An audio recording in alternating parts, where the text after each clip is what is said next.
And here it is. It is here. Roll up, ladies and gentlemen. One man went to mow. Here it is. Pardon me. Roll up, ladies and gentlemen. One man went to mow. Here it is. It is here. Here I am. Hope you're there.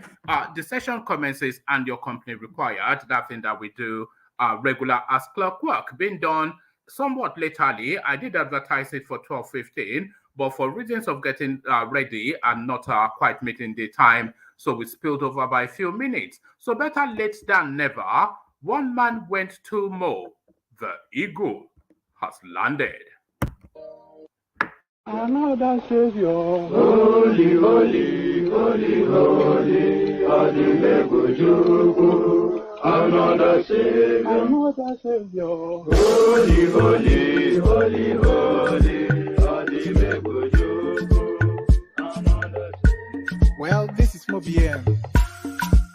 This is dedicated to the gallant heroes of the Nigerian Biafra War and IPO families all over the world.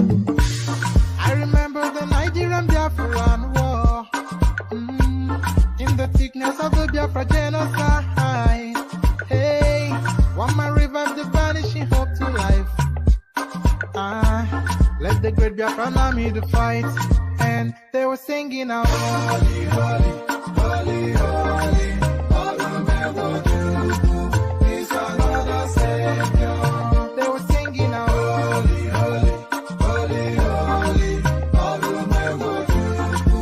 is another Savior. Holy, holy, holy, holy, is another Savior. Genocide. Whoa, yet another great leader has risen up now. Oh, and he's leading the Biafrans to victory. In your madika, yabika kokwanam no wow. Hey, anamekele mazuche mefo. Manemo, it's an honor having you on board. When I'm singing along, holy, holy, holy, holy.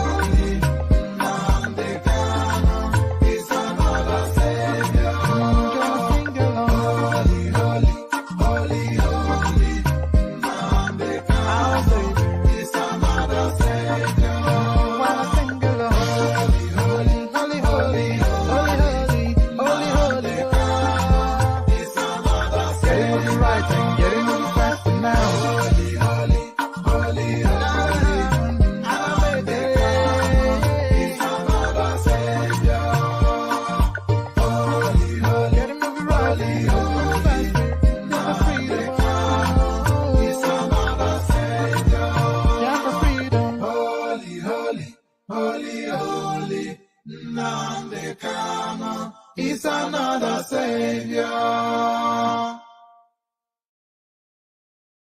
Another Savior, holy, holy, holy, holy, Adimebujuku. Another Savior, holy, holy, holy, holy, Adimebujuku. Well, this is Mobien. This is dedicated to the gallant heroes of the Nigerian Biafra War and IPO families all over the world. I remember the Nigerian Biafran War, in the thickness of the Biafra genocide. Hey, one man revived the vanishing hope to life. Let the great Biafran army to fight, and they were singing out, holy, holy, holy, holy. Is another Savior. They were singing out, holy, holy, holy, holy, is another Savior. Holy, holy, holy, holy, is another Savior. Many years after the genocide, whoa, yet another great leader has risen up now. Oh, and he's leading the Biafrans to victory. In your madika, yabika kokwanam no wow. Hey, anamekele mazuche mefo. And there it is right there, the Holy Holy Song. The Holy Holy Song. I'm just lining up the readouts in some sort of a sequence. Something I should have done beforehand. You might well suggest. So there it is. All dogs lined up in a row. So all dogs lined up in a row. As guys, I bring you this. PDP chairman Ayu must resign as part of conditions to solve crisis rocking opposition party, says Wike loyalist. So that's the demand for Wike. That's Wike's demand now of the PDP space. He wants the head of the party, essentially, pardon the pun. PDP chairman Ayu must resign as part of conditions to solve crisis rocking opposition party, Governor Wike loyalist demand. So that's the demand from Wike, of course, and rightly so, by the way, because it's not known within the Nigerian political paradigm for the chairman of the party and the flag bearer of the party to both come from I think actually the top 4 or 5 functionaries of the PDP, they are northerners. So if it's a northern party, then they should inform the southerners so that they can look for their own business and politics elsewhere. PDP chairman Ayu must resign as part of conditions to solve crisis rocking opposition party, Governor Wike loyalist demand. So that's the demand from the Wike space. So from that to this, still with Wike 2023, Wike is desperate. Board of trustee member who met him in Turkey. So there is a carrot and stick approach, it seems to be, that they are applying to the Wike narrative. On the one hand, setting up a committee to go and romance him, and then on the other hand, a board of trustee member calling him a desperado. Wike is desperate, board of trustee member who met him in Turkey. So quite what has led to that headline, we find out shortly. Stop linking us with Labour Party candidate and his political ambitions. IPOB wants ex-governor Kwakwanso. So that is it right there. We knew they will raise their ugly heads soon enough, and there it is raised. But what politics are they playing to? The IPOB space I'm speaking about. Stop linking us with LP candidate and his political ambition. IPOB wants ex-governor Kwakwanso. So Kwakwanso is about to be vested upon by the IPOB space. So from that to this, Bola Tinubu is in France attending to his health. Ex-Interior Minister Adamu Waziri. So this is it now. And really, thank you for the news, but I think everybody's pretty much suspected that. I mean, it was pretty obvious because, of course, when he was convalescing, he went to France after his operation in America, where he said it was a knee operation at that time. So no gainsaying then, after the grueling primaries session, he's gone to France to get his booster shot, as our engineer will put it. And Atiku is in likewise Dubai getting his Sagwadewe, as the Yorubas will put it. Justin, Bola Tinubu is in France attending to his health. Ex-Interior Minister Adamu Waziri claims. So I think that doesn't essentially come as news to anyone.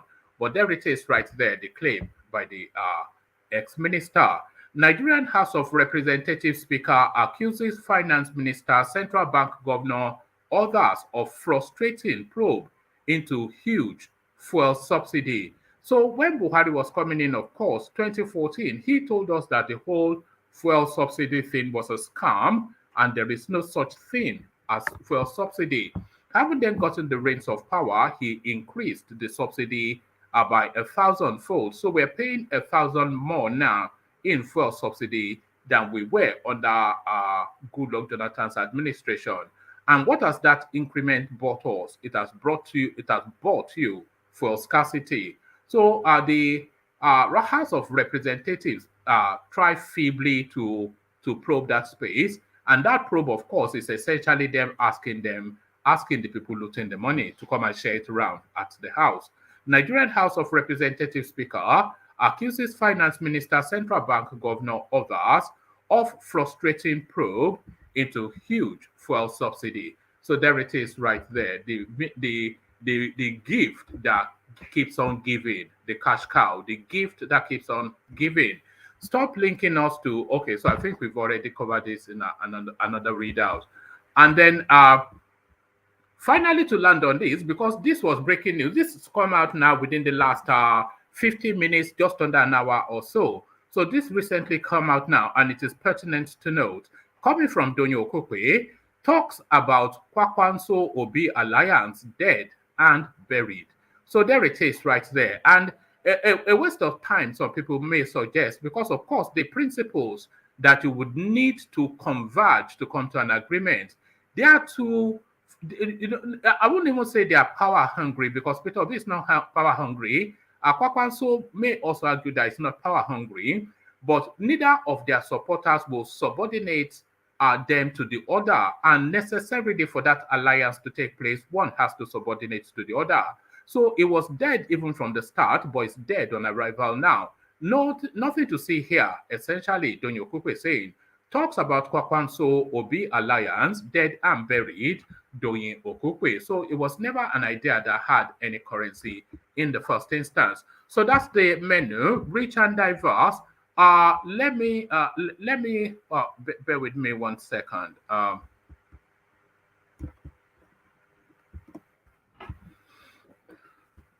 So there is the menu, rich and diverse. Let me pop the hyperlink in the comment section again. And if you're a voice that's not traditionally coming on screen, we would like to hear from you, because we want to mix the voices up.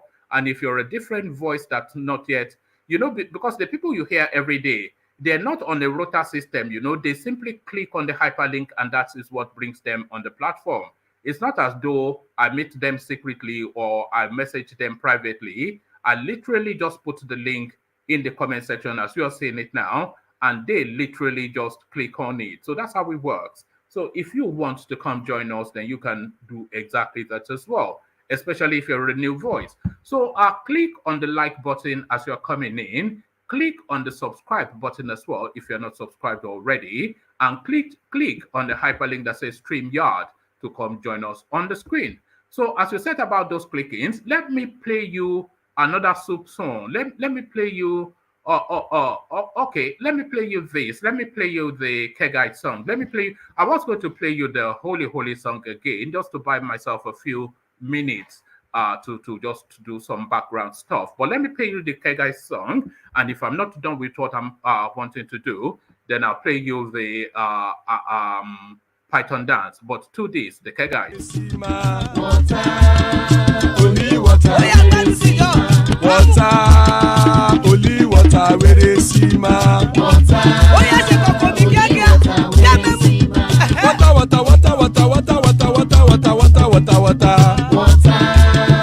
only water, where they see ma. Hapa o naido.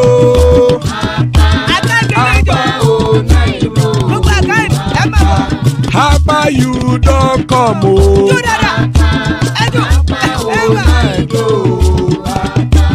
Hapa o naido.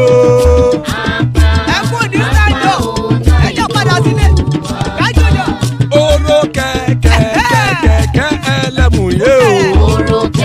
Ilé sọ́dí kẹ̀kẹ́ rẹ̀ ẹlẹ́mù rẹ̀ o. Bobby master kẹ̀kẹ́ rẹ̀ ẹlẹ́mù rẹ̀ o. Chifu Faila ti kẹ̀kẹ́ rẹ̀ ẹlẹ́mù rẹ̀ o. Eruku lẹ̀lẹ̀ ẹlẹ́mù dé. Eruku lẹ̀lẹ̀ ẹgbẹ́ ẹlẹ́mù dòdò jàre o. Eruku lẹ̀lẹ̀ Ghana ti dé ẹgbẹ́ bọ́dì o. Ọmọ ẹlẹ́yẹ ẹyẹ o ó dilé o. Odúyẹ̀lá ẹyẹ o ó dilé o. Petrosoname ẹyẹ o ó dilé o. Petrosodúnkẹ́ ẹyẹ rẹ̀ ó dilé o. Ẹlẹ́kọ̀ ọ̀run mú ìní o.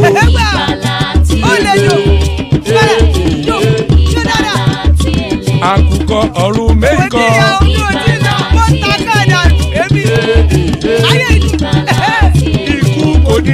àgbéṣe o. ìgbàlà tí èlé ìgbàlà tí èlé. All right, there it is. Pardon me. Iku Koniri Agbeshe, the Kegites. Iku Koniri Agbeshe, as guys, I bring you this. PDP chairman Ayu must resign as part of conditions to solve crisis rocking opposition party. Governor Wike's loyalists demand.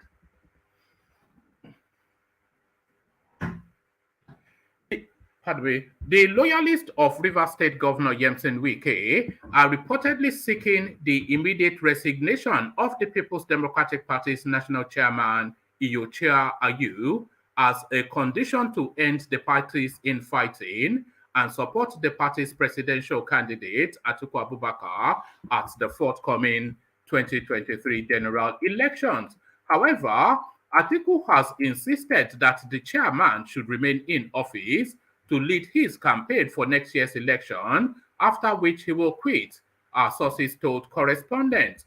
To end the festering PDP crisis, party leaders have been appealing to Wike to embrace reconciliation and support Atiku in the best interest of the party. The reconciliation mission is being anchored by former Senate President Bukola Saraki, some ex-governors, and former ministers. However, Wike and his strategists have insisted on their demand that Ayu must quit to give way for another chairman from the South, according to sources within the party.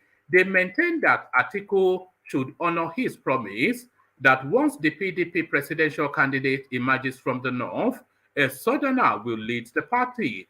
But Atiku's camp claimed that Ayu can only step aside after the election. Sources said PDP leaders are worried that the party may not be able to win the 2023 polls if it loses swing states like Rivers, Lagos, and Kano.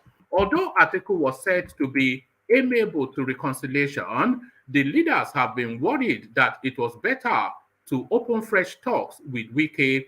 They feared, that doesn't read as though there's any contradictions in that. Let me reread that. Although Atiku was said to be amiable to reconciliation, the leaders have been worried that it was better to open fresh talks with Wike. They felt it would be dangerous to toy with Wike because of his greater influence on the party and the South-South. The party is drifting and party leaders are concerned. The National Working Committee NWC is divided. The National Working Committee NWD is divided now over this matter, a source lamented. So there it is right there. The condition for Wike putting the support with Atiku is for Ayu to step down. And that makes infinite sense to me. Pardon me. You cannot have the chairman of the party from the North, the flag bearer from the North. I think the secretary of the party is from the North as well. I have to, in the course of this session, do a check on the functionaries of PDP just to see who is who and where they're from. Still with Wike, Wike is desperate. Board of trustee member who met him in Turkey. A former Minister of Police Affairs, Adamu Waziri, has disagreed with the decision of the People's Democratic Party to plead with Governor Yemsen Wike over the choice of Ifeanyi Okowa as the vice presidential candidate of the party. The member of the PDP Board of Trustees said Wike is desperate and needs time to be comforted over what happened. Wike had gone silent since the presidential candidate of the party, Atiku Abubakar, announced the Delta State governor as his running mate. Waziri spoke against the party sending delegates to kneel for the River State governor. This is coming after the chairman of the PDP Board of Trustees, Walid Jibrin, said the party would send a delegation which would include Atiku, Okowa, and others to reconcile with Wike. Waziri, whilst reacting to the Board of Trustees move, said Wike is desperate and he needs time to be comforted over what happened. I agree with the reconciliation But where we part ways is the issue of sending that mighty delegation to kneel for him. Whatever decisions the party made, all obedient members should abide. We must keep aside whatever happened during primary elections and move on. The party is bigger than the interest of all of us. Wike said he would not be running mate to anybody. Therefore, we must find someone who will work smoothly with our presidential candidate. According to Waziri, the former vice president did not send him to speak with Wike in Turkey, Waziri said. Atiku did not send me anywhere, but of course, I was in Istanbul for my leave last Friday, and we coincidentally met in a hotel. That's just it. So look at that. We just happened to be coincidentally in Turkey when Wike was there, coincidentally in the same hotel, and the coincidence completes the trilogy. They met in the lobby. So there it is right there, and there it is right there. So this now a space that everybody has been speaking to. So it now looks as though the front players, one of the main protagonists of that space, they now come up to clarify. Stop linking us with Labour Party candidate Peter Obi and his political ambition. IPOB wants ex-governor Kwankwaso. The indigenous people of Biafra, IPOB, has warned the former governor of Kano State and presidential candidate of the New Nigeria People's Party, NNPP, Rabiu Kwankwaso, to desist from linking the group with the former governor of Anambra State and presidential candidate of Labour Party LP, Peter Obi. The group maintains that Obi is not its member, nor has he ever supported IPOB agitation, warning that Nigerian politicians in general should stay away from linking Obi with the group. IPOB, which gave the warning in a statement signed by its media and publicity secretary, Ima Powerful, stated that if Kwankwaso was threatened, IPOB, who gave the warning in a statement signed by its media and publicity secretary, Ima Powerful, stated that if Kwankwaso was threatened by Obi's teaming support by Nigerian youth, including those in the north, he should settle his differences with Obi and stop linking IPOB to their problem. The statement captioned, former Governor Rabiu Kwankwaso of Kano State shamelessly stop ranting. Let's take that again. Let's take that clip from a paragraph up just to read it a bit smoother. IPOB, which gave the warning in a statement signed by its media and publicity secretary, Ima Powerful, stated if Kwankwaso was threatened by Obi's teaming support by Nigerian youths, including those in the north, he should settle his differences with Obi and stop linking IPOB to their problem. The statement captioned, former Governor Rabiu Kwankwaso of Kano State shamelessly stop ranting and push for reality, reads, the global family of the indigenous people of Biafra, IPOB, under the command and leadership of our great leader, Mazi Nnamdi Kanu, wishes to advise the former governor, Kano State, Rabiu Kwankwaso, not to involve IPOB in their selection process they call election in Nigeria. The Nigerian politicians generally, and Kwankwaso in particular, should desist from linking IPOB with Peter Obi, his political ambition and campaign. Peter Obi is not an IPOB, never. Let's take that. The Nigerian politicians generally, and Kwankwaso in particular, should desist from linking IPOB with Peter Obi, his political ambition and campaign.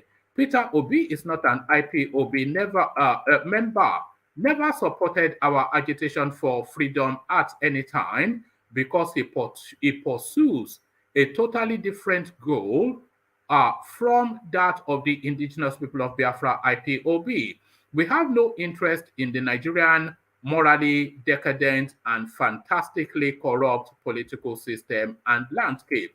If Kwankwaso is threatened by Labour Party and Peter Obi's teaming support by the creative and talented but downtrodden, neglected, deceived, deprived, killed Nigerian youth from even the north, which your generation do not have any good intentions for, then he should go forward and settle his differences and stop linking IPOB to their problems. IPOB is not interested in the worthless politics you play in Nigeria. We don't regard such daylight robbery, fraud, manipulation, and selection as election. IPOB is not concerned with the waves of this election. We have never asked for nor said anything contrary to our goal and demand. What we need is referendum, and referendum we must have. There are no middle ways for us as a people as far as our liberty and freedom is concerned. There is therefore nothing anybody can do to change our resolve towards our goals, which is the restoration of Biafra.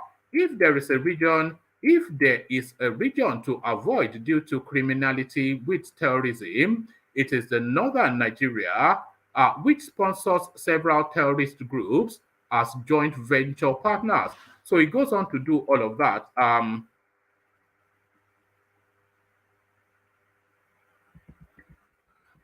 Okay. I'm just trying to skim through all the test beating to, okay, let me take it from this paragraph. Peter Obi is not a member of IPOB and he is neither agitating or in support of our self-determination struggle. Why associate him with IPOB's struggle for freedom? IPOB does not know who Peter Obi is going by our biodata bank. Our demand is our inalienable rights to self-determination, and this we seek through a universally recognized and accepted political process called referendum, as stipulated by the United Nations Charter. IPOB wishes to use this medium and opportunity to warn every politician in Nigeria to desist from linking IPOB with their politics and selection process, because we are not politicians and have no common interest. We are freedom fighters. Recall that Kwakwanso, who has insisted that if NNPP and Labour Party must merge for the 2023 general elections, Obi must be his running mate, said recently that with the activities of IPOB in the southeast, Obi would not win the presidential seat. So there it is right there. IPOB is somewhat trying to distance themselves from Peter Obi, but I'm not sure that anybody is paying attention to that distinction, because long ago and still to date, a lot of people lump them together. Bola Tinubu is in France attending to his health. Ex-Interior Minister Adamu Waziri. So Adamu Waziri, of course, is he a PDP functionary or what? It was not the one meeting Wike just a moment ago. A former Minister of Interior, Adamu Waziri, said on Tuesday that the All Progressives Congress presidential candidate Bola Tinubu was recently in France attending to his health. Adamu, who spoke whilst fielding questions on Channels Television's program Politics Today, said the People's Democratic Party members and leaders are waiting for the ex-Lagos State governor to return from France so that they can roast him electorally in 2023. He declared that the PDP presidential candidate Atiku Abubakar will stroll to victory next year. Details later. So I think that is pretty much, because essentially a breaking story. So his conclusion essentially is that Tinubu is in France getting some injections. And I think that's pretty much what we all think as well. Nigerian House of Representatives Speaker accuses Finance Minister, Central Bank Governor, others of frustrating probe into huge fuel subsidy. The Speaker of the House of Representatives, Femi Gbajabiamila, has expressed his displeasure over the non-appearance of top officials of the Nigerian government before the ad hoc committee on the volume of fuel consumed daily in Nigeria at its investigative hearing in Abuja on Tuesday. So let's just because this is something that still remains somewhat ambiguous. So, what exactly is the consumption of fuel? It's just Nigeria is the data devoid sort of economy. There's no data to back up anything. We don't know the amount of cars that are on the road. We don't know the industries that are using petroleum. So we don't even know the quantity that the country requires. And a lot of the quantity being imported, being what's that term? They're being packed off to other they're being smuggled. Yeah, that's the term. They're being smuggled to other African countries, Niger Republic, Benin Republic, etc., etc. So a good 60, if not 70% of this fuel that we're subsidizing are smuggled to Niger Republic.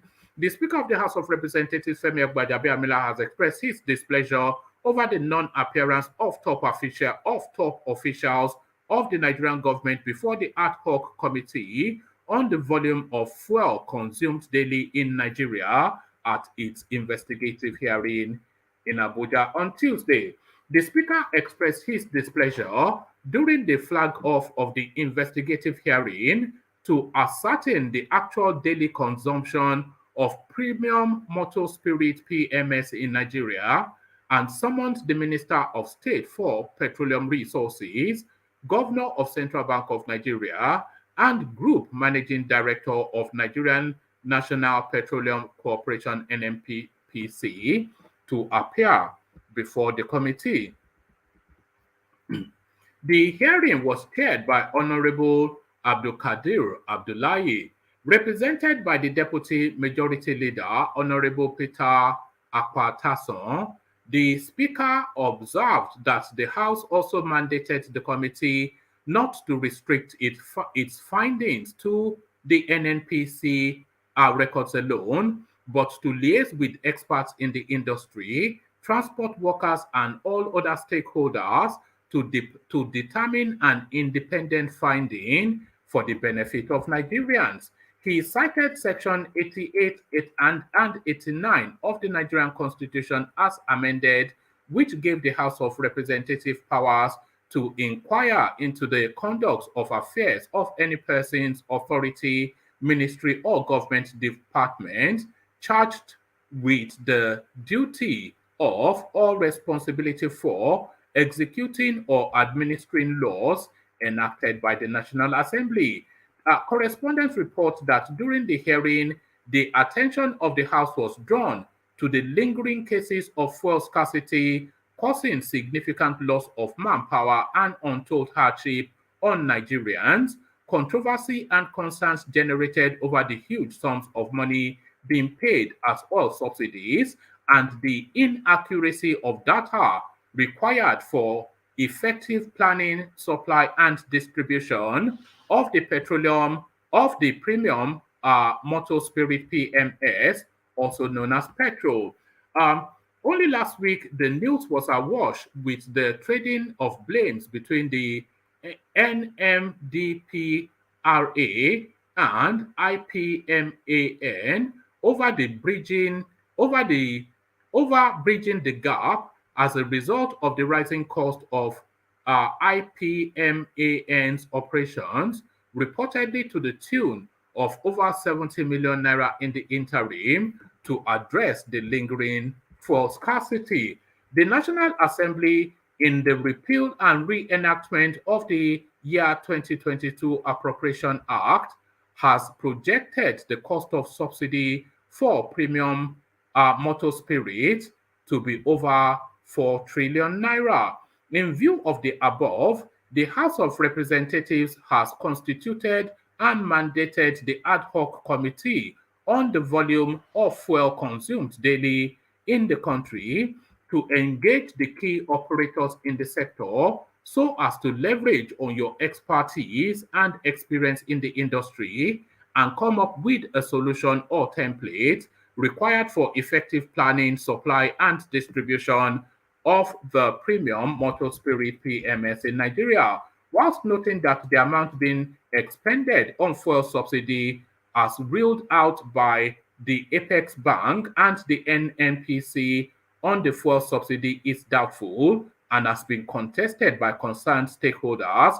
The Speaker frowned on the failure of all the accounting officers to honor the invitation of the ad hoc committee. Now you have been given the opportunity to come here and show us what you know. Bring out facts that will either confirm or controvert the stories that are out there, so that at the end of the day, we are able to act on facts.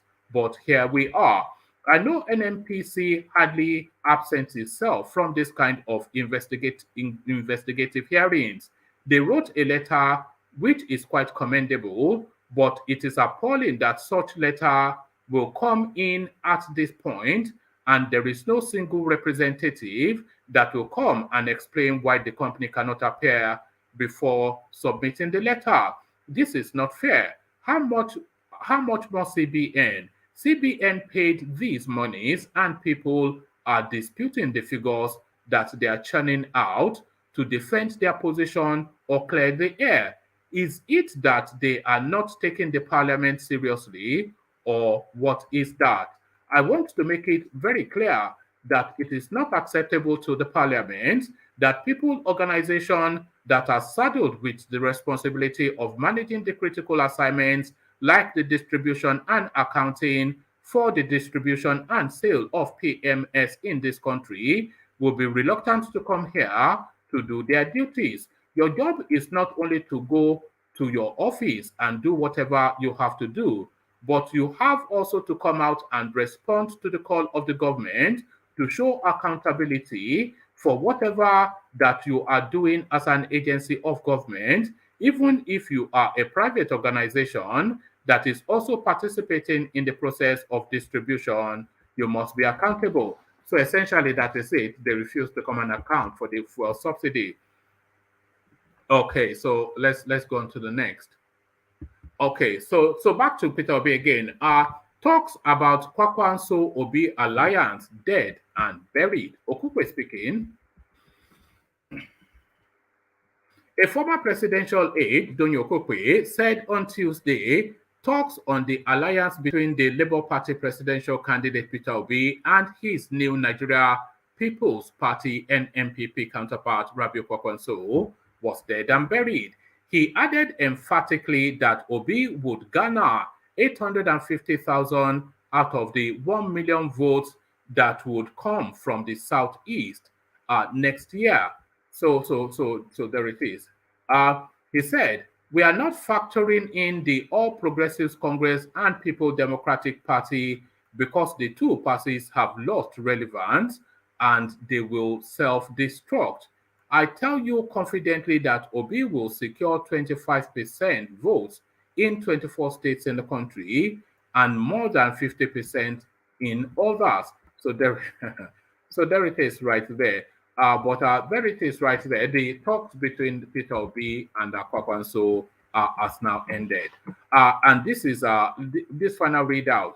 Why Kwakwanso / Peter Obi alliance talk collapsed. Ume. So this guy, the former chairman of APGA, so he's now crossed over to the Labour Party, by the way.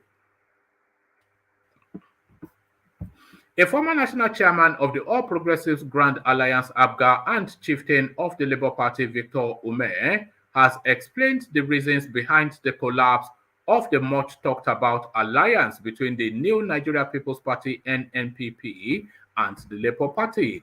Correspondents reported that there were rumors of a possible merger between the presidential candidates of the NNPP and the Labour Party ahead of the 2023 elections.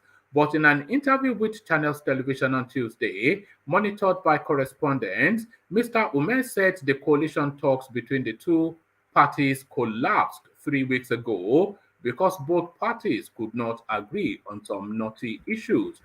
Mr. Ume, who is also the Labour Party senatorial candidate for Anambra Central, said Mr. Obi had refused to step down to deputize for Mr. Kwakwanso, insisting that doing so would be injurious to his reputation and political career. He said, "We are surprised at the recent media blaze by the members of the new Nigeria People's Party to continuously suggest that they were locked in a negotiation with the Labour Party to have a partnership or arrangement where the two parties will work together in 2023. We are surprised to continuously see this. We had these discussions precisely on the 15th of June, more than 3 weeks ago. What necessitated the meeting was that the NMPP and Labour working together will give a better opportunity for the presidential election to be won. And the two parties set up two teams. Myself, Julius Obere, the Labour Party chairman who led the team, Doyin Okupe, also went to that discussion on behalf of the Labour Party. Whilst the NMPP put forward Buba Galadima Abdullahi Bafar, our former executive secretary of TED Fund, and Ladipo Johnson. It was a three-man team. We met for long hours, adjourned, and we came back. When it became obvious that it had become a dialogue between a deaf and dumb person, we called the negotiation off. It was on the 15th of June that the whole talk collapsed completely. The Labour Party has averted its mind for every other discussion with the NMPP. But these fellows have continued to give the impression that they're still in talks with the Labour Party. We couldn't agree on knotty issue of who becomes the presidential candidate. Will it be Peter Obi of the LP or Rabiu Kwakwanso? What they are saying is not in tune with the reality of things. If Peter Obi, who is being sought after, stepped down to deputize Kwakwanso, it will be injurious to his reputation. So there it is right there. And by the way, that last sentence I do agree with. If Peter Obi steps down for Kwakwanso, it would be injurious to his reputation. As absolutely no equivocating that. So no equivocation on that, and no equivocation on this. So the gentleman Obi now, we see him. The majestic Ajanle Koko, we see him. The funky Saki Father, we see him. And I think we see Saki Father twice. Oh, no, this is Saki again. So Saki and Saki Father, we have two of them at the same time today. Baba Kure, we see you, and Solomon joins us from Nigeria. So we see you. So good to have you all, gentlemen. So let's come off this. So there it is right there. So good to have you, gentlemen. So let me come to you first, Obina, because we've not heard from you for a while. So Obina, you ready? Oh, all right, brother. Yes, good evening. How are you? I'm good. Good to have you. We've not heard from you for a while. What's been going on? A lot of, apart from work, but I've just been overwhelmed with a lot of, or will I say I'm in Samuel Otom's voice. I'm confused. All right. Okay. Hopefully we'll confuse I'm in hibernation. We'll confuse you more in the course of these sessions, because the one thing that is guaranteed within the Nigerian politics as it is now is confusion. Nobody can say that they can predict anything. You know, you just take it on the day, and then the next day it changes, and then you have to pretend as though you knew all the time. So there it is. Obina, good to have you. Let me kick you off then with the PDP space, and there's only really one topic in the PDP at the moment. Wike will leave Wunti, so he's giving conditions for him to will. PDP chairman Ayu must resign as part of conditions to solve crisis rocking opposition party. Governor Wike's loyalists demand. So are these reasonable demands, and do you think the party would accede to these demands, Obina? Yeah, well, thank you. I mean, I know in politics there's all sorts of demands come into play, you know, and sometimes some of these demands, the person making the demand knows it's impossible for it to be met, but it's a way of saying whatever people came for, I'm not in. Like it's a way of saying no. Like sometimes people make some kind of demand, like maybe you come to ask for something and say, okay, you give me this. And the thing that the person is asking for, he knows you can't give him. So the only other option is not to get it. So I don't know which, because you can't, I don't know what's wrong with, Wike. You can't be, a party cannot be built around one person. As much as he, Can you he understand tried. why can you understand why Wike feels the way he feels? Is it justified to feel the way I he don't. feels? Okay, let me. I'm trying to even build up to see if I can even he can be justified, because yes, he did a lot of contributions in in holding the party, especially in states that didn't have governors. He tried to be the de facto governors in those states, because normally we all know that the governors are the ones that form the party in their various states. So once a governor leaves the party, that party is almost as good as unless, like you could remember when Amechi left PDP, or he was expelled or suspended or whatever. At that time, it was Wike that took over the running, the leadership of the party in the state. So if there's no strong man who would, hold the party, then in that kind of situation, Wike was the one that stepped in, But it doesn't give you. The party is a creation of the laws of Nigeria, so it doesn't give you the what I say, the entitlement to own the parties. Like you can just sit down and be Is it changing. right to feel hard done by? No, that's I'm coming there. Okay. So it doesn't give him the right to own the party, where you will now be tomorrow you don't like the face of the chairman, you say he must go. You've done it. You're the one that brought up Prince Uche Secondos. The party had already made up their mind to allow a Yoruba man be the chairman. You brought Uche Secondos. They said, okay, this man has experience. He's been chairman, state chairman. He's been national vice chairman, or is it South or the national vice chairman? Deputy chairman, and he was acting chairman at some point before he became chairman. So he has experience. So then you I don't know what maybe you were interested in running, and so you found different ways and got him out.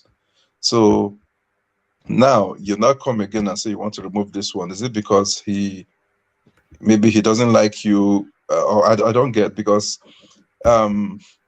when the let's say the North and the South, they met, the South said, they wanted the presidency. No problem. Everybody went, they sat down. I think the National Executive Committee.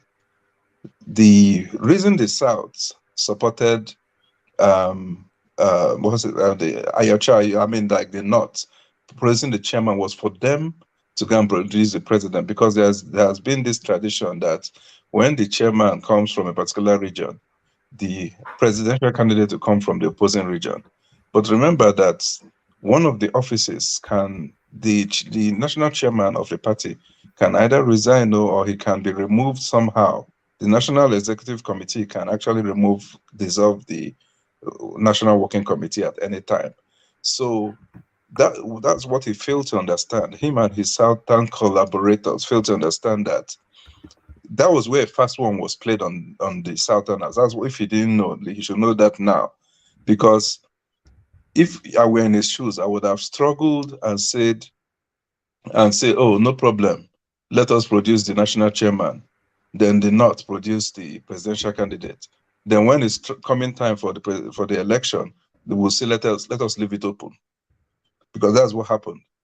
Let us leave it open. And then now Northerner is there.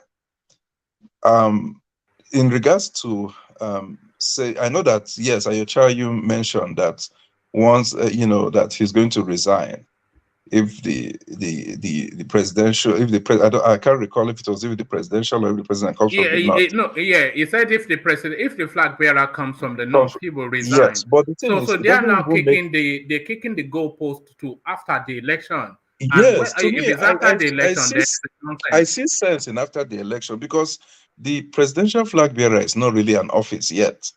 Because even after, if the PDP doesn't win the election, of what use is the presidential flag bearer? Because nobody, especially people like Wike, don't even regard him. Even times when Atiku had called for meeting to have, even before he won it again, they don't really respect, because normally the presidential flag bearer is the leader, is automatically the leader of the party for the next 4 years until they have another presidential flag bearer. but it's not really observed like that. So to me, they have to wait till it will make sense if the Atiku becomes a president, is elected president. Then at that point, then it will make sense for him. So what can happen? He can, Atiku can make him a minister, and then he will resign. There will always be position for them, but because when you're getting close to election, you're trying to remove a chairman. I don't see how that is going to go well for the party. It's not going to build confidence in the party. You need stability. Is this Wike signaling his departure from the party then? Is he No, exiting? Wike is no. I don't see Wike leaving the party, but I see him playing a spoiler. I don't see him leaving the party, but I see him try, because he has made some comments like, when he came back from the primaries, and he made comments of, that they should see now, if they like, let them, they should see what we can do. What it means is how much Rivers votes, how much votes Rivers has.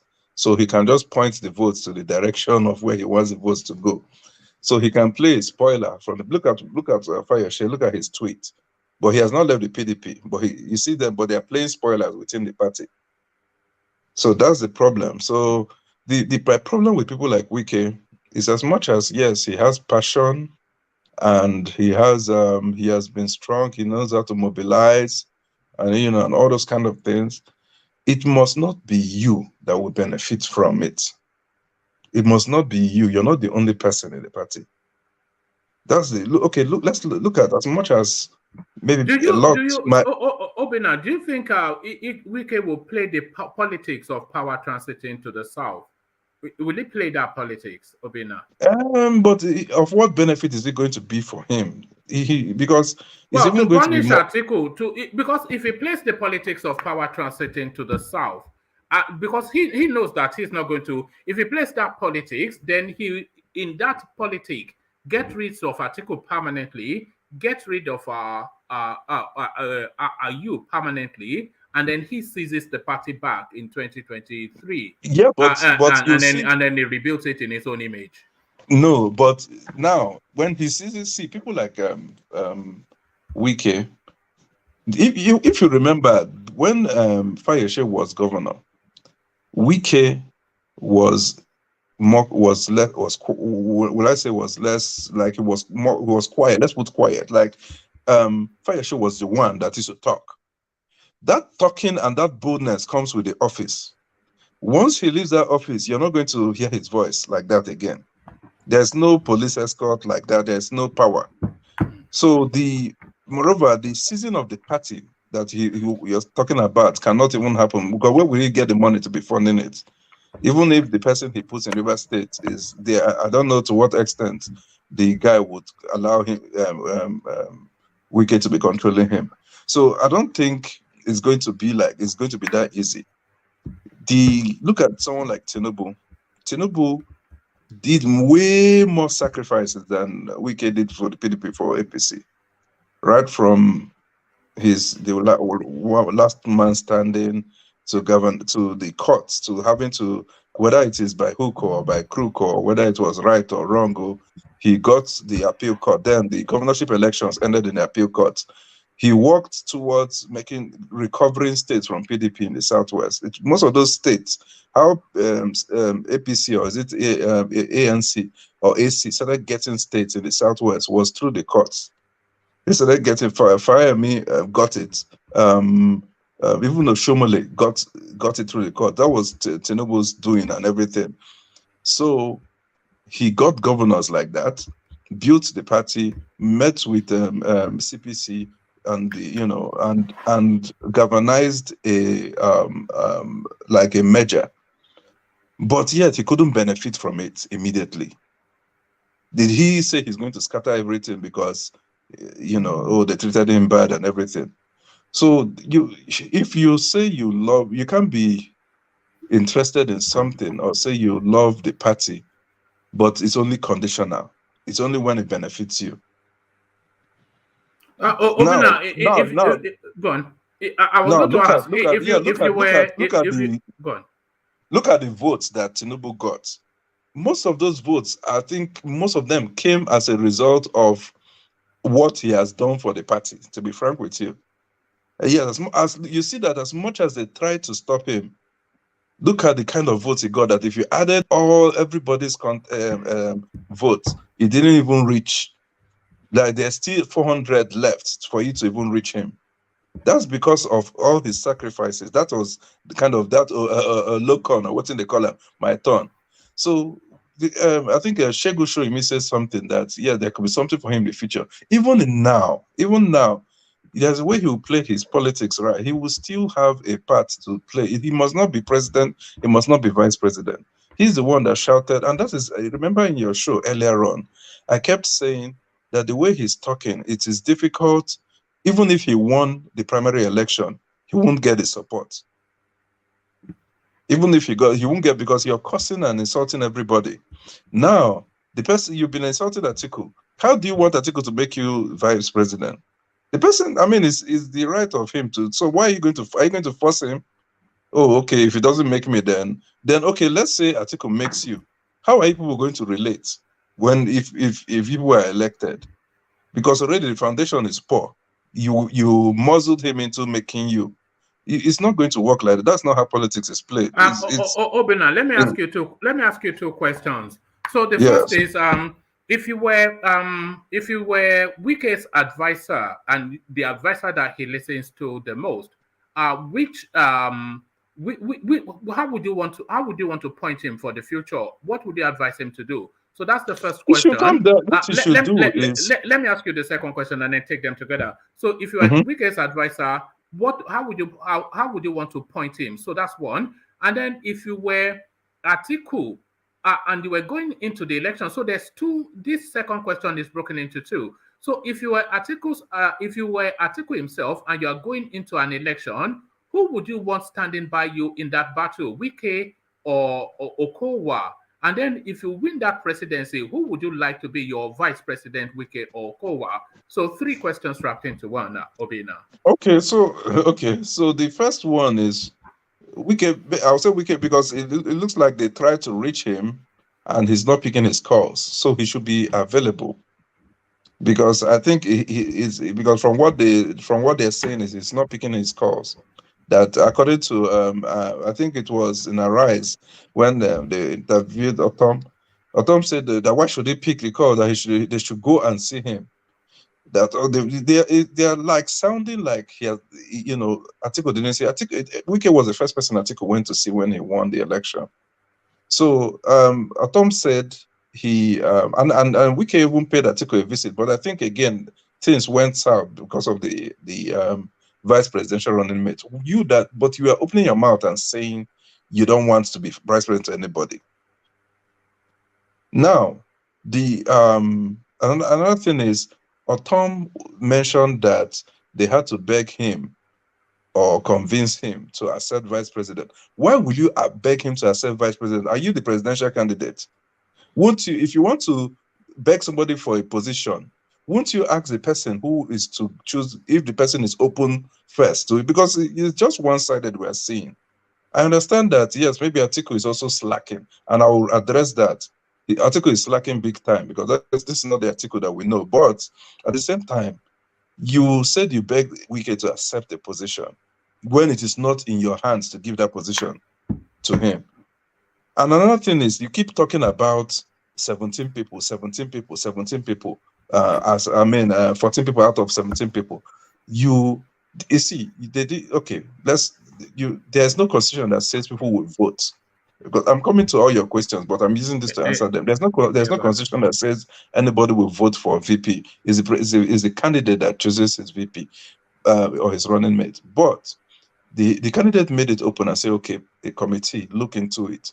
The committee came up with Wike first choice, Okowa second choice, and what's his name? Udom third choice. Why, if you wanted Wike alone, you would have come up with just only one choice. When you give somebody three choices, it means he has the ability to choose. People are not addressing that. The candidate can choose who he wants amongst those three, irrespective of who you made. That you made one, second, first, second, and third. It doesn't make any meaning if there's first, second, and third, and you expect the person to choose the first. It doesn't work like that. It's not an election. This is not an election for a position. It doesn't work like, from what Tom is saying, it doesn't, it's speaking from a biased point because of his attachment to Wike, and I understand because Wike convinced him to come back to the party. Wike, no doubt, has played a lot of role, but if I were to advise Wike in answering your question, he should calm down and look at everything. If you want to play spoiler, of what benefit is it to you? Of what benefit is it to you to build a party to this level and then scatter it at the end of the day? So why not stay? You've been the one shouting, if it's not me, I will still work for the party. I will still be in the party. Why? This is the time for you to show it. Because it looks like the distance between what you say and what you do is very far away. Because it doesn't have to be you. And the fact is that the candidate will need him. There's no way that he's going to ignore him. Everybody knows he's a mobilizer. He's going, so even if he just stays and not do anything, they are going to look for him. They will need him. They've seen what. So you don't feel he's been badly treated by the party? You don't feel he's been badly treated? Yes, I feel. I don't know if I'll say badly treated in terms of, if you're talking of the primary election, it was subject to voting. So how is it badly treated? Are you because people chose who they want? And the VP, you said they gave Article 3 names. You said they gave Article 3 names. Yes, they gave. But yes, they gave gave him only to give him the semblance of making a choice. They've already made the decision with a 14-3 favoring one person. But they gave him 3 names to give him the semblance of making a decision. But they've already pointed him in the direction that they wanted him to go. Yeah, exactly. But they would have said this is the only. Sorry, Ajali Koko. They would have said, okay, this is the only person. And look at the candidates too. Is also, that committee is not the only committee that he consulted. He had consulted other structures within the party and even outside of the party before he made a decision on this guy. For an article, I don't think he needs a Wike. I don't think Wike and Article will be compatible. Look at last time when he picked Obi. Look at the kind of person Obi is. That's the kind of person. Article is not a quiet person per se. He's not. He doesn't make noise, so he doesn't need. He doesn't. You see, there. I don't know who I can say. Someone like. You can call Wike an Agbero if you want, which is what you are saying. Oh yes, no. I'm saying so. No, it's not that. But someone like, let's say. I'm trying to think of a Northerner now that if it was that person, a Wike can suffice as the person's deputy. El-Rufai? Yes, someone like El-Rufai. Fire for fire. Yes, someone like El-Rufai. Yes, someone like El-Rufai. Wike can be his deputy. Fine. But you look at the kind of people that Atiku has picked. Ben Obi. Now this the last time was Peter Obi. This one is these are people that are quiet. They do their things on the ground, but they don't make too much noise about it. So the thing is that in every election, and I've been in that situation where even if it is among brothers, if they're choosing, say there has to be a leader in this family, there's going to be one person. Doesn't mean that you hate the other person. It's going to be it's going to be just one person. And if he understands that, then he move on. So he should, what I would advise him is to still hold his ground, make sure he wins Rivers State for PDP, make sure he continues doing the thing so that he will be in position to get a very strategic position. And at this point, I think he's even in a position to choose what he wants.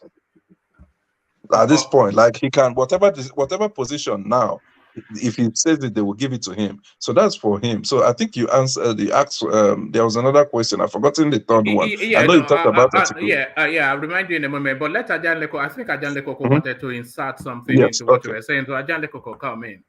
Yeah, go ahead. Okay, Obina, I think your position is in line with my position that I put up here sometimes last week. You see, we are just hearing one side of the story.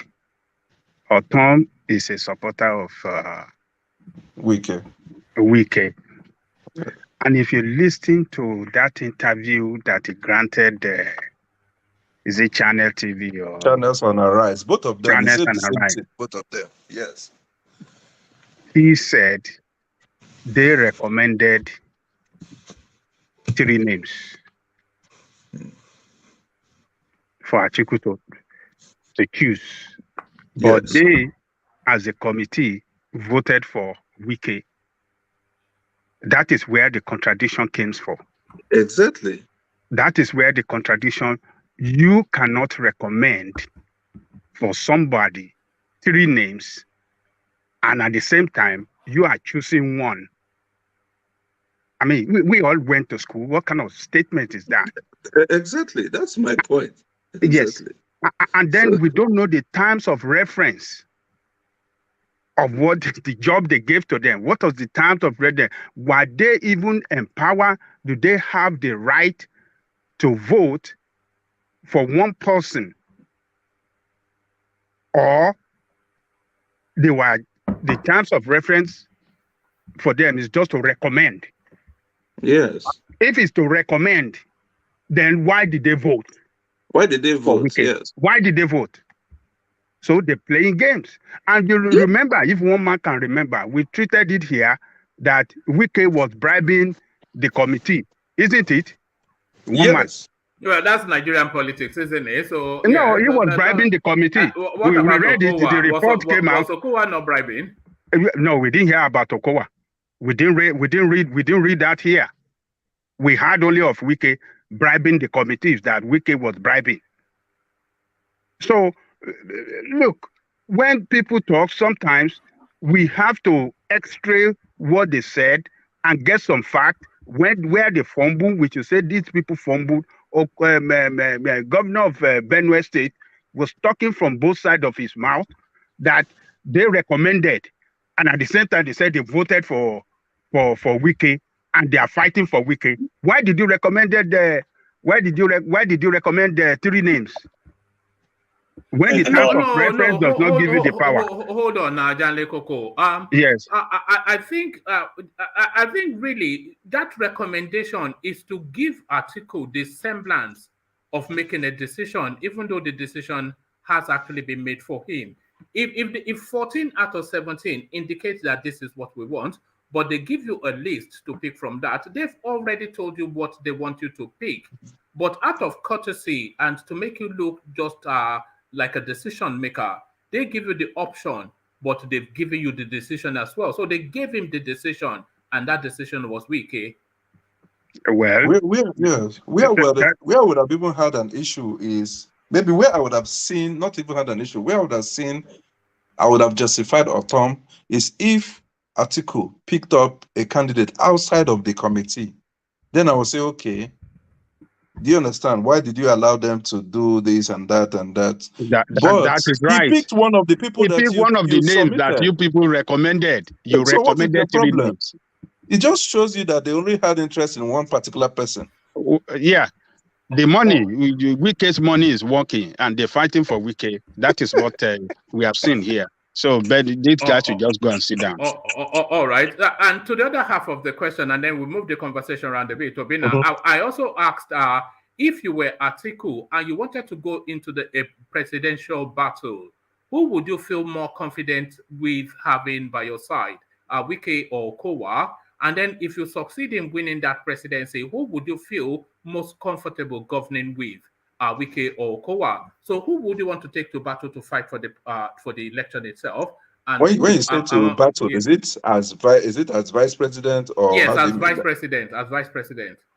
So you're just asking just between those 2 people. I think I'll still feel comfortable with Okowa. Yeah, just between those people. Who would put up more of a performance in a campaign, Okowa or Wike as vice president?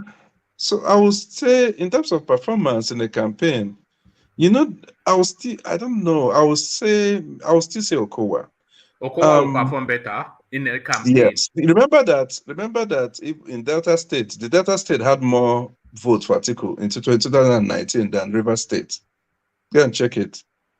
So that people make so a lot of people that are achieving stuff are people that are quiet. You don't know what is going on.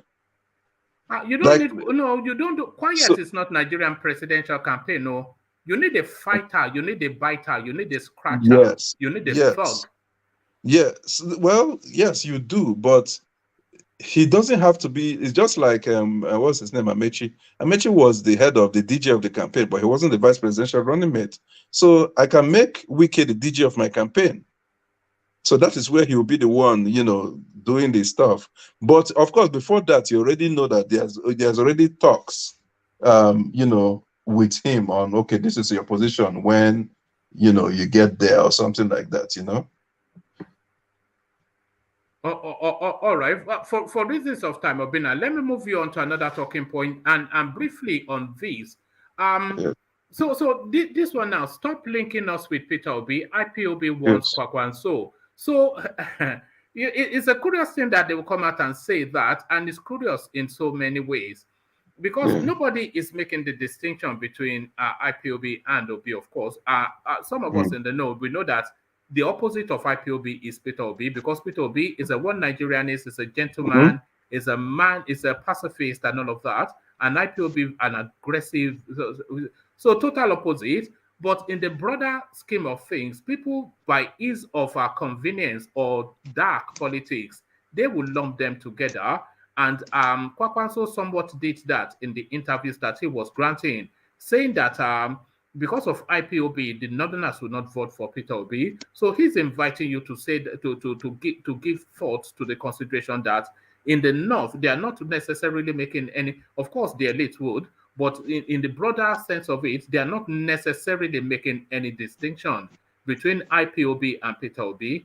So do you see why Kwakwanso would say that? And what are you making of IPOB wanting to? Are they supporting Peter Obi somewhat by distancing from him? Okay, so the question is, am I supporting Peter Obi? No, I'm saying by IPOB making this public statement to distance themselves from Peter Obi, to say that Peter Obi is not a member of their agitation, he has never been a member of the IPOB, and Peter Obi is the opposite of what they stand for.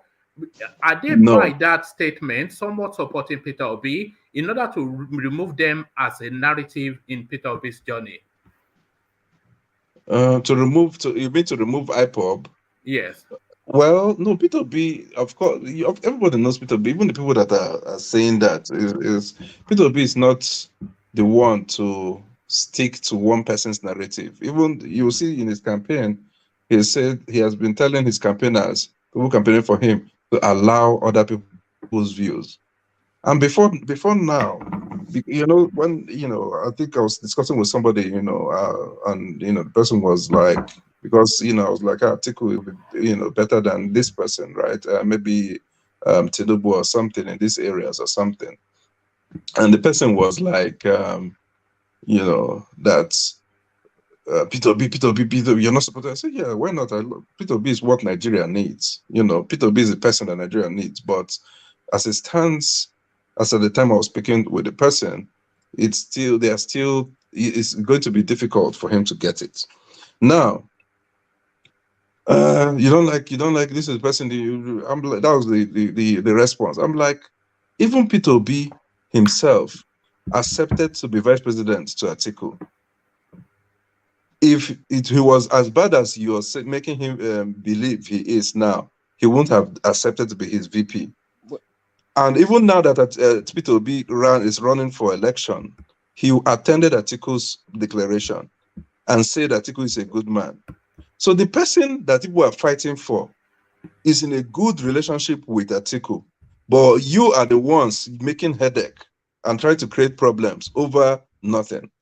So I'm using that to say that Obi is one person that he would listen to people's views. He will listen to IPOB. He's not the person that will favor IPOB over anybody, because it's Igbo. No.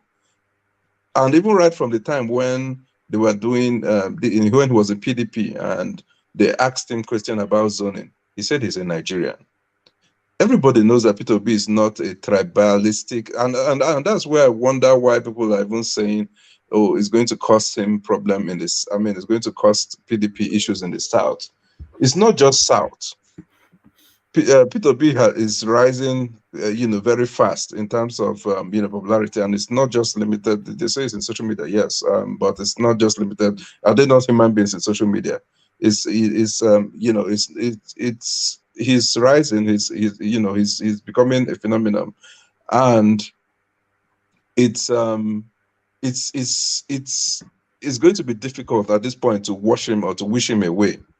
So I'll use that so you can't link him to he's beyond the IPOB stuff. In fact, you even need him. You even need him to resolve this IPOB issue, because IPOB will listen to him as their brother. But just on that phenomenon now, yes. where do you think it's going? Where do you think it's going, and where do you think it would land? Because the phenomenon is taking place, we cannot see it. Nobody can. You cannot hide away or wish it away. It is no, there. you can't wish it away. Initially, it was like where is a it joke. going? Yes. Initially, it was like, man, why did he leave this? Why did he leave PDP? Yeah. He would have stayed and be vice president. He's gone to Labour Party. He mentioned how he built APGA and everything. And now maybe I could see reasons with him. He has succeeded in getting the attention of a lot of people. And I laugh. I'm trying to understand. I laugh at Kwakwanso when they talk that he's his vice president, that he should be vice president to him. To me, it's I would say it's an insult to not just the movement, but even to P2B, because if you're saying that you want to be to do an alliance doesn't have to be it doesn't have to be go the direction of one person. You're saying you have this, you have that, you have this, you have that. So I don't know how many people know Kwakwanso in the south. They might know him in the north, but I know that people know P2B in the north. And so in terms of the ticket, it will be. I don't even think both of them are compatible. But if there has to be a ticket, it's supposed to be P2B at the head of the ticket. At this point, the way do you think it will be Obina? Do you think it will be an insult to either of them to subordinate to the other? And it's not supposed to be. It's not. So where I say it's an insult is when you're making it that you cannot be running mate. That he has to be the one to be my running mate. That I cannot be running mate to him.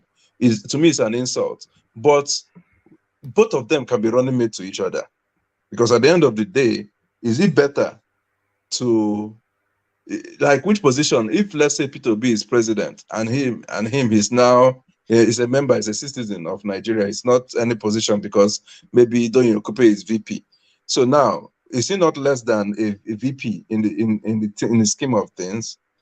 Do you understand? So it's all about sacrifice. If you decide to come together and choose position, let's go all the way to Kenya. Raila Odinga has been wanting to be president for some time. I think after every election there'll be crisis. So they had an arrangement where what's his name? The Kenyatta is the president, and Raila Odinga is the prime minister or something like that. Now that Raila Odinga is like, anyway. So are you seeing? So now they're able to share power, kind of, or some kind of arrangement. Yeah, but now. The constitution does not facilitate for what you're describing. No, the reason I'm saying, the reason I went there is to tell you that if Raila Odinga said no, I must be president. No, I must be president, and then at the end of the day gets nothing. Is it that prime minister he got? Is it not better? You know that there was no provision for prime minister. They had to create that. They had to create the provision. They had to make necessary amendment to include that position, because Kenya runs the presidential system of government. They don't run parliamentary. So coming back to Nigeria, it's, if you say you want to make an alliance, look at Tinubu and Buhari. Tinubu even had to sacrifice. He was supposed to be the VP, but he had to sacrifice and allow someone else get there. Tinubu himself would have projected himself to be the president or something. So if you want to make an alliance, you have to sacrifice. If you're not president today, you can be president tomorrow. At this point, this alliance will favor P2B being the presidential candidate and Kwakwanso being deputy. Maybe after P2B, then Kwakwanso can have a chance at the presidency. Shall I tell you why I think it was a bad idea from the get-go? It's a talk that should never have taken place. you see, the Kwakwanso movement, which they call the Kwakwansia movement, Yes. it's a very fanatical movement. It's almost like but it's huge though. There are millions of them, by the way. But they are Yes. very fanatical. It's almost like a cult-like movement. Yes. But they cannot see beyond because they see him as the voice of the Talakawas just because of how they understood his administration of Kano State. So they see him as the voice of the Talakawas. So they cannot countenance the idea of him subordinating himself to you know that Kwakwanso was actually if they ran the primaries well in 2014, he would have gotten that ticket ahead of Buhari because he was the one that Yes. Yeah. He everybody came was. second. He even came second to Atiku. Atiku came third. And they rigged it Yes. and what. So Yes. he's a strong frontline player. His movement would not countenance him subordinating himself to. But remember that even when he lost to Peter Atiku, Obi, and Peter Obi's movement would not. Sorry, go ahead. but remember when Kwakwanso lost to Atiku in 2019? Yeah. He still, even though he wasn't a candidate, he was neither the vice presidential or the presidential candidate, but he still took Atiku to Kano. Do you understand? They still Atiku is a listen to senior him. politician now. Obi is not a senior politician. Well, but again, if you know their leader, they listen to their leader. If the leader says, just forget it, this is a person, because I'm in the ticket. Do you understand? You know, they don't, it's not about, oh, you must, they don't, they lead in the north, they don't support their leaders based on condition, based on, oh, you must be like this before we support you. It's whoever you tell them to vote for, they will vote for. That's how they do. Yes. So I don't. It's saying I cannot be. To me, it's like an insult. It's like you're trying to make it look like it's a position. It's turn. There's turn by turn. After one person, the other person gets in. It's if you want to do it, then you do it. Otherwise, now it collapse. Both of you now have separate votes. But Peter B, I think he's picking up. Where I was impressed was it the Nigerian Labour Congress president mentioned that that they're going to deploy their members to the polling units to help monitor votes. To me, that is the structure that we're talking about that he doesn't have. Yes, it would need that because he would need that. So if they do that, then it's going to be a big boost to him. It means that his votes will be secured. So that would be a big boost. And if they should run election free and fair, it's going to be difficult. The election might not come up with a clear winner in the first ballot. If it's going to be a free and fair election, it's going to be between the three of them, Atiku, Tinubu, and Obi. They might have to do another ballot for the winner to emerge, because the constitution has to, apart from simple majority, it talks about having to third of the voting, like of the number, to third votes. To third times the number of votes in the state that they've lost, at least in 2/3 of the 30, that's if you divide 36 in about 12 states or so.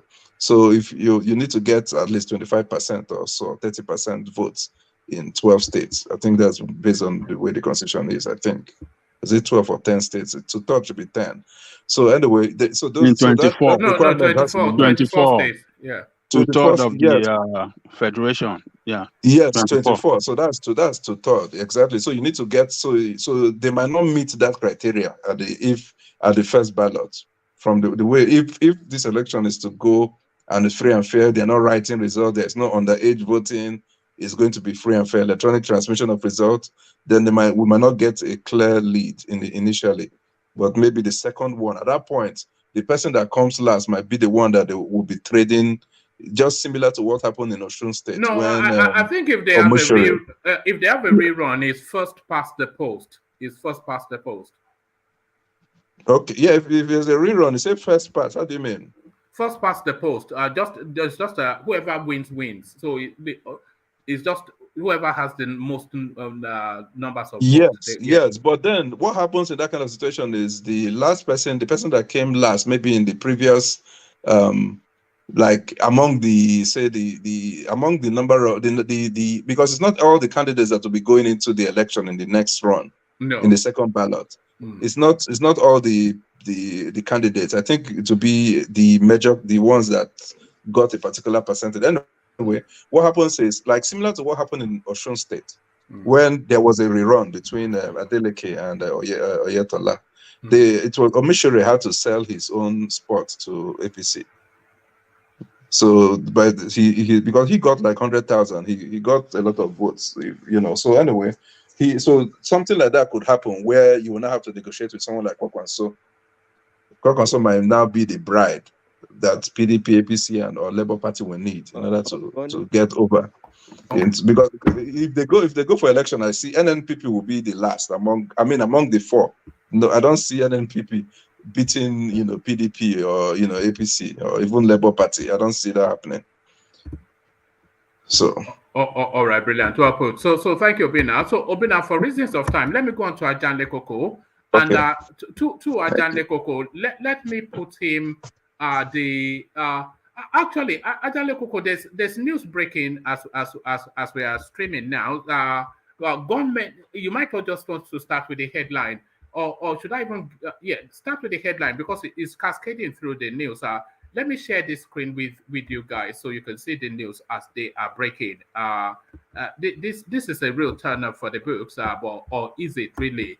So here it is. This is where I usually get the news from, if you ever wonder. So this is within the last 5 minutes, as you can see, and there's only one news dominating the space within the last 5 minutes. Terrorist attack Buhari's convoy in Katsina. That's from the Tribune. From the Punch, Katsina, terrorist ambush kill area commander, one other. So that's Buhari's. So this is from the Independent. Breaking, presidential guard foil attack on Buhari's advanced team in Daura, and on the go. So that's the news as it is coming in. So just briefly on that thought, Ajan Lekoko, Buhari's convoy now under attack in Daura as we speak. And there it is right there. There it is. Bingo attacking his owner, Ajan Lekoko. Yes. Let me first of all urge our listeners around the world to please click on the like button, share, and subscribe if you have not done so. This is a bad news. This is telling us that Nigeria as a state, or maybe I should call it a country, has lost it completely. If terrorists can open attack on presidential convoy, that's to tell you that these people fear nobody. The boldness that they carry now to attack presidential convoy, it shows that nobody is safe in that country anymore. Nobody is safe, no matter how highly placed you are, no matter how many security personnel you have around you, you could be attacked anytime.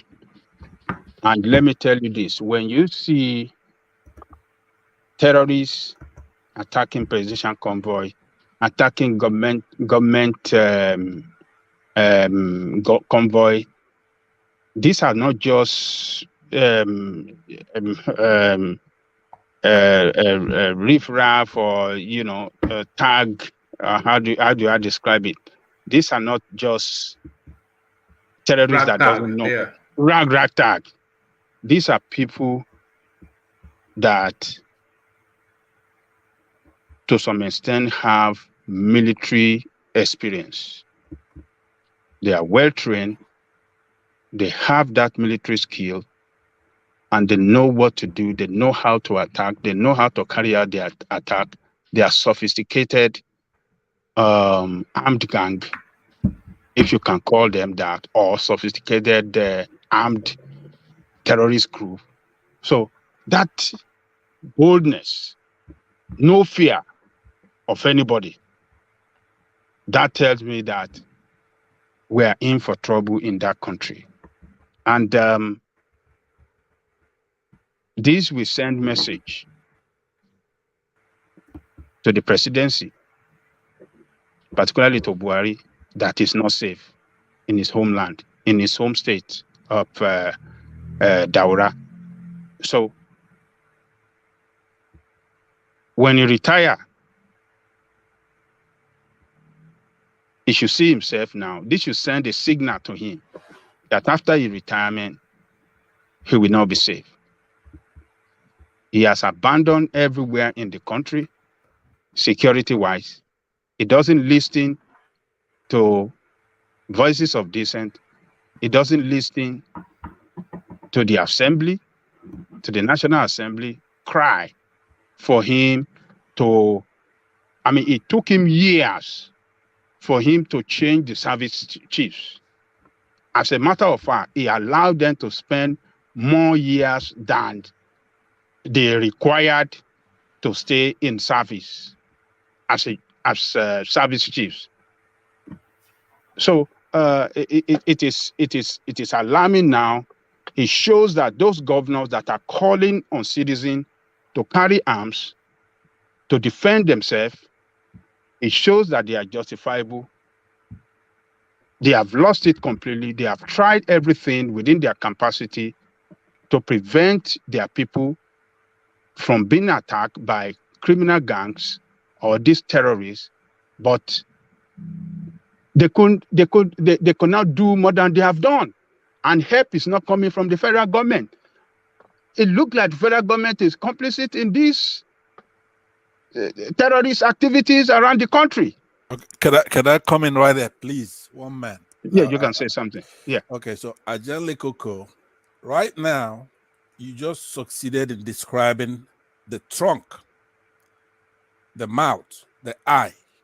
In another occasion, you would succeed in describing the head, the tail. At some point, somebody then has to point out to you that you are talking about an elephant. If somebody is complicit with the government in terrorism on top of their citizens, and is doing so without cease, killing a lot of people. So a group of people, let's say Southeast, and youths get together and want to defend themselves, they have the right to do that. You cannot, when you make the statements you just made now, I have to tie it in with other statements you make. That is the whole thing. Since I've been coming here, that is what I'm trying to do. When you start describing the tusk, the trunk, you can't then go back tomorrow and say APC is okay. You can't do that. Buhari, it's not just the man that's walking around. Buhari is APC, it's Tinubu, it's everybody who's in the APC. Buhari is the Fulanis. Are there some good ones? Yeah, of course there's some good ones. But the point I'm making is that depending on what the state is doing, the government is a powerful organ in every country. We actually have in Nigeria a government that is being suspected of terrorism, complicity. So why then do we condemn those who don't want to be genocide to take place in their area? You can't have it both ways.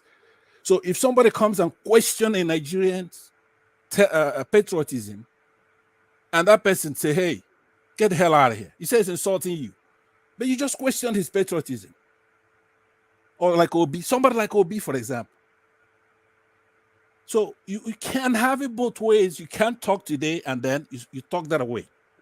And then when you come in tomorrow, then, oh, now we're talking politics. No. That's the reason why Buhari is no good. That's the reason why APC should be held accountable. In any other country, a government such as the one we just had in the last 8 years, what should our discussion be? They're even lucky we're talking. It's absurd to describe what you just described, yet you say good words about those who brought them into power. You want even more of them, even without even questioning anything. And then okay, so but that's what I want us to be. I want us to be cohesive. That's my whole thing. That it looks like I'm always talking about you because I really think that you're just one of the most important people on this panel We're a small group, that's true. But it's very important that you don't worry about us being a small group. You're always coming to label that, but you are never not here. So I mean, if it's too small for you, no, but I'm talking about you know? numerical small things. Small packages can do wonders. I'm here because I believe in the platform. But one man, you know, to be you gotta call a spade a spade. You're not overflowing with thousands of viewers. People have that. No, all right. Well, we are certainly not going to be flowing with you because we are just too tedious. But I'll carry on, Ajanle Koko. Pansat, I don't know where you're coming from. I don't know why you. No, it's leading to be you know what it is. Yeah. Just, I don't know why you want to tag me with or rope me up with APC or championing APC or championing what they stand for. Everybody know me on this platform. I am anti-APC. Number one, anti-APC. I have called on Nigerians to hold APC responsible for the crisis we're having in Nigeria. What we are going through in Nigeria is not problem, it's crisis. Security-wise, economic-wise, political, all the crises that we are immersed in is APC. And as such, all Nigerians should stand up and sack APC. It doesn't matter who is on the head of their ticket. The person on their ticket is a Yoruba person. I'm a Yoruba person. But politics is a matter of ideology. And political party is an association run by a group of people. And that group of people are the one that will win election and then run government. APC won as group of people since 2014, and they run this government. You cannot exonerate any one of them as good among them. And as such, I have called for APC, for Nigerians to vote out APC. At the same time, I'm calling on Nigerians, that Obi cannot be exonerated as well, because Obi participated in this criminal Obi political system. Was PDP from 2014 till 2 months ago. So Obi I don't know what we're talking about. In this criminal political system, in PDP, that is part of this political system that destroyed our country. He invested in the project called PDP. A man that is claimed to be a frugal person bought form for 40 million for presidential, and yet you want to describe me as frugal, you want to describe me as saint, you want to describe me as a person that can solve a Nigerian problem. He cannot solve Nigeria. No politician in Nigeria, all of them from these two parties, can solve our problem. They are never our friends. Obi could be singing a new tune, could be talking good, could be talking soft, could appear as a good person, but they are not good person, because Obi never stand up for Igbo interests or fight for the interests of Igbo at any time. When it's critical for Igbo people, he never speak for the interests of Igbo. So he's pursuing his own agenda, his own selfish political agenda, political interest, and that is what he has seen him jumping from one party to the other, like every other politician in Nigeria. But all of you don't get it right. So, but let's leave that side. What are we talking, one man? We are talking about the security. Yes, but I was just wanting you to mention that briefly, only to take you to the demand that Wike has put to the PDP, that are for him to re-engage with the party. They need to get rid of Ayu. And a lot of people do feel they need to get rid of Ayu, because Ayu, of course, being a northerner, and the flag bearer of the party also being a northerner. So you cannot not have it top heavy just from one region. But what are you making of our Wike's stance, Ajanle Koko? Okay, before I talk about Wike, let me complete on this insecurity. This insecurity is alarming. Everybody should stand up and look at it as a serious crisis confronting us as a nation. Governors across the northern part of Nigeria, they have said it, they are cried loud to this country, loud to everybody that, yes, we have lost it. But it looks like Nigeria doesn't get it. We have lost it. Governor Tom, because of his persistent crying against the Fulani terrorists, they stop him from coming to to Aso Rock. They stop that man from coming there. He cannot book appointment with the president. He cannot see the president. Just because he's specific, is truthful, is standing up to defend the people of his state. His responsibility, number one responsibility of every governor is to secure life and property of their state. And this is what this man is doing or has been doing, and is standing up and is saying it loud and clear.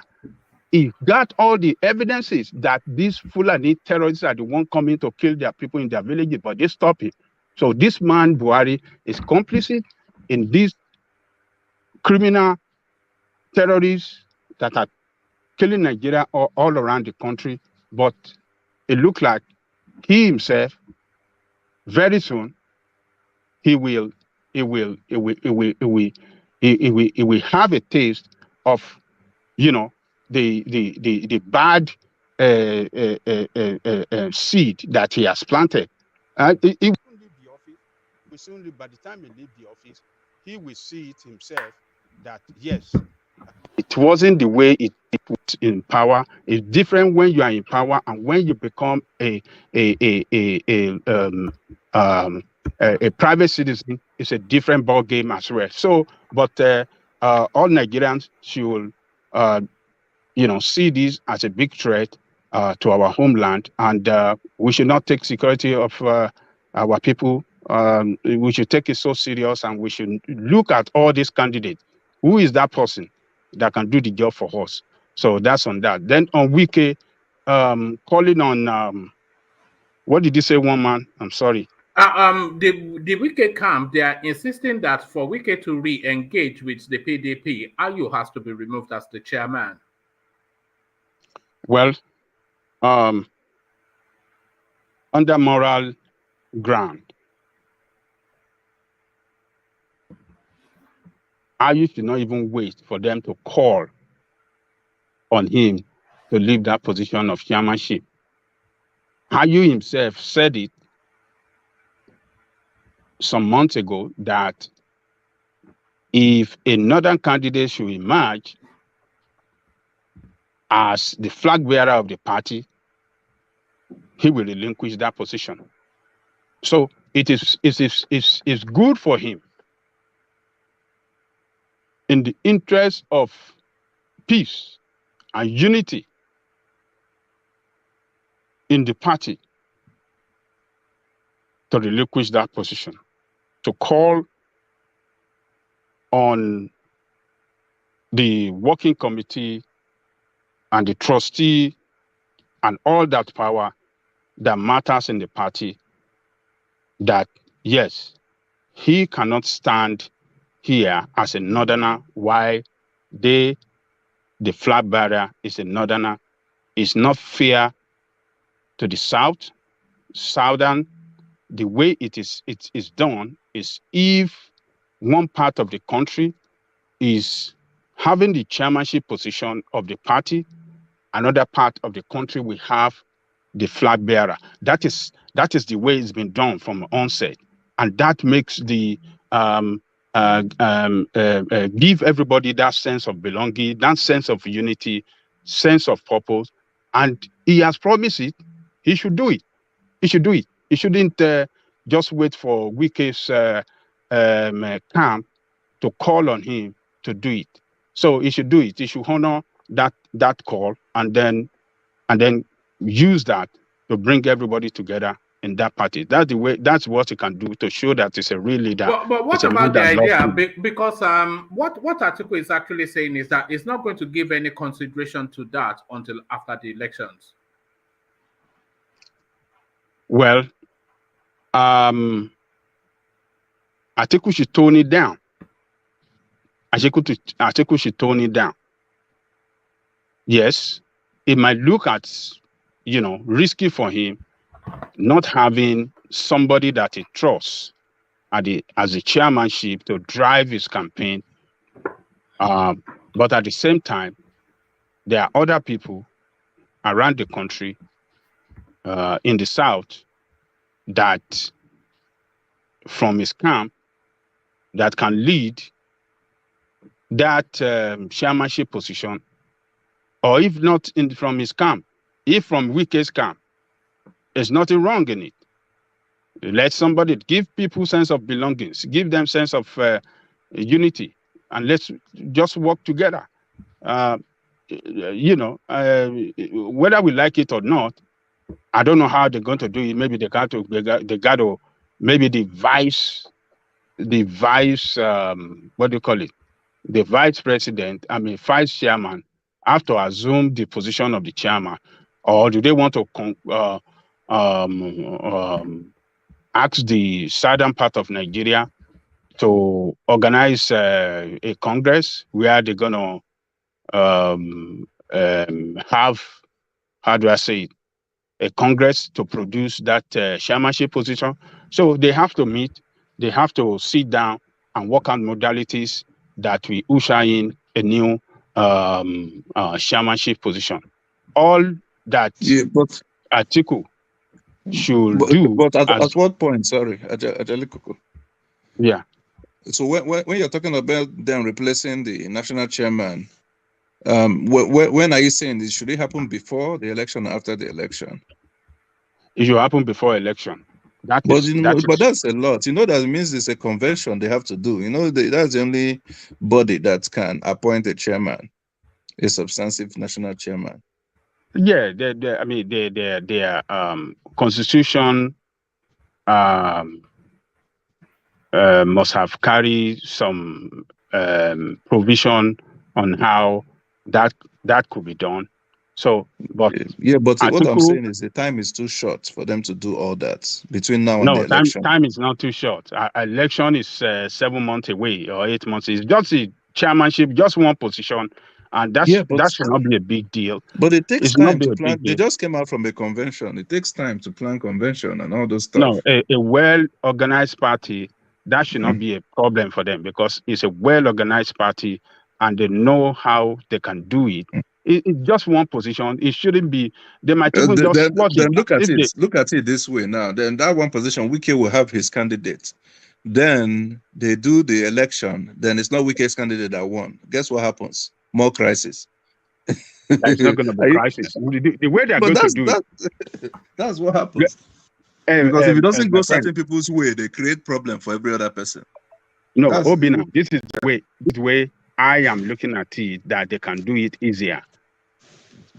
Once they can agree from a particular zone that should produce that candidate, that chairmanship position, if they agree that it should be Southwest now, they should leave it for the Southwest Southwest zone to go and carry out that primary within themselves. No other part of Nigeria will be involved. It's only from the Southwest. The Southwest caucus will carry out that primary among themselves, or if they have a consensus candidate, they will meet and say, this is our consensus candidate. Everybody from the Southwest we put their weight behind, approve that person, and it will be ratified by National Working Committee of the party, and boom, that person will be chairman of the party. It's not something difficult to be done. I think we should tone it down. He cannot say it is not possible. The interest of other people in the party matters too. He doesn't own the party. Everybody in the party owns the party, is the leader, but at the same time, what ought to be done right should be done right in the interest of the party, unity and sense of purpose for everybody that members of the party. It should tone it down. You cannot say that no, it can't happen. No, that is wrong. They should stand up against him and fight against that. That is how these leaders, when they are coming up with this, how do you call it? dictatorial tendency. And if you don't push back against them as member of the party, by the time they assume power, they become a dictator like Buhari. That everything they have to approve it. Go, everything. Nobody can stand up to challenge him. Nobody can caution him. Everybody just looking for his favor. Hey, let it go, Mr. President, Mr. Emperor. It doesn't happen in democracy like that. There must be check and balances. And him as the leader of the party, he knows too. He knows well that, you know, look at, they have three most powerful positions in the party held by Northerner: the presidential candidate, the chairman of the party, the chairman of trustee, all another. No, it can't happen like that. It should be resisted. It should be resisted. He should act like a leader. He knows how it's done, and he should let it happen. He should let the South have the chairmanship position while he is the president. That's why he should do it. So the Wike group asking for this guy to leave it, yes, they are doing the right thing. Do you think PDP will arrive at February 2023 as a united front? Because I know they'll be united. Yeah. You think so? With Wike there? With Wike there? Yeah, they will settle it. Wike, you know, immediately after primary like this, yes, crisis happen. And then if the party have a crisis management mechanism, they can easily resolve it. As long as the leaders have that ability, and the party have that mechanism to resolve crisis. Yes, they can do it. Particularly if they have a capable chairman that knows how to manage crisis. He's the one. The chairman of the party must be a person that is capable of managing crisis himself. So the crisis management mechanism must be in place so that they can manage the crisis in the party, and then bring people together and then work as a team. So that's the way it ought to be. But 7 months away, I believe they will come out strongly. But it depends on the chairman of the party. It depends on the candidate of the party as well. If Atiku really want to resolve this problem, rocking the party, if he show that leadership, the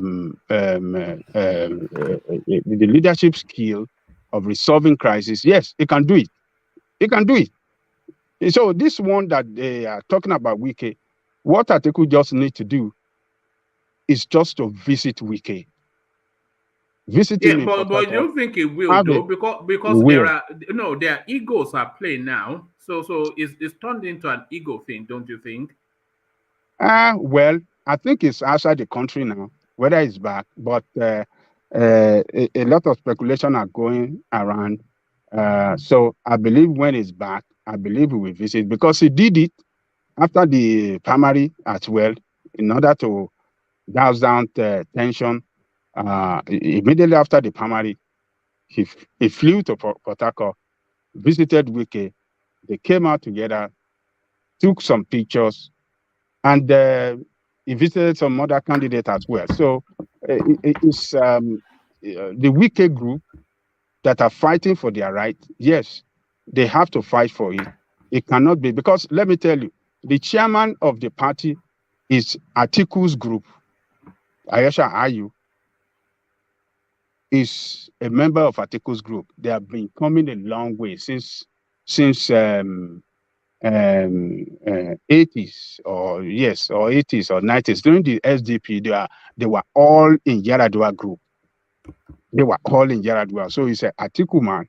So it's possible that I don't know who is their board of trustee chairman as well. that could be possibly an Atiku man as well. So, and Wike's group has seen this, that, Atiku is dominating all the leadership of the party. How can we break it up so that we can have a place too? So But I think this is what whose fault was it? It was he had his own man there. He removed him. So oh although you yes. can't Oh yeah. control the party You're all the right. time. You're right. So he shot himself in the foot. He didn't know how to play the politics where he just know how to make noise and do gra-gra. The gra-gra that he did, that he took out, what's the name of the former chairman? He took him out. Which is And Secondus, Prince. Secondus, he took him out because he wanted to run. And he knew that if Secondus remained there as a chairman and they went for another convention and he retained the chairmanship position, that will not allow him to go for presidential seat. So that will be a kind of setback for him. He could contest, but that the Northerner might not vote for him, saying the chairman of the party is from the South. We must produce the president. So he back then took out this guy, Secondus. Then the Yaradua group, I mean what do you call it? The Atuku group played a very fast game against him. They supported Iyochia Ayu. They put Iyochia Ayu in place. So now Iyochia Ayu is the chairman of the party. Now they don't want him. Though Iyochia Ayu have said that if the flag bearer comes from the north, he will quit his position of chairman. So he should honor his word and show leadership and give members that sense of belongings and a sense of unity, and let the party work as a team. I think that is the best thing for Iyochia Ayu to do. All right, brilliant. So Ajale Koko, let me take you to another talking point. Actually, I want you to wrap two talking points together just so we can get to people who have been waiting somewhat. I'm sure they're getting somewhat fed up. So stop linking us with Peter Obi. IPOB wants Kwakwanso. So it's quite unpicking this somewhat, because IPOB, they are trying to distance themselves from Peter Obi. So that's what they are trying to do. But why would they want to come up and distance themselves from Peter Obi? Them distancing themselves from Peter Obi, it gives Peter Obi pretty much somewhat of a hand in his journey. Because by distancing, then they are saying essentially he's not part of their movement and he doesn't believe in them.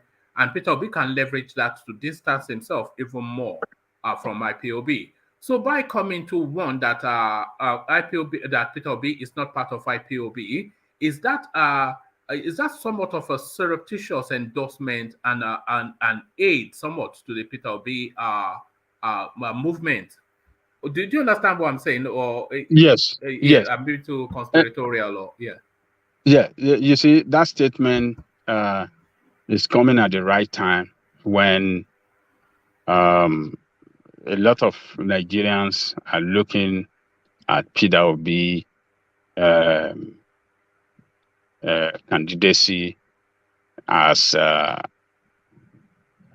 particularly his supporters as IPOB supporters. So for IPOB to come up with this statement, I think they have completely exonerated Peter Obi as somebody that is not part of them, somebody that does not believe in their agenda. And it is good for Obi. So Obi can use this, to market himself, to distance himself from them. He can make reference to this statement. It's a good statement that will really help Obi, to market himself better and distance himself from them. But if we really want to look at the two of them, IPOB does not believe in Nigeria. They don't believe in Nigerian state. What they are pursuing is clear to everybody. It's Biafran nation, no more, no less. Obi is pro-Nigeria. So we know that he is not a tribalistic man. He's a man that believes in Nigeria. And he have demonstrated that in his statement several times, that yes, Nigeria must work. We must make it work. He wants to make it work. And that is why he's contesting for the position of presidency. And as a matter of fact, any politician, there is no politician in Nigeria today, anyone in political office, a political office holder or elective office whatsoever, that position shows that they don't believe in Biafra. Any politician from the East does not believe in Biafran nation, because if they believe in Biafran nation, they will not participate in Nigerian politics. They will not seek for office. So it's a clear, there are two parallel lines. Biafran nation and Nigerian politicians, there are two parallel lines. So people should not mix them together. And people mischievous in their campaign against Obi should not use that against Obi. So it is good that Kwankwaso make that statement yesterday, that the people in the North be looking at him as IPOB, if he should step down for him. And now IPOB coming out. This man is part of us. We don't believe in what he's doing. So Obi is in good shape. Nobody can call Obi an IPOB member. He never even represented. He never even visited Kanu. He never. Do you think he should? Do you think he should, and do you think he will at some point in the course of his? Because as he continues on this journey, he will have to address the Nnamdi Kanu space. So, do you think he, like Soludo, should visit Nnamdi Kanu at the DSS facility? If he should have done so, if he's a courageous man, but he's a politician, he knew that he could suffer a setback or a backlash or campaign of calumny from Nigerians, if he attained, the head of presidential ticket from any party. So I don't see him visiting Kanu at all. Do you think Obi should start making some, sorry, Ajale Koko, do you think he should start making some individualistic, bold decisions and not just be, pandering now to his movement? Because there's a sense somewhat that he panders to the movement and is not making individualistic leader-like decisions. Oh, yes. Sometimes you have to make individualistic position if that position is a if that position. Do you think Obi is a brave man? Would you describe him as a brave man? You haven't shown that to me by not visiting Kanu, but at the same time we have to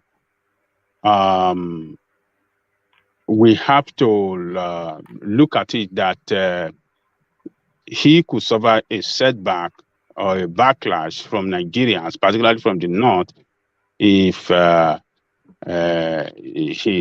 he should do that, because some people will perceive it as a supporter of Biafra, Biafran agitators rather. So I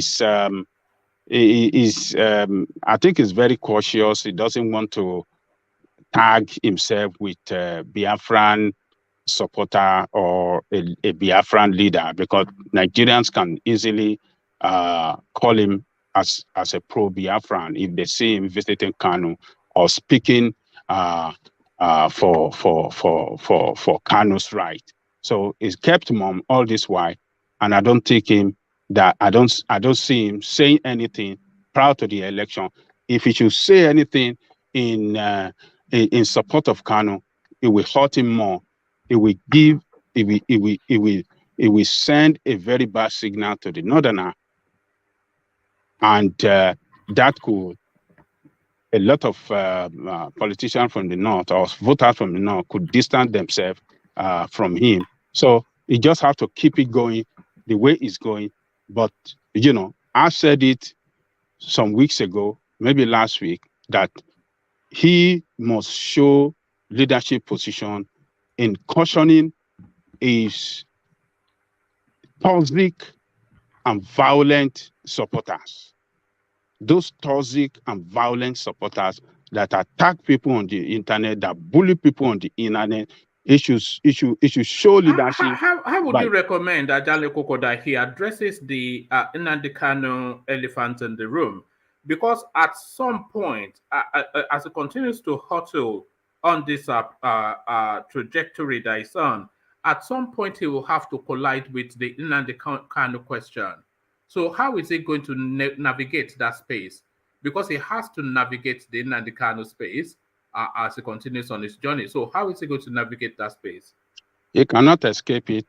When he gets to debate, on the debate stage, they're going to ask him questions on Biafra, on Nnamdi Kanu, Sunday Igboho, and all the rest. What does he have in mind, or what will he do for these people if he attain the position of? They're going to ask him questions. So, but I know he will. I will expect him to give an answer that will not put him in trouble. He should speak. He should speak to their right, constitutional right, and he should not deviate from that. He should stick to their constitutional right. Whatever the Constitution give them as Nigerian citizens, he should stick to it. He should say that Nigerian state should treat them in accordance to the constitution of the country. That is the only thing he can say. Yes. Ajale Koko, as he continues to traverse the Nigerian media space, trying to sell his candidature, some clever card journalists would at some point ask him the question, should Nnamdi Kanu be released unconditionally? So how would he answer that question? I think he should answer it by saying that it's in the hand of the judiciary. If Nigerian state, if the constitution of Nigeria guarantee him bail as every other Nigerian citizen, the judiciary should act accordingly in accordance to the constitution of the country. But the Southeast are asking for him to be, all the seniors in the Southeast are asking for him to be released unconditionally. In fact, some senior, and Mechi, not Rotimi, of course, First Republic Minister of Aviation, who is a man in his 90s, he went personally to Aso Rock to say, release my boy to me on my recognition. And Buhari said, I will give it consideration. And later just said no, you know. So if they are asking him, should Nnamdi Kanu be released unconditionally? I don't think there's an answer to that question that he wins. Yeah, it's a very tough question. As an Igbo man, if he should say that yes, he should be released unconditionally, some people will tag him as pro-Biafra. They will look at him that is not a president that really loves this country. They will look at him as a president that just want to fight for the interest of the Igbo alone and not the interest of Nigeria. Because they're going to ask him that, what about Nigerian state? What happened to Nigerian state? If this guy have done so much against Nigeria, and because he's an Igbo man, you said he should be released unconditionally, that is a threat to the security of Nigerian state. Because as it is today, IPOB, by Nigerian has declared IPOB as a terrorist organization. And a terrorist organization, a leader of terrorist organization, according to Nigerian law, cannot enjoy the same right as Nigerian citizen. It cannot enjoy the same right as Nigerian citizen because it's a terrorist by Nigerian state. Okay, so, if he's asked that question, Ajale Koko, and he says the law should take its course, how do you think that answer will be received? The law should take its course. If he should say that, yes, the constitution and the law should take its course, the Easterner will look at him again as a man that does not love Igbo people. So on both sides, he cannot escape, backlash from both sides. If he should say that, oh, let him go unconditionally, Nigerian from other parts of Nigeria, particularly from the north, will look at him as a president that is trying to promote the interests of Igbo. It does not have the security of Nigeria. Does not matter to him. And if on the other side, if he said, let the law take its course on him, the Igbo will look at him as a betrayer. They will look at him as a man that does not love one of their own that is going through pain. They will look at him as a sellout. So it's a very difficult position for him. But should he not preempt that? Should he not preempt that by visiting Kano now? So he will address that kind of question on his own terms rather than it being here. He shouldn't visit Kano now. He will mess himself up bigly, because why haven't he visited him all this while? Why is he waiting for all this while? Why not visited him all this while? Because he's trying not to rob himself with pro-Biafran tag. That is why he has distanced himself from Kanu all this while. So visit him now when he's getting momentum and when he's trying to gain strength, to sell himself to the northerner for Nigerian most exalted position, the president. He can't do it now. If he should do it now, forget about it. His presidency will only end in the east. It will not extend. It will not extend to the north. People will carry out a very vicious campaign against him in the north, and that will end his popularity over there. They will tag him as pro-Biafran, enemy of the north, because that's what they're going to tag him, enemy of the north.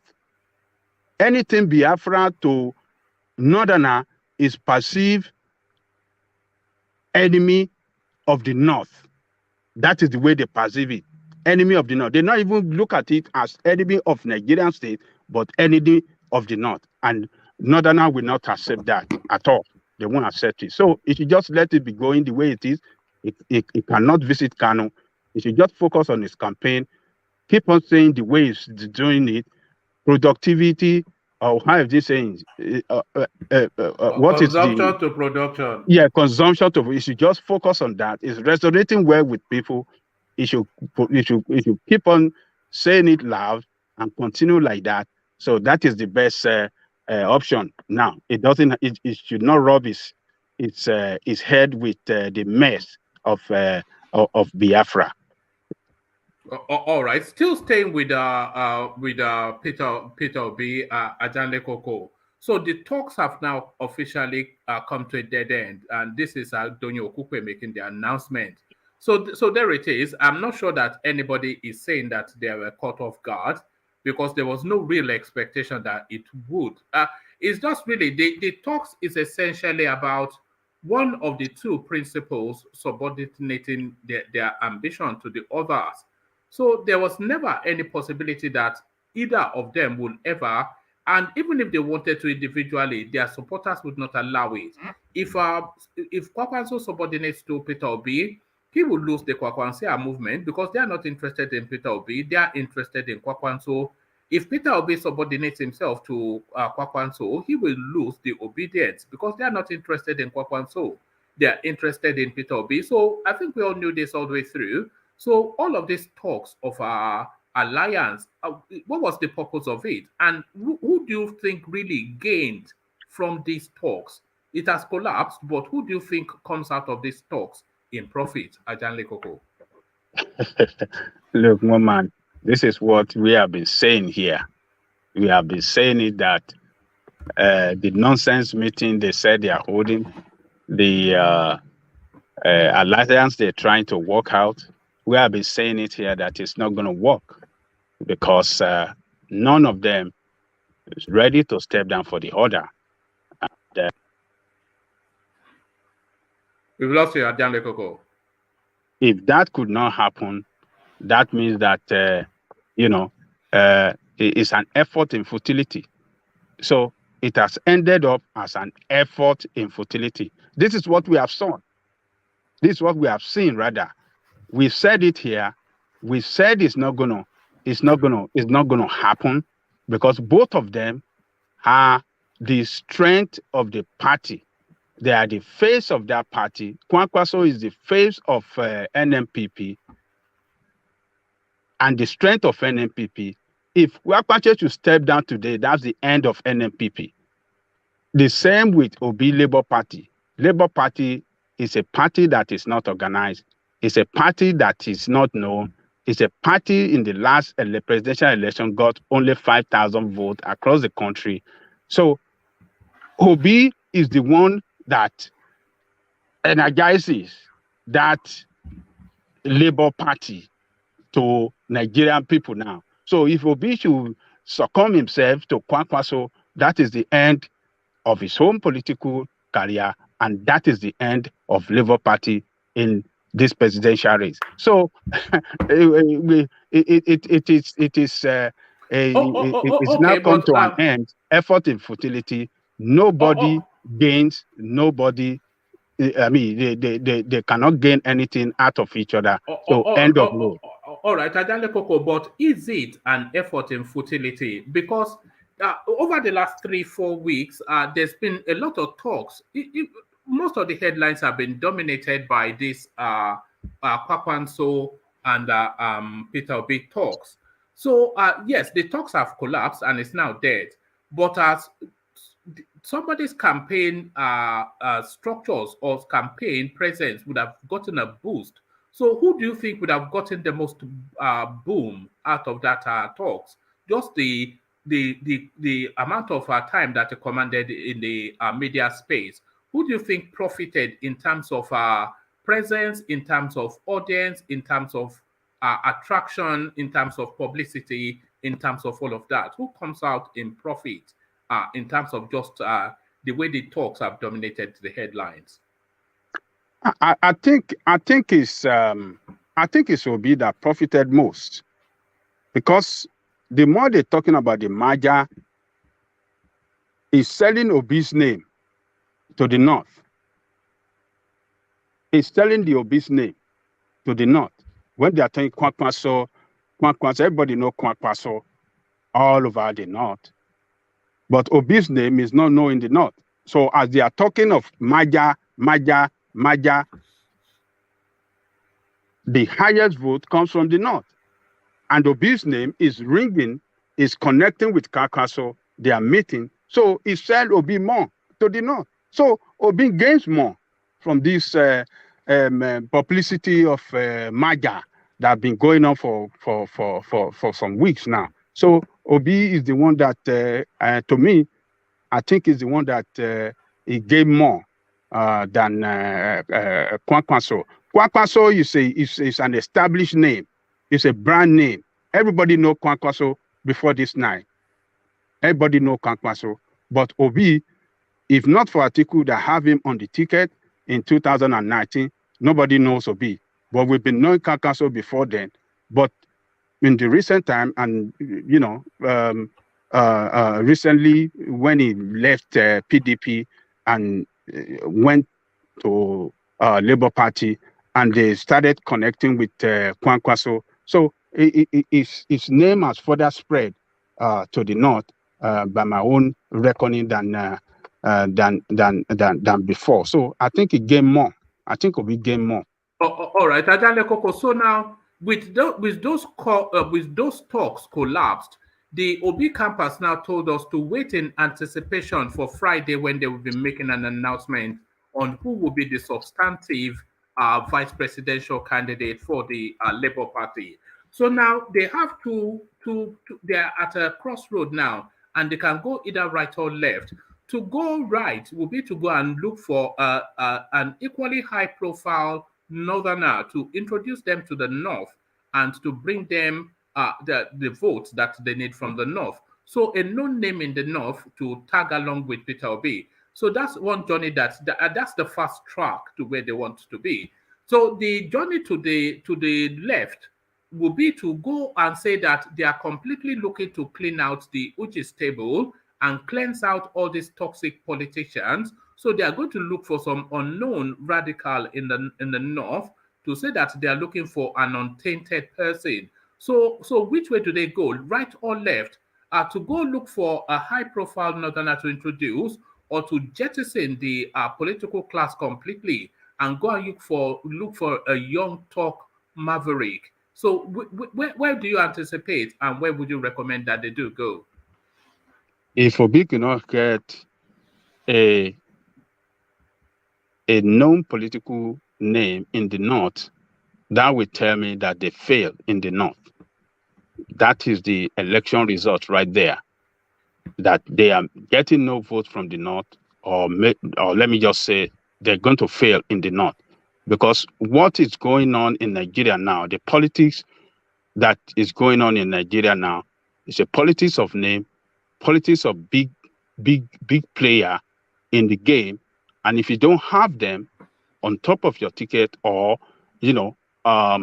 inclusive in your ticket as a vice president, what is that person bringing to the table? What is it bringing to the campaign? If it's not a known name from the north, what is it bringing to help Obi? So Obi will just be a lone ranger, as far as I'm concerned, if he cannot get a big name from the north to support him in his presidential pursuit. So How Yes. important is a vice president in a presidential campaign? How important a role, or is it just about the star man? Look, for the person like Obi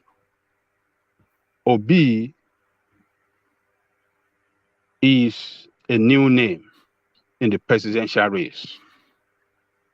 And for that name to drive across the country, he must merge it with a known name, a big name as well, that can support him, that can spread the news. But if he doesn't have that support from a big name, he's going to be a lone ranger. But in the case of PDP and APC, these are parties that are on the ground around the country. Every nook and cranny, every villages, these people are present. They are known everywhere. So the head of the ticket is mostly the driving force, and the structure they have on the ground is an advantage to them already. But Obi does not have any structure on the ground, and if he doesn't have any the vice president that are going to,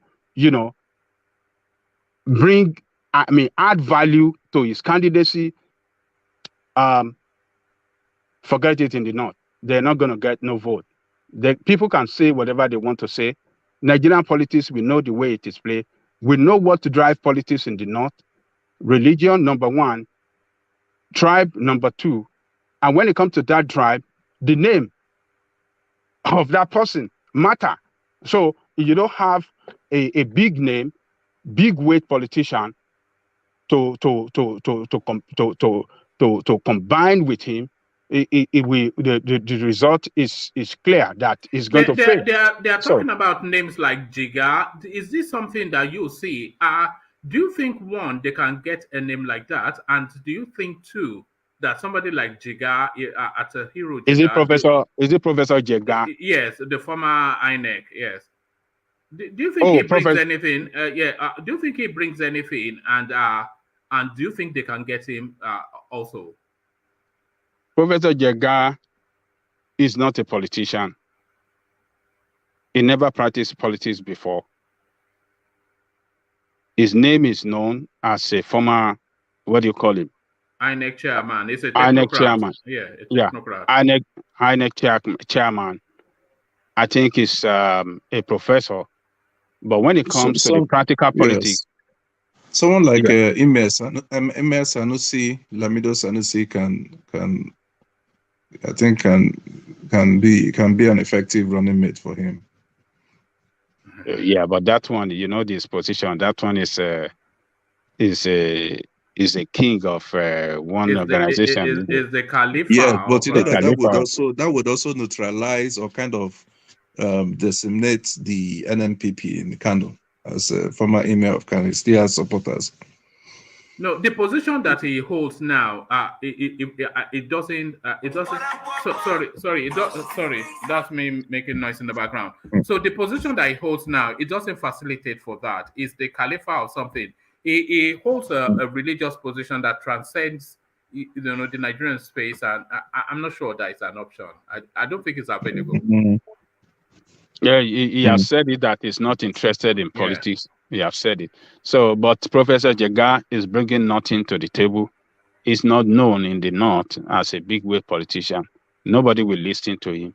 He will just talk, and his talk will just pass through one right ear and fly out on the other side left. So he cannot, he's not bringing anything I to the think they are table. going to be presenting some young person, and then they want to say they are doing a young radical. I think that's where they might well travel. I cannot see any other journey outside of that to go and present say they are presenting a young radical. Whether they present a young radical or Professor Jega, it just show that they have no place in the North, and nothing is coming for them in the North. They're going to fail in the North. That's what that tells me. This election is going to be a tribal election.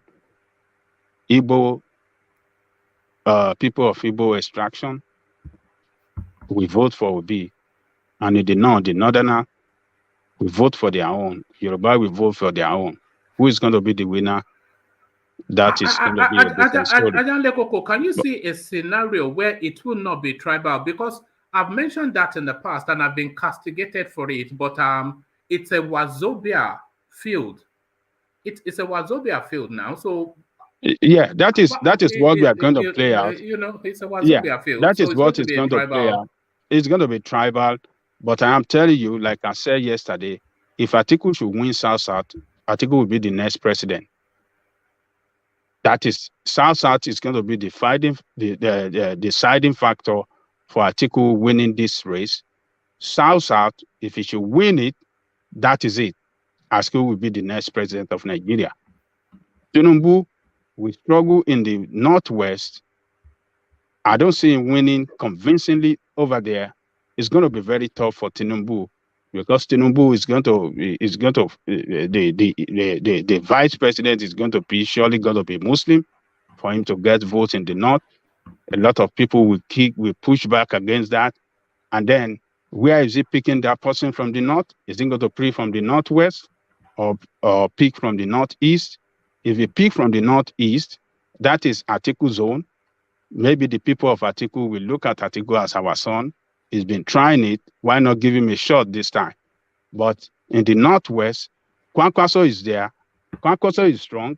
He might not win all the state, but that is the strongest hold of APC there. Kwankwaso will disrupt them there. So where is Tinubu going to win? Will he win in the North Central entirely? It is not possible. So it's going to be tough for Tinubu as well as for Obi. It's going to be tough for Atiku if Atiku doesn't win South-South. If he wins South-South, that is it. Atiku will be the next president. That's my own permutation. All right, brilliant. Well put. So, brilliant. Well put. So, thank you, Ajale Koko. So, Ajale Koko, let's see if we still have anybody left, because I could see them dropping in and out. We still have Emilio Khan. So let's go to Emilio Khan if it's ready. If it's not, then we'll go to someone else. Emilio Khan, are you there? All right. Let's go to Solomon. Solomon, are you there? Yeah, I'm here. All right, brilliant. Good to have you, Solomon. So Solomon, you've been following the conversation. We've been going from we've been going essentially from Wike making demands of the party that they have to drop the chairman of the party for him to show face again within the party. And then we were also speaking to the alliance that has now collapsed between NMPP and Labour Party. And then we're speculating as to where Peter Obi might go to have somebody that will introduce him to the North, because he needs to be introduced to the North, because the North, they block vote. I think we all know that they vote in blocks and they vote to instruction. So who introduces him to that space? So all of that, and we've not even yet gone as far as the NMPP, the House of Reps rather, trying to query the fuel subsidy, but it looks as though that story falling by the wayside. But take your pick and let's hear your thoughts. Solomon, let's hear from you. Solomon, look at that. After all that build up. Can you hear me? Can you hear me? I can now. I think you muted yourself. Carry on. Yes. Concerning the merger of NMPP and the LP, I've always known that it's not there will be no way for Kwankwaso to step down for P2B to be the president and him will be the vice president, because according to yesterday, I listened to his interview with I think channels, and I still listened to Buba Galadima's interview, and with the way those men were talking, I don't want to use the word downsized Southeast in politics. They really downsized Southeast in politics, and at some point I don't really blame them, because it is the way we the Southeasterners approach this politics in Nigeria. We just get deceived by, especially this Obi motive now, that we want to change Nigeria, we want to, like, this is movement now. We forget that Nigeria is tribal politics that they play in Nigeria. Till when these old men has left the political scene, the political arena, then we will now start playing the real democracy. Like when somebody who we know that is fit to be our president, that is fit to deliver the country, is out, then that is when we will now we will start playing the main politics of non-tribal politics. But for now, tribal politics is still what is in vogue and what is still happening. He said everything he said yesterday, I did not really disagree with them. I'm talking of Buba Galadima. I did not disagree with him. To an extent, I saw truths in them. And I keep, even when I came on this platform one time ago, I said that the manner of approach, the way we approach politics in South is not good. It's not good at all. It's not good at all. Solomon, so with the talks with Kwakwanso now dead and buried, where do you anticipate that Peter Obi would look for his running mate? What? Give me a category of person. Use a name to speak to a bracket of person that you are expecting him to announce on Friday, because the announcement is coming on Friday, they said. Yeah, I saw one guy. There's one senator, one guy. They said, I've forgotten his name. He might speak for but who knows? Do they know that guy in Nigeria yet? They don't know the guy they said he might speak. Nobody knows. People are saying one guy, the owner of Bayes University in Abuja.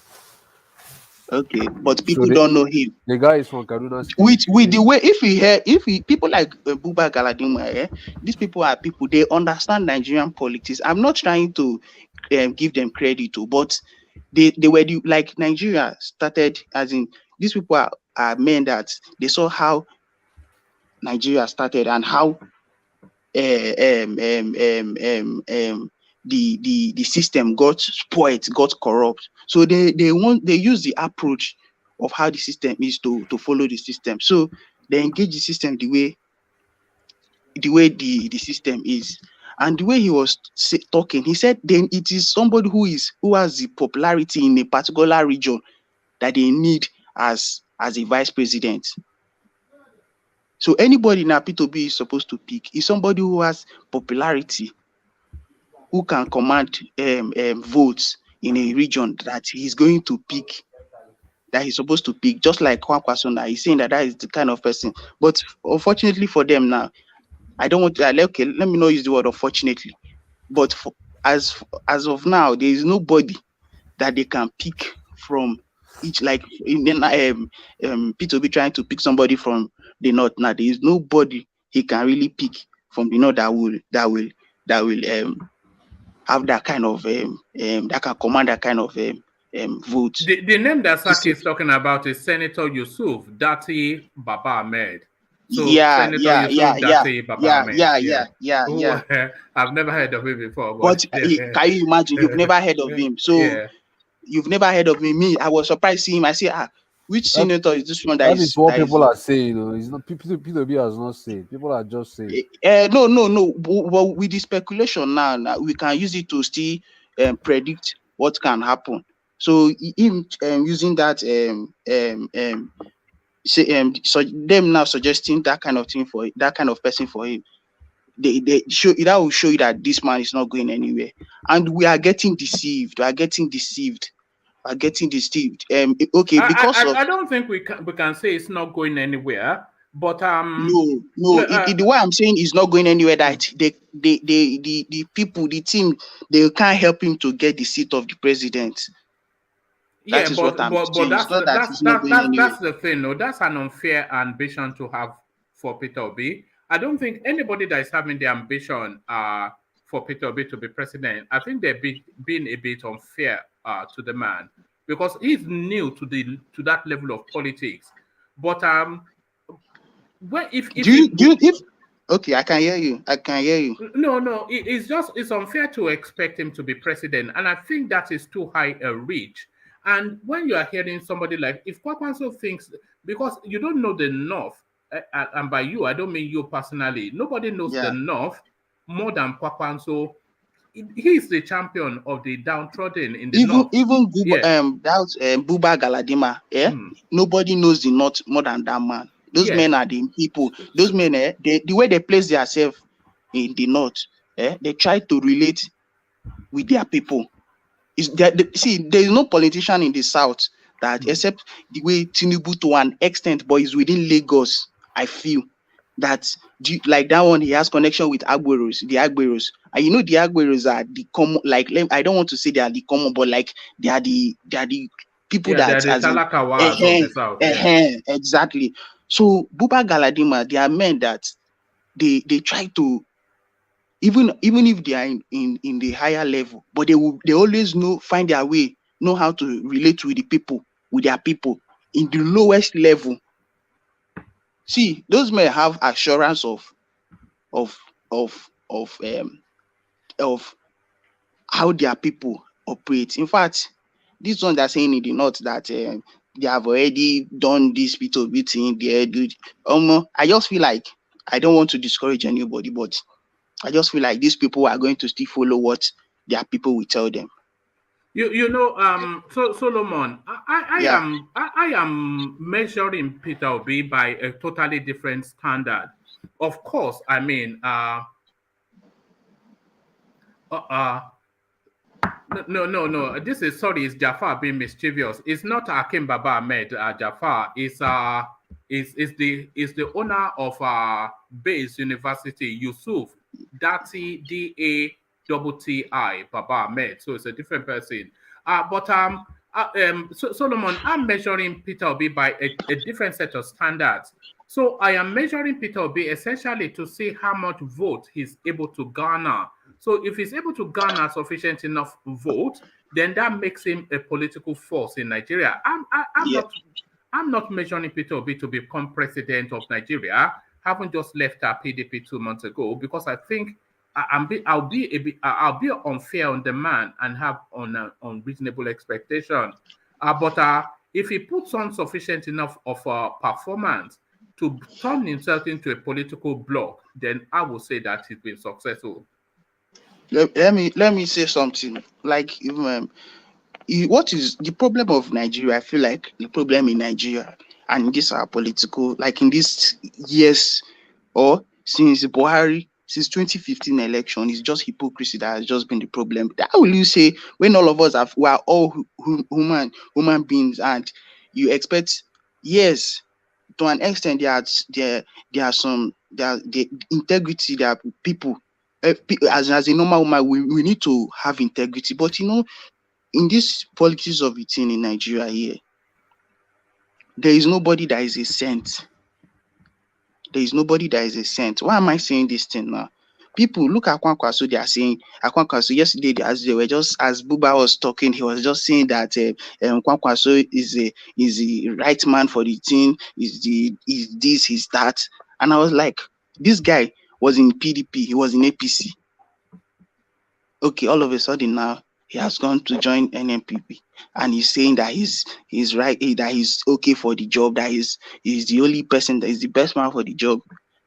P2B2 ran with Atiku in 2019 as his vice president. You did not see that Atiku is not good for you not to follow the man, to not to be his running mate. You would have told him, declined in 2019, that you look at the way those men were just talking. You know that these people are politicians, that they are trying to, even Buba Galadima, the way they were talking, you know that these people are trying to deceive people. They are really trying to deceive people. I don't like the way, as in, I was very pissed with that interview, coming to say many things that this one now, okay, Obi now that was going, like the LP and the NMPP that were trying to merge together. We don't know part of the corrupt parties before they start to form their own various parties, and they want to still come together. And please, they are All just right. deceiving people. All right. I think Saki wants to put a position to you. Saki, you wanted to say? Yeah, you said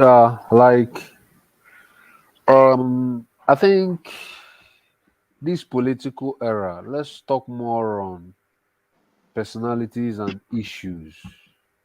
Let's stop dwelling more on this person was part of this political party before, or all of them, they have jumped party, except Tinubu. Every other person that is coming now have jumped party, like from one party to another. So except Tinubu, you know. So let's focus more on persons, and look at persons and assess the persons that are coming out. Let it not be on political basis now. Mr. Jaffa, political. sorry. Let me say something to you. Why I'm pointing out this thing. If it's by person, yeah, you as a person cannot put yourself there. You need people. You need to have a platform. You need to have a very solid That platform is the to beauty. get to that. Wait, please, sorry. That's the beauty. Let me tell you something. This is the beauty of democracy. If you think that we will always try to circle around only two parties, then the democracy will not be very sweet. It is the beauty of democracy. You are free to like support anybody, no matter where the person is. If it is Showore you want to support, focus on supporting Showore. If it is Pito, we don't just begin to say it must be from PDP or from APC. I am not saying from PDP. Sorry, I'm not saying that is the tradition globally, though, Saki. Yes. I don't know which country you are, but whichever I country know you are in, it'll it be is two parties no, it that is there. tradition. It is tradition globally. Yes. But Nigeria has defied all global metrics in a lot of sectors, not only in politics. So Nigeria is not a case you will be talking about. It is the tradition globally. If you say it's the tradition globally, these political parties we are talking about globally, two of them will always have like defined ideologies. But Nigerian political space is not driven by ideology, and we keep saying it is a tradition globally. What happened in Anambra State? P2B came from nowhere and swept everybody and took over and won the governorship election as under Apoga when PDP was the ruling party. So let's not use global metrics, because Nigeria has defied a lot of things when it But comes to global standard. we cannot discard all the known in order to favor a fairy No, it's tale not story about now. like me now. We If I'm can't in discard what is if I'm in known to Nigeria, favor fairy if tale. no, like me, if I'm in Nigeria and I want to vote, I will vote P2B. I will not be voting P2B because I'm sure he's going to win. I'm voting him because that is what my conscience says I should do. That is the person that I feel I want to vote for. So I don't want to be like, oh, he's not going to win, therefore I shouldn't vote him. This is political contest. It's political contestation. It is a matter of, if like Ajanle Koko is like talking about Shewole. So if he's in Nigeria, I will advise him, go ahead, vote Shewole if it is Shewole that that meets the standards you want. Vote for him. Don't think about what people are saying, whether Shewole Oh, will win or he will not win. It doesn't matter to me. all right. You know. Let me put that to Solomon. So, Solomon, let me put what Sakia said to you. So, I want you to address that briefly, and then I want to take you to your candidate, Atiku, and his arrogance. But before I take you to your candidate, address what Solomon, because this is a space that people are very divided about. So, do you think in politics, do you vote your conscience or do you vote expediency? Do you vote for this person because you believe in him, or do you vote even though you don't believe in the person, but you know that he is the nearest to what you believe in with the best chance to win? Do you understand the question? Yeah, I do. I do. Okay, so I, to for that, do me, you vote conscience or I vote for expediency? I vote for I vote for the person that I feel that has the best chance.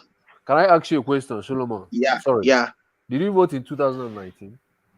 In 2019, I did not vote. You didn't. So why didn't you vote in He's a 2019? young man now. He probably not even No, of age no, then. like you're not up to 18 years by 2019. I was up to 80 years in 2019. So I why had didn't my, you vote? my voter's card since So 2015. so why didn't you vote? In 2019, I think Well, it I was was Babe, busy. wasn't it? Babe. No, I was It's busy Babe. that It's period. Babe. I was busy in It's that period, so I Babe. never had the chance to. I did not have the chance to vote in 2019.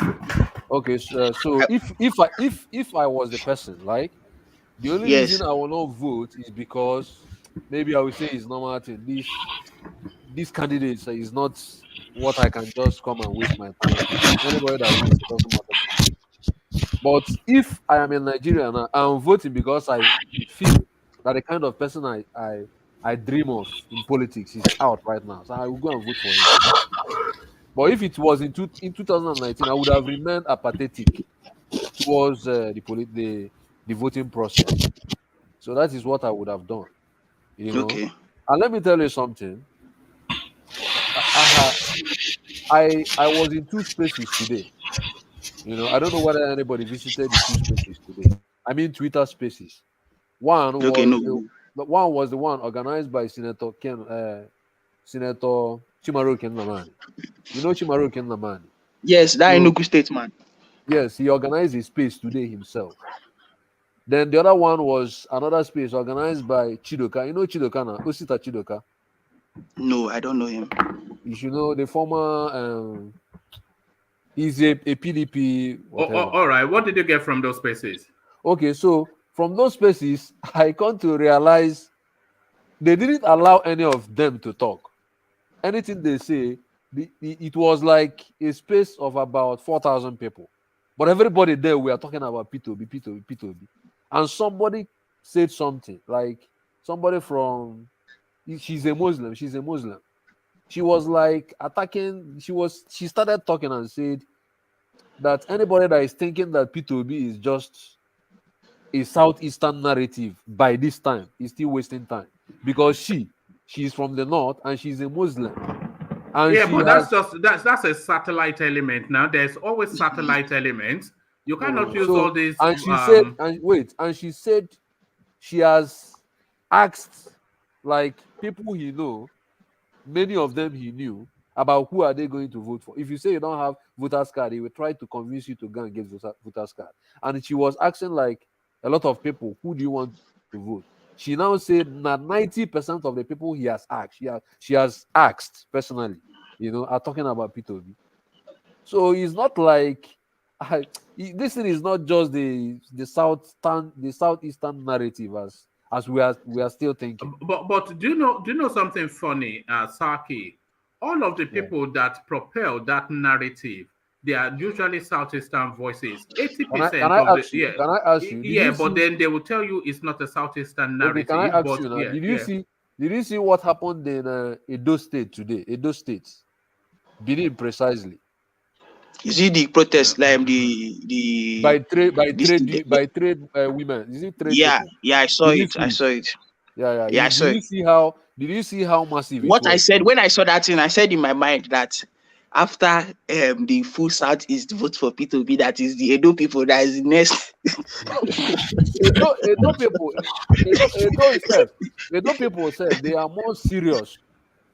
Edo is the most serious state outside the Eastern states. Southeast. Yes, that one is not a lie. Why is that? Why is that, Solomon? I don't really know. I can't even explain. See, I gave you people one. See, I told you people something here that if Edo people are one of the, as in they have the highest population of people in diaspora, so they know what they've experienced good governance outside the country, and they know what the power of the people means. So, and there are people there are the ones influencing them. The people in the diaspora are the ones influencing the one at home, and it's a good thing. They're not telling them they should vote for people because then they've gone and they've know what's the power. Sorry, Solomon. Emilokon, if you want to say something, say it. Otherwise, mute yourself because there's a heavy woofing coming from you. I'm sorry. Yeah, otherwise mute. If you want to say something, say it or mute yourself. But carry on now, Solomon. Yeah, there are people outside that are educating them, enlightening them on the right candidate, and they feel P2B is the right candidate. So that is why most of them there why they do P2B. All right, let's move from P2B for a moment and let's go to your candidate, Atiku Abubakar. And it looks as though his arrogance is going to ultimately cost him that Aso Rock seat. He has always been an arrogant man, and the way he has been treating Wike now is something that is somewhat dividing the party. But rather than act the right way, he wants to double down on arrogance. So Wike has given the condition for re-engaging with the party. He wants the head of the chairman of the party. Is asking that Ayu resigns for him to re-engage. But will they give him that sacrifice, or will they just cut Wike loose? Because he's made a big demand now, and the party has to make a choice. Which way then for Atiku, your man? The two men they are both arrogant men.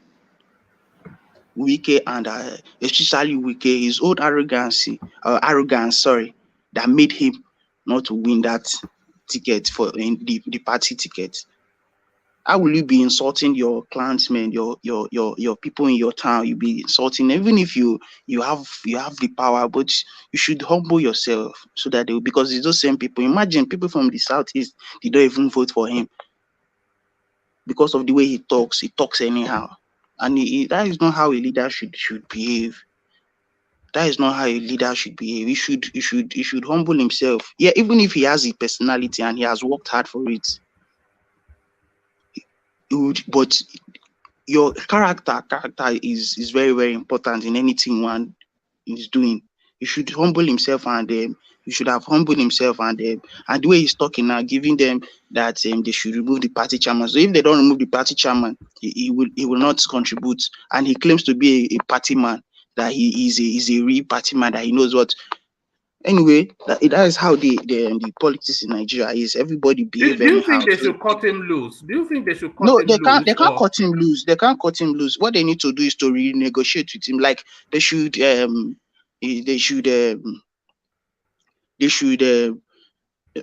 still go and talk to him. They can't cut him because the man, if he's not, I feel that Ayu is not his time to. It's not yet time for him for them to appoint another person. So he should not come and use his own to spoil another person's own. They should renegotiate and know what to do. They can talk, and you know, But they should act are from you that from thing. the north? Are you from the Yeah, north? complete. Yeah, Article from the north. So the very easy then to point that PDP fast turning into a northern party. You know, is a lie. PDP is not any northern party. That party itself is even party that I know I see like it's just because they don't have much. They don't have governors much from the west. PDP is not any Yoruba party. PDP is a national party. It's not Yoruba party. no. I say it's a northern It's party. not No, northern party. no, I mean, yeah, no. It's not a Yoruba party. In fact, it's it's not anti-Yoruba. it's not a northern party. Sorry to say, it's not a northern party. But that was a Freudian slip, of course, because you noticed that there is no Yoruba person in the PDP. So why is that? You know, Yoruba people have understood the game of Nigerian politics. That is one thing I have seen. They've learned from their mistakes.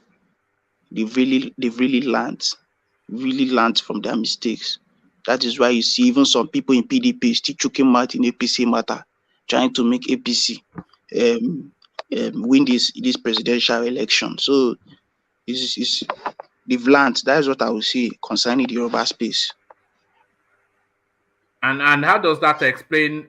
Because apart from Sheyi Makinde, I cannot, and Bode George being an 80-year-old man. So I cannot think of one Yoruba person in PDP.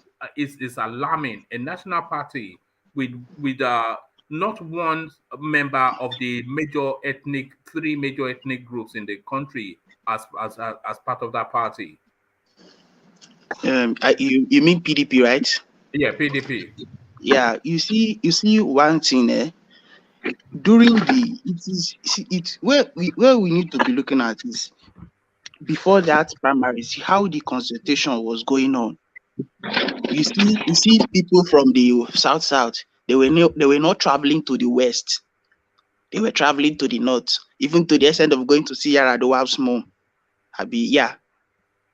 What is Yaradua's mom's business in Nigerian politics? But they left. They did not go to the Yoruba land to go and consult the people there. They did not. They just went straight from south there. I think P2B even went there that time before he switched to he moved to Labour Party. Wike went there. I think Amechi. Don't know if Amechi went there, but these two persons went to the north. So they know that you just need two regions in Nigeria to win an election. They know, and you must not do without the north. So that is why I feel even when Tinubu too, I did not see him coming to the east or coming to. I think the only south state he might even stop by will be Edo State, if at all. But he did not come to. I did not see any news of him going to the east or coming to the south. So they know what they are playing, the kind of politics they are playing. So it's not, and they know who is for them. So what do you think the PDP can do or has to do to make sure that Wike supports the article campaign? They need to talk to him. Like himself, I when I saw this headline, I was like, is it individual politics we are playing, or if you say you're a party person, you're a party man, you should, and you've contested you've gone for the primaries and you lost. You're supposed to support the person that has won. Why are you now coming to to act up? But it's so unfortunate that in Nigeria here, I don't know how they at times the way they do their things. Everybody's just feeling unnecessarily entitled. That's what I would say. So they should talk to. Is a human being and is their member. They should know how they will approach him and they should make peace and plan towards the 2023 election. All right. Thank you. And briefly on this, Solomon, stop linking us with Labour Party candidate Peter Obi and his political ambitions.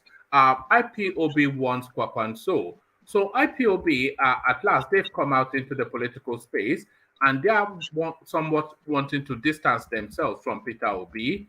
But do you think, because of course, Kwakwanso brought IPOB into play with regards to the Peter Obi narrative. He brought them into play, and they now have to come out to distance from Peter Obi. So do you think they are politicking to favor Peter Obi by distancing from him? Or what do you think they're playing at? They are trying to, because there's this narrative now that is the people that are agitating for Biafra now, that are supporting P2B, that if they now lose, they will not go back to the agitation again. That if they go back to agitation, they will see them as in like selfish or stupid people. So that is why they are just distancing themselves now, so that the Nigerians will know that they are not part of this P2B movement. Like they are not the ones clamoring for this P2B presidency. That they are still standing firm on their decision of cessation of leaving the country. So that is the impression they are giving to Nigeria, to Nigerians, I mean. All right, brilliant. Well put. So well put. So thank you, Solomon. Let me go on from you, Solomon, to Emilio Khan. So Emilio Khan, are you ready? Who is Emilio Khan? Is one of the names on the screen. Hello, woman. Yeah. Oh. Yeah. Yes, I can. So Emilio Khan, good to have you. So let me take you to let me take you to a totally new space. And this is somewhat mischievous politics that is in play here, I would suggest. This chap speaking, hold on, yes. So this chap speaking here, he's a PDP functionary, Adamu Waziri, his name is. He was a former interior minister. And he's saying that Bola Tinubu is in France attending to his health.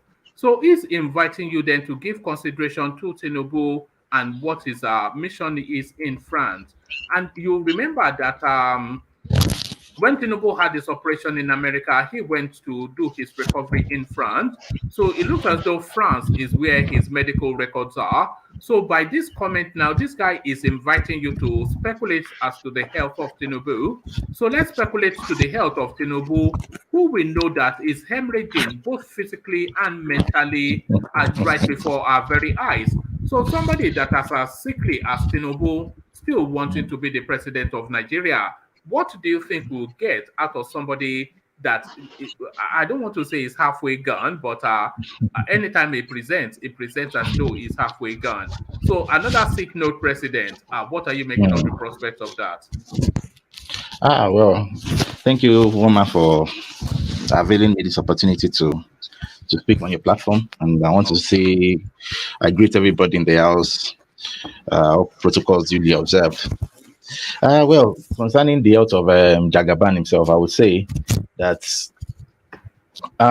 he, even though he's sick, he has the right to contest any election in Nigeria because he's a citizen, and that right shouldn't be deprived. He shouldn't be deprived of that right. But I think the electorate should come to that knowledge now that we need somebody that is strong and capable, that is healthy. Well, the post of the presidency, we all know, is not it's not a post it's not a child's play. We're getting some very heavy background noise from you. Okay, I'm not sure if you're hearing it. I can't hear it, but how is it now? Yeah, where you are now is better. Carry on. Okay, so what I'm saying is that the electorate should come to that knowledge and vote in the right persons, and the right persons should be we should consider health as part of it. If Tinubu has started displaying heal letters at this time, then we can simply envisage what can happen in when it gets to the seats properly. Of course, we know that with being on the seat too can avail you the federal might to replenish your health in such a significant way. We have seen that in this present administration, how Mr. President has been hailed and Nazi after receiving some very fantastic treatments. So we can say yes, while the post can avail you the opportunity to make your health very good, but I think it is not right in this time, because you can't afford the president that will be going in and out trying to to replenish his health at the expense of economics and every form of activity that Nigeria will need this presence for.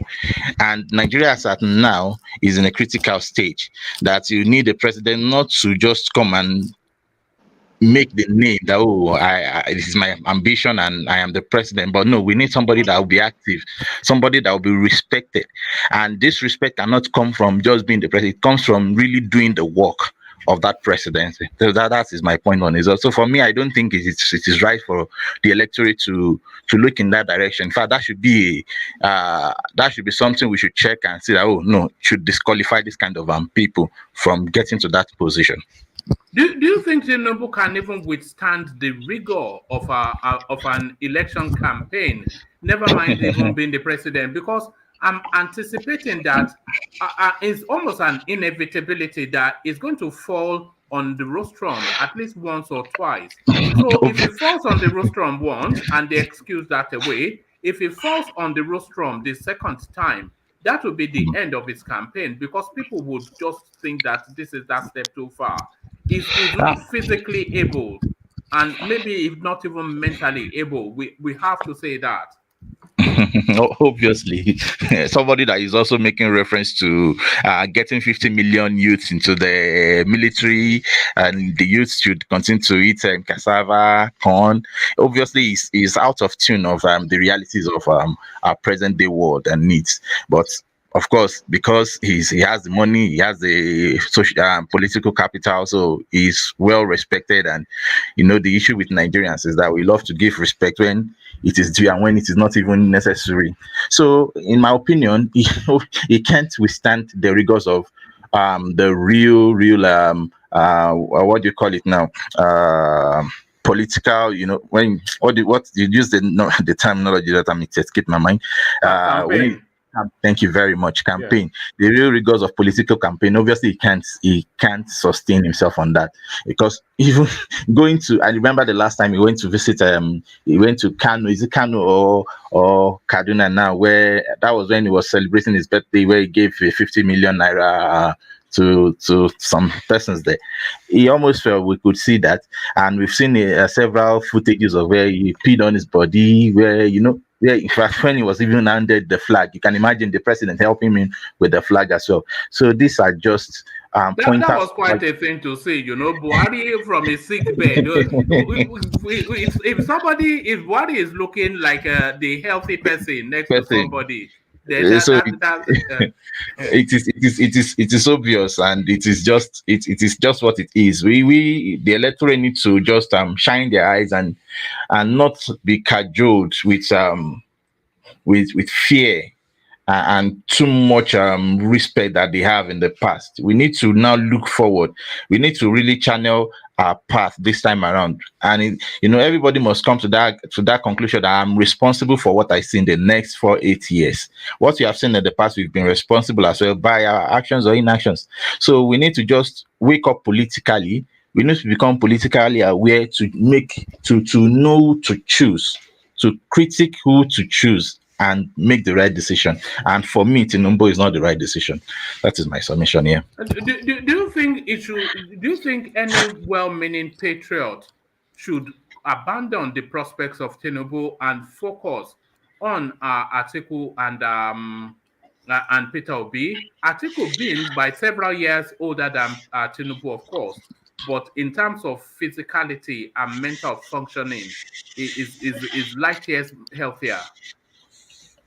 Yes, that is what is expected of any well-meaning patriots in Nigeria. This should be expected, because apparently, if you support Tinubu, it's either that there is something in it for you, in my opinion, because maybe there is a particular benefit you're gaining from it, or maybe there is a political benefit. Perhaps, for instance, once you know that the health of someone is failing, there could be some game within the ranks to put in somebody else that can serve as a VP, knowing fully well that if this man this man has a tendency. I'm not praying that he will kick the bucket anytime soon, but life can happen to anybody anytime. So, and the tendencies are there that there's higher probability that with the rigors of this position, anything like that can happen. So there could be a game, just like the way Yaradua game was played as well, So there could be a game behind the scene that, okay, let us drive him forward. We know that he can't really sustain himself in this long period of time, So these things are there. But as a well-meaning patriot, a well-meaning Nigeria who has seen who has endured the economic rigors of the last 7 to 8 years, then it is incumbent on this person to look critically into these candidates that have been placed before us and to make the right decision. And in order to make the right decision, we must have a checklist of what we're looking for. Health is part of it. What is the mental capacity of this person? What is the physical capacity of this person? What is his ideas and ideologies?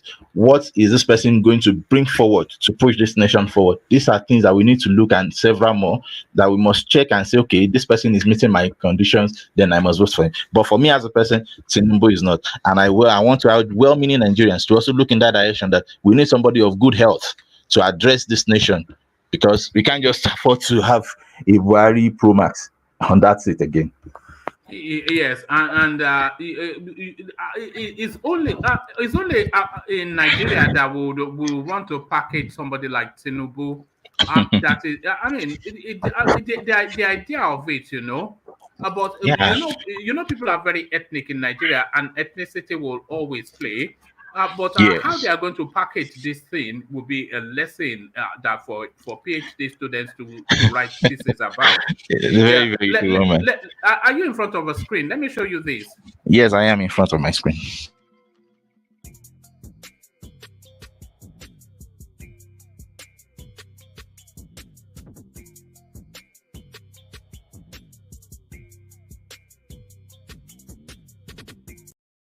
So that's your man. He cannot even walk a short distance without stumbling over. One man, Agbada lo kolese. Baba works in italics this time around. They have started already. Agbada lo kolese. Look at that. Baba works in italics. He can't walk straight. So well, that is it. We need to just move on from people like this. Even Atiko, even. If I were the Yoruba political leaders in APC, we would have just come together to champion somebody like Osinbajo. I don't know why. That is you see, if he looks back, obvious maybe in times to come, we realize that Osinbajo is one of his best friends. Osinbajo has seen these things and he was trying to save his face, because it's not maybe. It wasn't. No. One man, let me say something. Look. Okay. I believe that Yorubas we hardly betray. That is one thing, except there is a reason behind it. And maybe Osinbajo has seen this like, if you are representing, you're not just representing yourself, you are representing the Yoruba race as a whole too, in order to go to this position. We need somebody that can, even though if you lose gallantly, but you must be somebody that we can be proud of. I'm not proud of him now that I will say, oh, he wins in the body, yet he started as a Yoruba leader. You see, there are these little identities that we should try and avoid, and I believe this is what Osinbajo must have seen that made him to straight face, without flint, like, let me go for this thing. But the pride, the arrogance with this man is just uncanny, and that is why it is like this. Of course, Osinbajo doesn't have the political mind that he has, and but I believe even the Yorubas that have supported him, I know it's one way or the other because of a selfish benefit. There must be something behind it, not just because of there is a goodwill to the nation. That's why they are supporting him. In my opinion, looking at the field, do you think Nigerians actually have a choice that will propel them to the future? Do they have anybody that they can vest confidence and hope on and in? Looking at the field, you are looking at Atiku, you are looking at Tinubu, you are looking at Kwakwanso, you are looking at Peter Obi. Does anybody of that quartet, does anybody inspire confidence in you, or indeed in Nigerians? Are Nigerians inspired by any of them? Yes, one man. I would say personally, I am inspired by a couple of them, Peter Obi, Kwankwaso, and to a lesser extent Atiku. Yeah. But the thing is that in this election around, it is more of political awareness amongst the people, the populace themselves.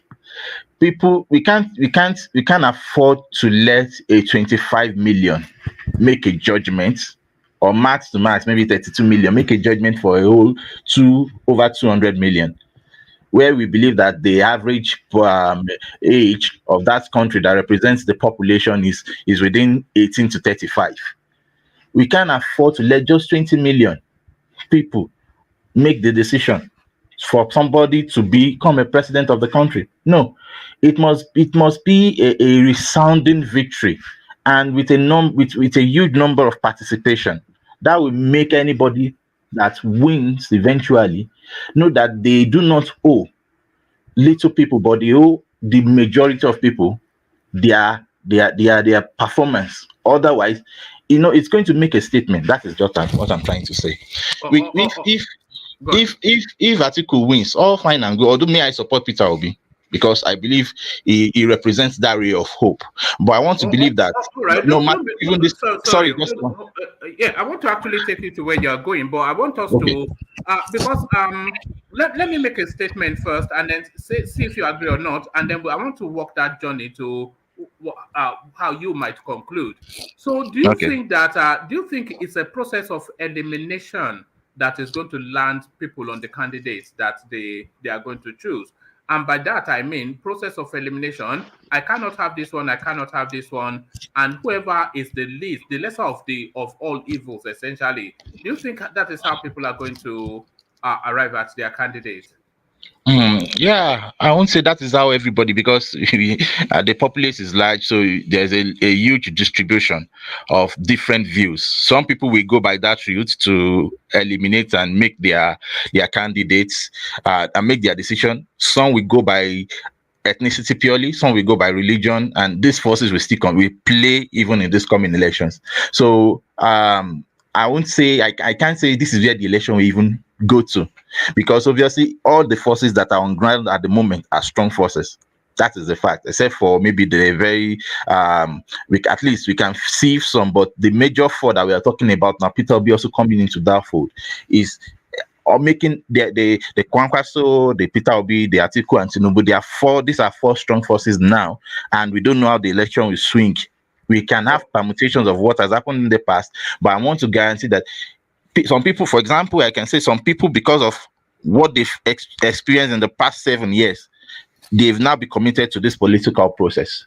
They are going to make decisions, and these votes have not been counted in the past. Some people are hungry and they are now getting wiser. There is a lot of politicking going on, and there are also a lot of convincing going on. Even the youth are also waking up gradually. Things are moving in different ways now that we can only. My brother, are you connecting your comment to Ekiti election?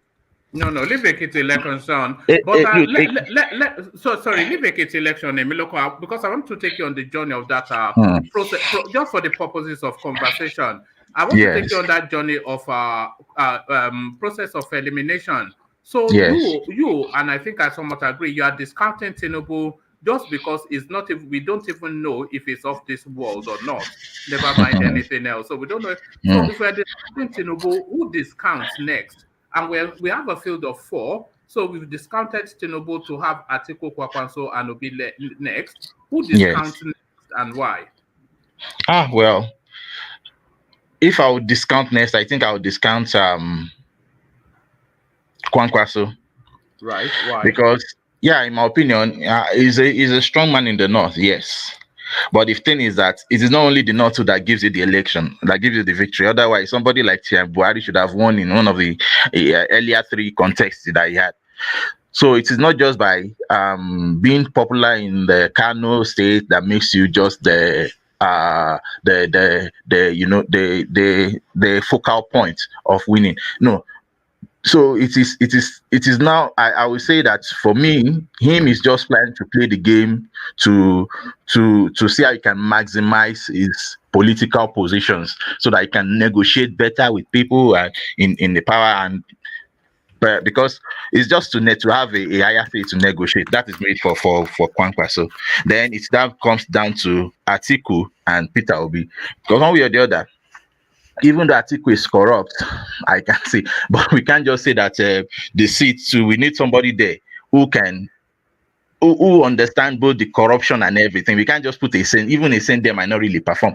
So we need somebody who has passed through the process. And that's why so someone like even Shawore, I would say that he needs to start somewhere, um not because he can't do it or he's not capable, no, but because he needs to show this antecedents. He needs to also see what is in there, see and see is believing sometimes in this kind of game.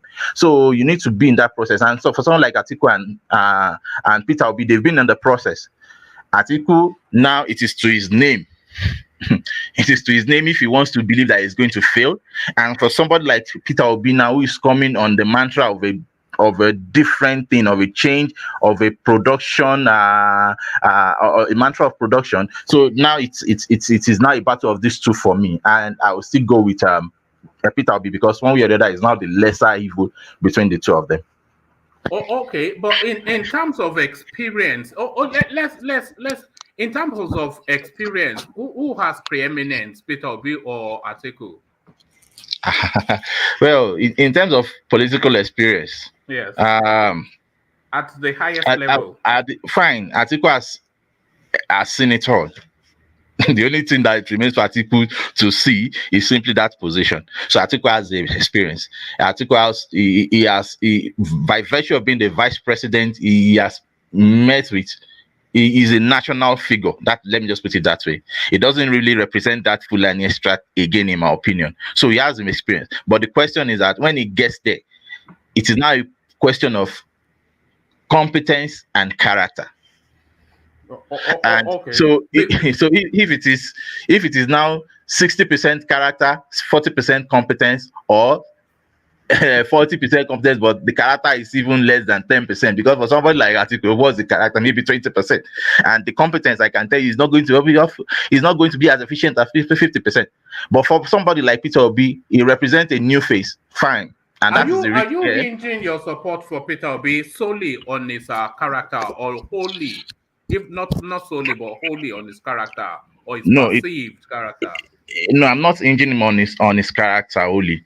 No, because nobody only pass. That's how they say it. So I do not expect. In fact, I'm not of the position to publicize his character for the reason for anybody to vouch for him. You know, we have tried that with Buhari in 2015. I was one of persons making the noise. No, we need the change. This man, if it is just for his integrity alone, so far that he has a professor who can run the economy, who understand, and also is a general who can really understand the rigors of war and know how to direct the soldiers to make the right decisions. But obviously, we've seen that was a failure in a grand style. So it is not just character this time around, because for me it's not character. But the thing is that it's just a balance of the two, character and competence. So one needs to just sit down and weigh, okay, this person for me between Atiku and Obi, who can perform more.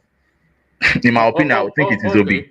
So sorry, hold on. In terms of the ethnic diversity of Nigeria, who can manage that better, Obi or Atiku? Ethnic and religious diversity. Ethnic and religious. Yeah. I think based on what we have so far, I'll still want to give it to Atiku, because he's a national figure, so he's mixed to both. And I don't know, except if there is this feudal convictions within himself, maybe he still wants to also further this conspiracy of the Fulanization of the country. And I think that's where the risk is, because once you are a Fulani man, there is this tag that you always want to, if you are in power, you might want to support yourselves and want to propagate that conspiracy of Fulanization of the country. But outside that, if you just look on the face value, we'll say Atiku is more of a nationalist in that regard, because he has shown it so far. But for me, as a person, I still believe that because Peter Obi hasn't shown it doesn't mean he doesn't have it. And also, so far in his comments and things, that he has been a calmer person. He has tried to not attack anybody, but to address issues head on. Not any person, but he addresses issues.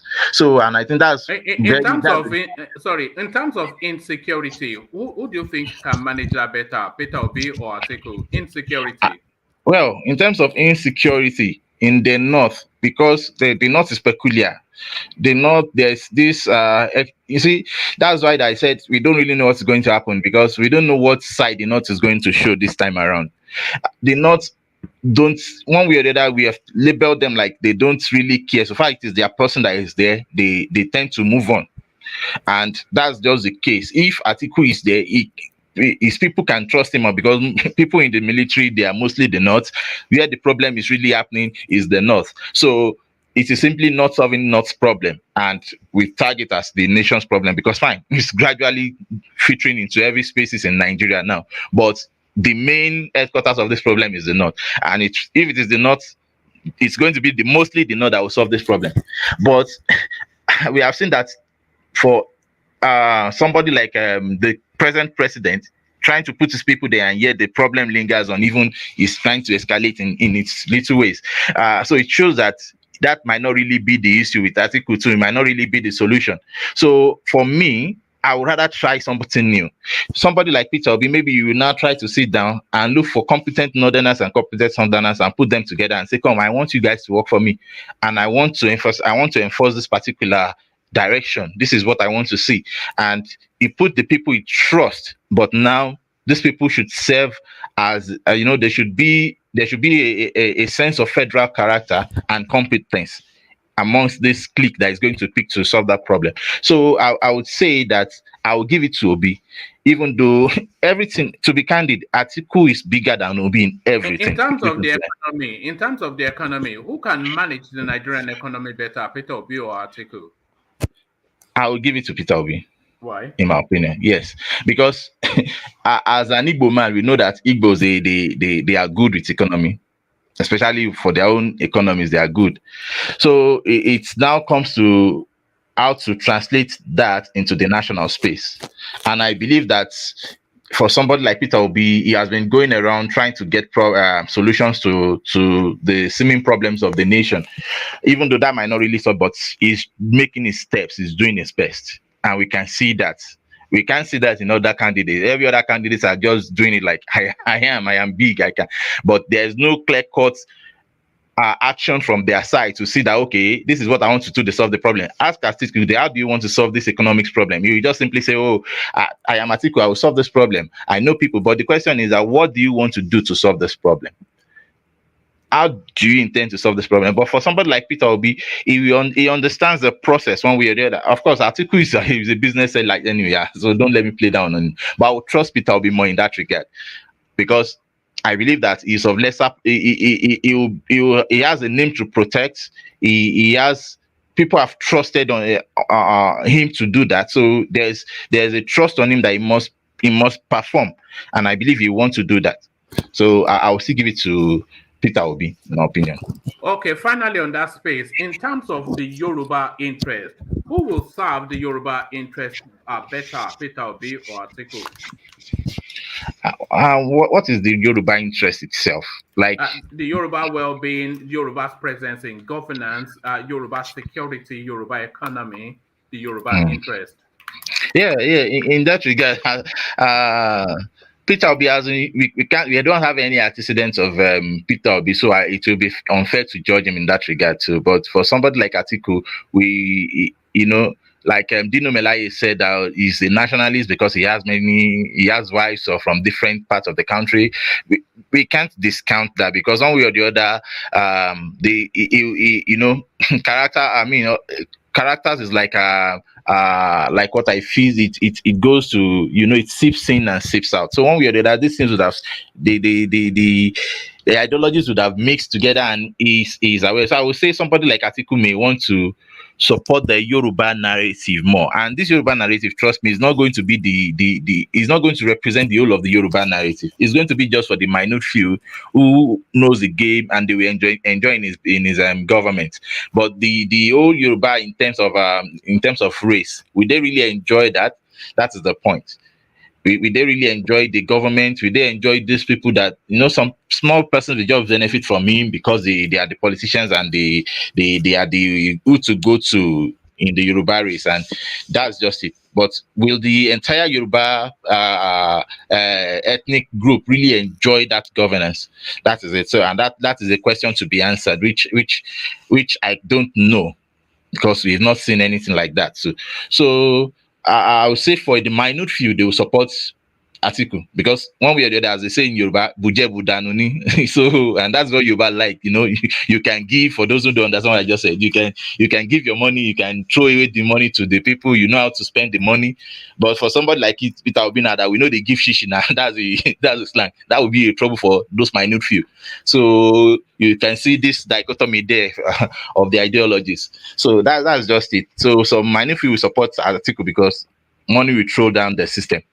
But for Peter Obi, it might be for the general enjoyment of everybody. So it doesn't matter if you're Yoruba or Igbo or Hausa. It is simply that what this person benefits, this one should benefit. That is it. And do you think a Peter Obi victory will mark the end of this old guard politics? It brings to an end all of them. It won't mark the end.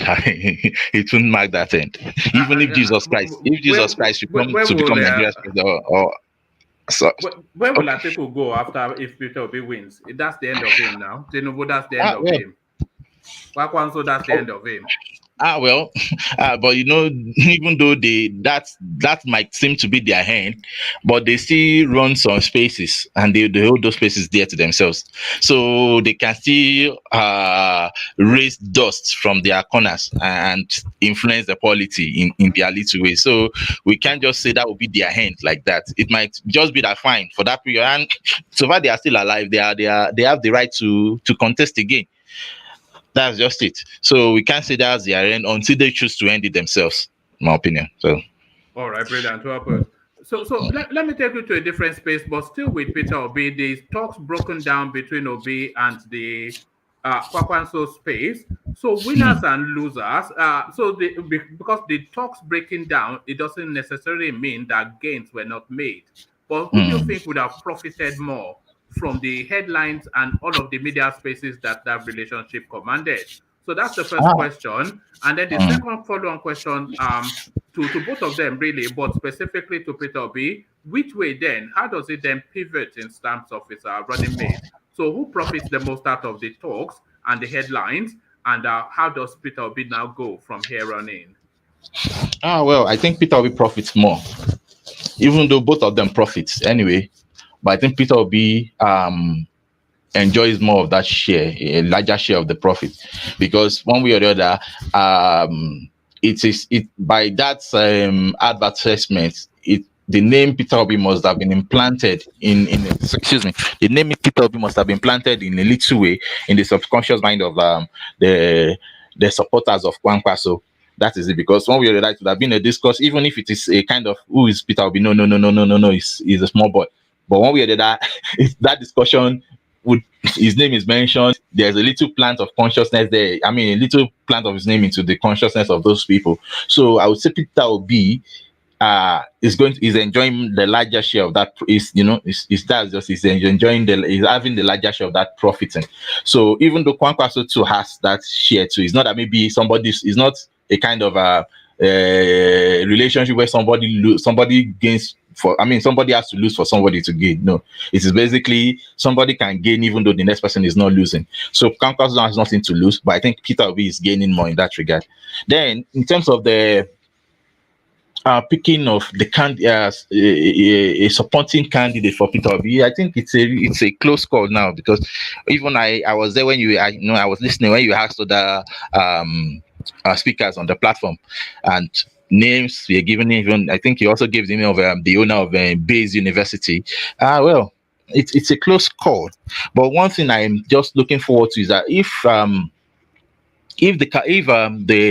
the senior citizens, one way or the other, are supporting Peter Obi, because I heard that even Baba Obasanjo too is trying to drum the beats of support for him and trying to see some personalities even in the north. We can't tell. Maybe there could be some wonderful outcome from those meetings, and that could lead to a change of the game totally, where we also have a new face coming up to support him, and there will be the subtle support for that person too as well in the north, and that can change the game totally. So it is not yet over until we see what is going to happen.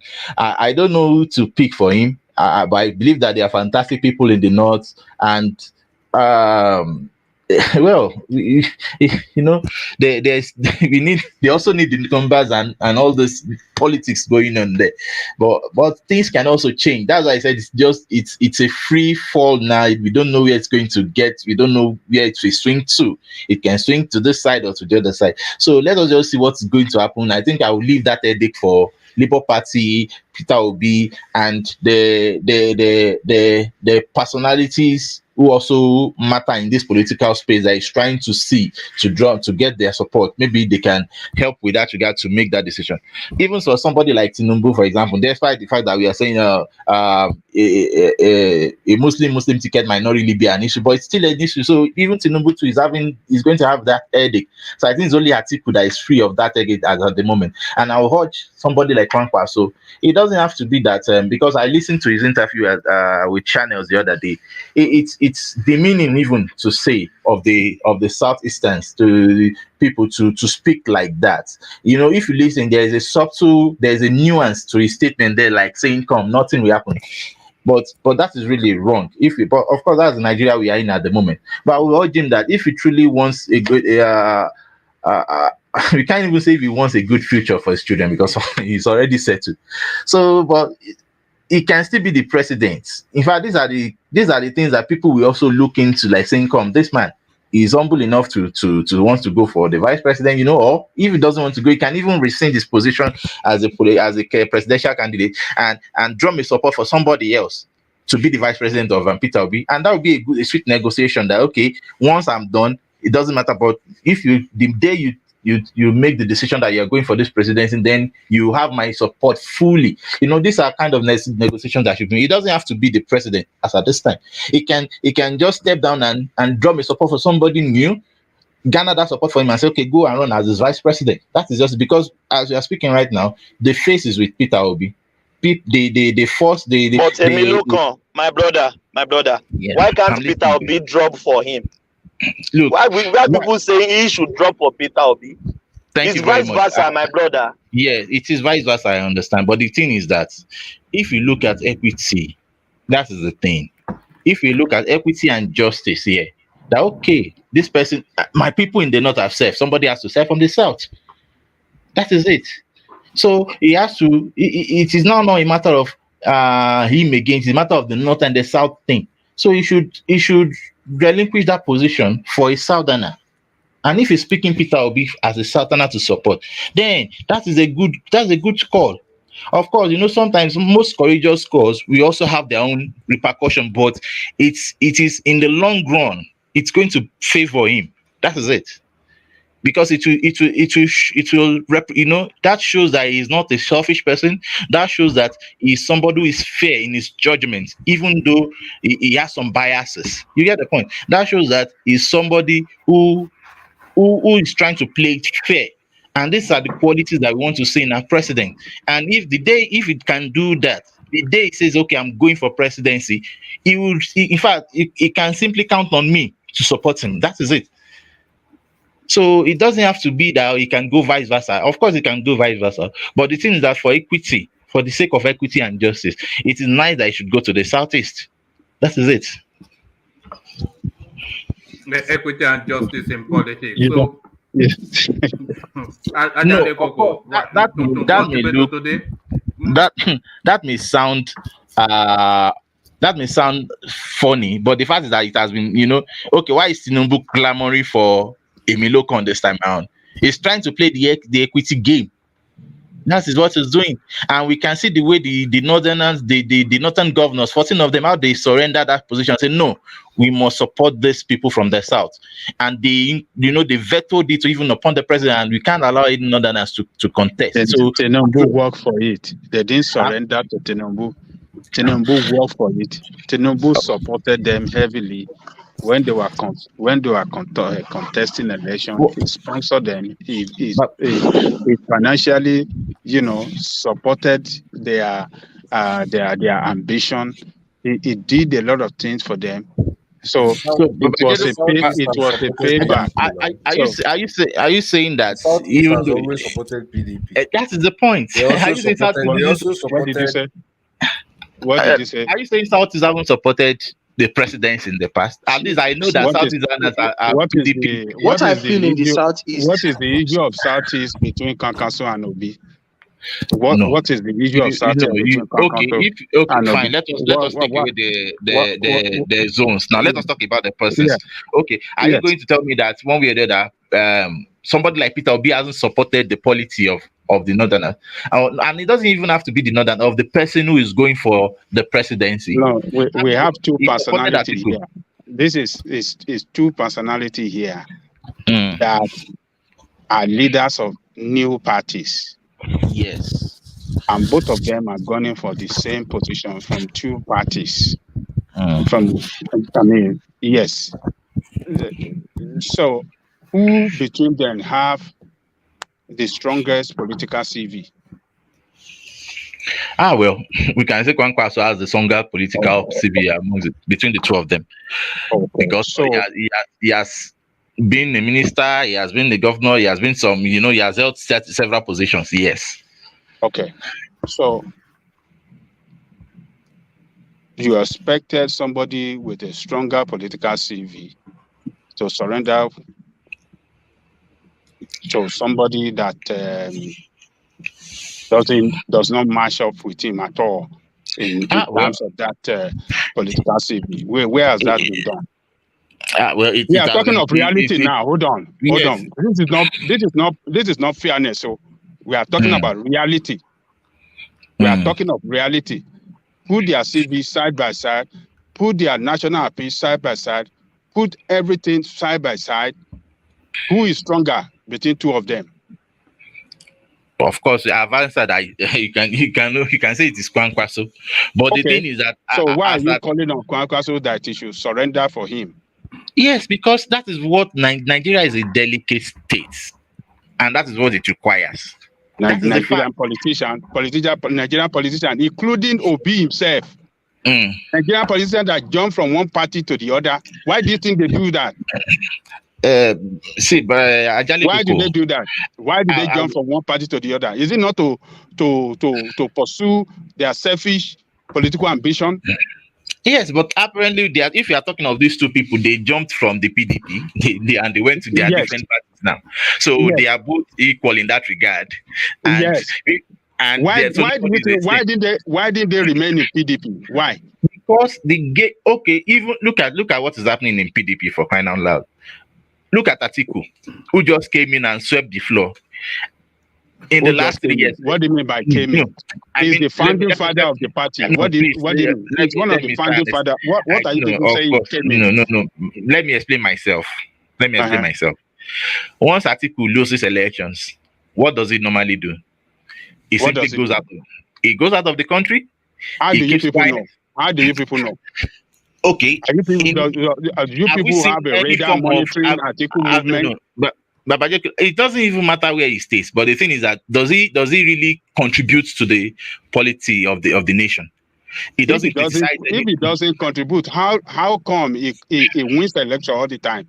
That is the point, because money is the game. Money plays the game. Yes.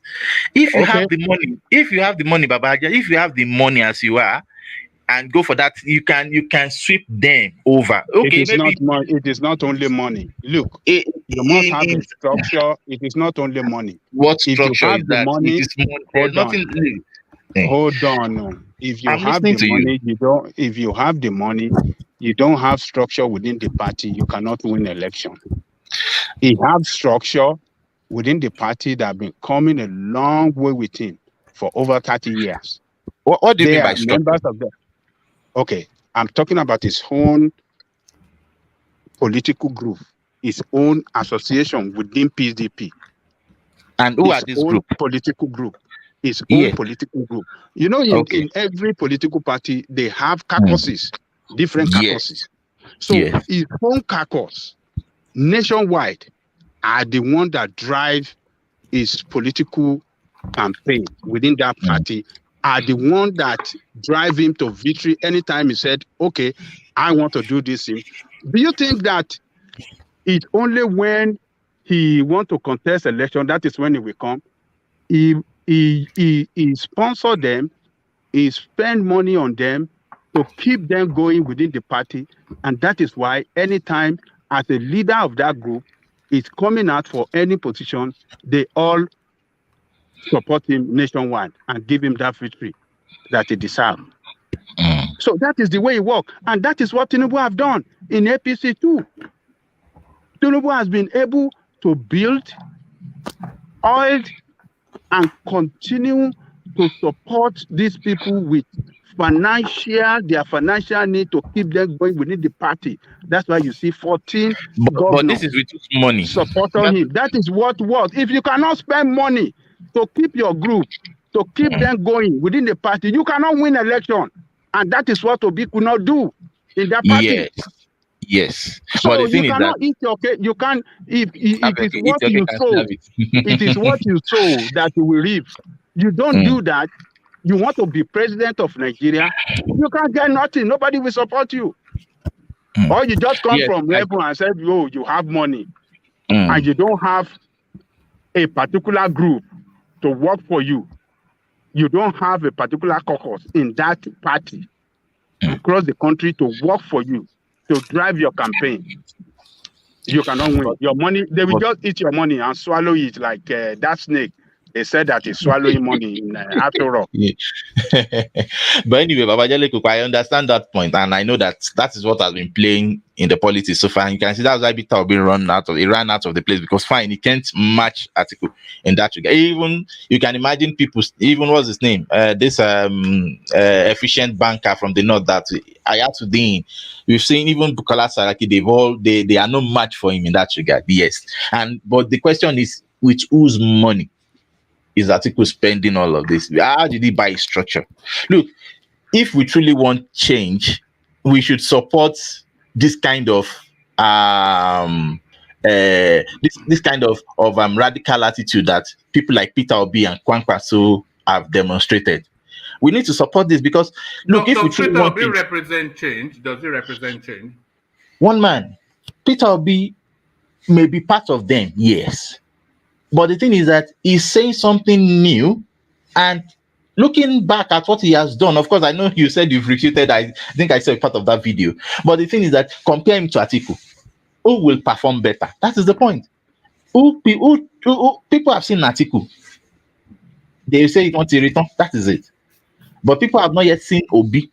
So, and if Obi gets to that position and he didn't do well, no problem. It's a learning curve for the Nigerian populace. To also now check again. Atiku gave Nigeria GSM. What did Peter Obi give equal measure to Anambra? Atiku gave Nigerian GSM. Yes, which is what is driving. Of course, because it was but the question is, did he make that decision on himself, or was it from? It was simply the decision. It was that GSM was just come to Nigeria. Look, it doesn't have to be that he gave it to Nigeria. Before it got to Nigeria, GSM didn't originate from GSM. Countries have been using GSM for how long before it got to Nigeria? So that is it. Is that not it? Countries have been using. The Nitel was in the exclusive list. It was in the exclusive list, so people could have done nothing on that exclusive list. You know? No. I'm not talking about the exclusive list, but Saki, you are right that Niger was in the exclusive list, but Yeah. it was the liberalization agenda that Atiku arrowheaded So that he tried. that he opened up both the GSM and also the media space. That's why we have. Remember, we used to have only NTA, So, LTV, etc. So it but was his let's liberalization agenda that opened up the space for GSM to come in and liberalize the media space for it to be what it is now. But But one man, so the listen. What did Peter Obi do in equal measure? So not to the exclusive list, but what did he do impactfully, like that a brave and inspired decision can I that tell changed the you? paradigm? Yeah, Can I tell you? go The states on. they have. I mean, education is both in the concurrent is in the concurrent list, right? Education is in the concurrent list, right? Is at the purview of every state. So carry on. Yeah, what Okay, did yeah. he do? So, He painted some schools, the Abby. simplest example of what he did, I would say, is that almost all the universities in Nigeria today are on strike. But Anambra Right. State is on right now as we speak. Anambra is on, courtesy of P2B. You can't give that to him now. It's Is it him that did it. is it the one in place? Is it the one in management of the state now? No, Why do you want it is to because see, attribute let me that to tell you him? what happened. Let me tell you. Okay. You remember when there was a very long strike? It was long ago. This was during the time of shortly after P2B entered. There was a nationwide strike, that took long, very long that time. So it was that very time that P2B called the university, the ASU in Anambra State, and called them on round table. They discussed. They told him what they needed him to do, so that they will now call off their strike. So during his administration, he paid them 5 billion naira. That was what led to permanent withdrawal of this Anambra State University from this ASU strike. So since then till today, that is what has been happening in Anambra State because of that thing he did. Sorry, He what paid thing off did he do? What did he do? He paid off the money that they required that very time. That Right. caused That that was very strike. that was nearly 10 years And they ago. returned back to school. That is what I'm trying to say. Right. So since then till now, remember that before, if you are saying it is this present government, this strike started before Soludo came in. Do you remember? This current strike Peter Obi was to Soludo administrate. Peter Obi was nearly 10 years ago. So are That you was saying what- because he settled one strike action, that is now what's ended striking in what is causing this strike? Is it not the agreement of 2009? What is causing this very strike? It's pay Is and it not the conditions. agreement of 2009? It was the agreement that even started as far back as 2009 that the federal government has not been able to fulfill till today. 2009, who was the governor of Anambra State? That is what you would think. Who was the governor of Anambra State by that time? Those are the questions you have to answer. So he did it. He did it. He paid them 5 billion naira. And it was the state government that did that, throughout Nigeria. And that is why till today they are not going on strike. You know that I'm going to go and check this thing now. Go and check. Because we've been here so many times. So don't Go make me and go and check. do I said another go video. and check. Go and check that very right.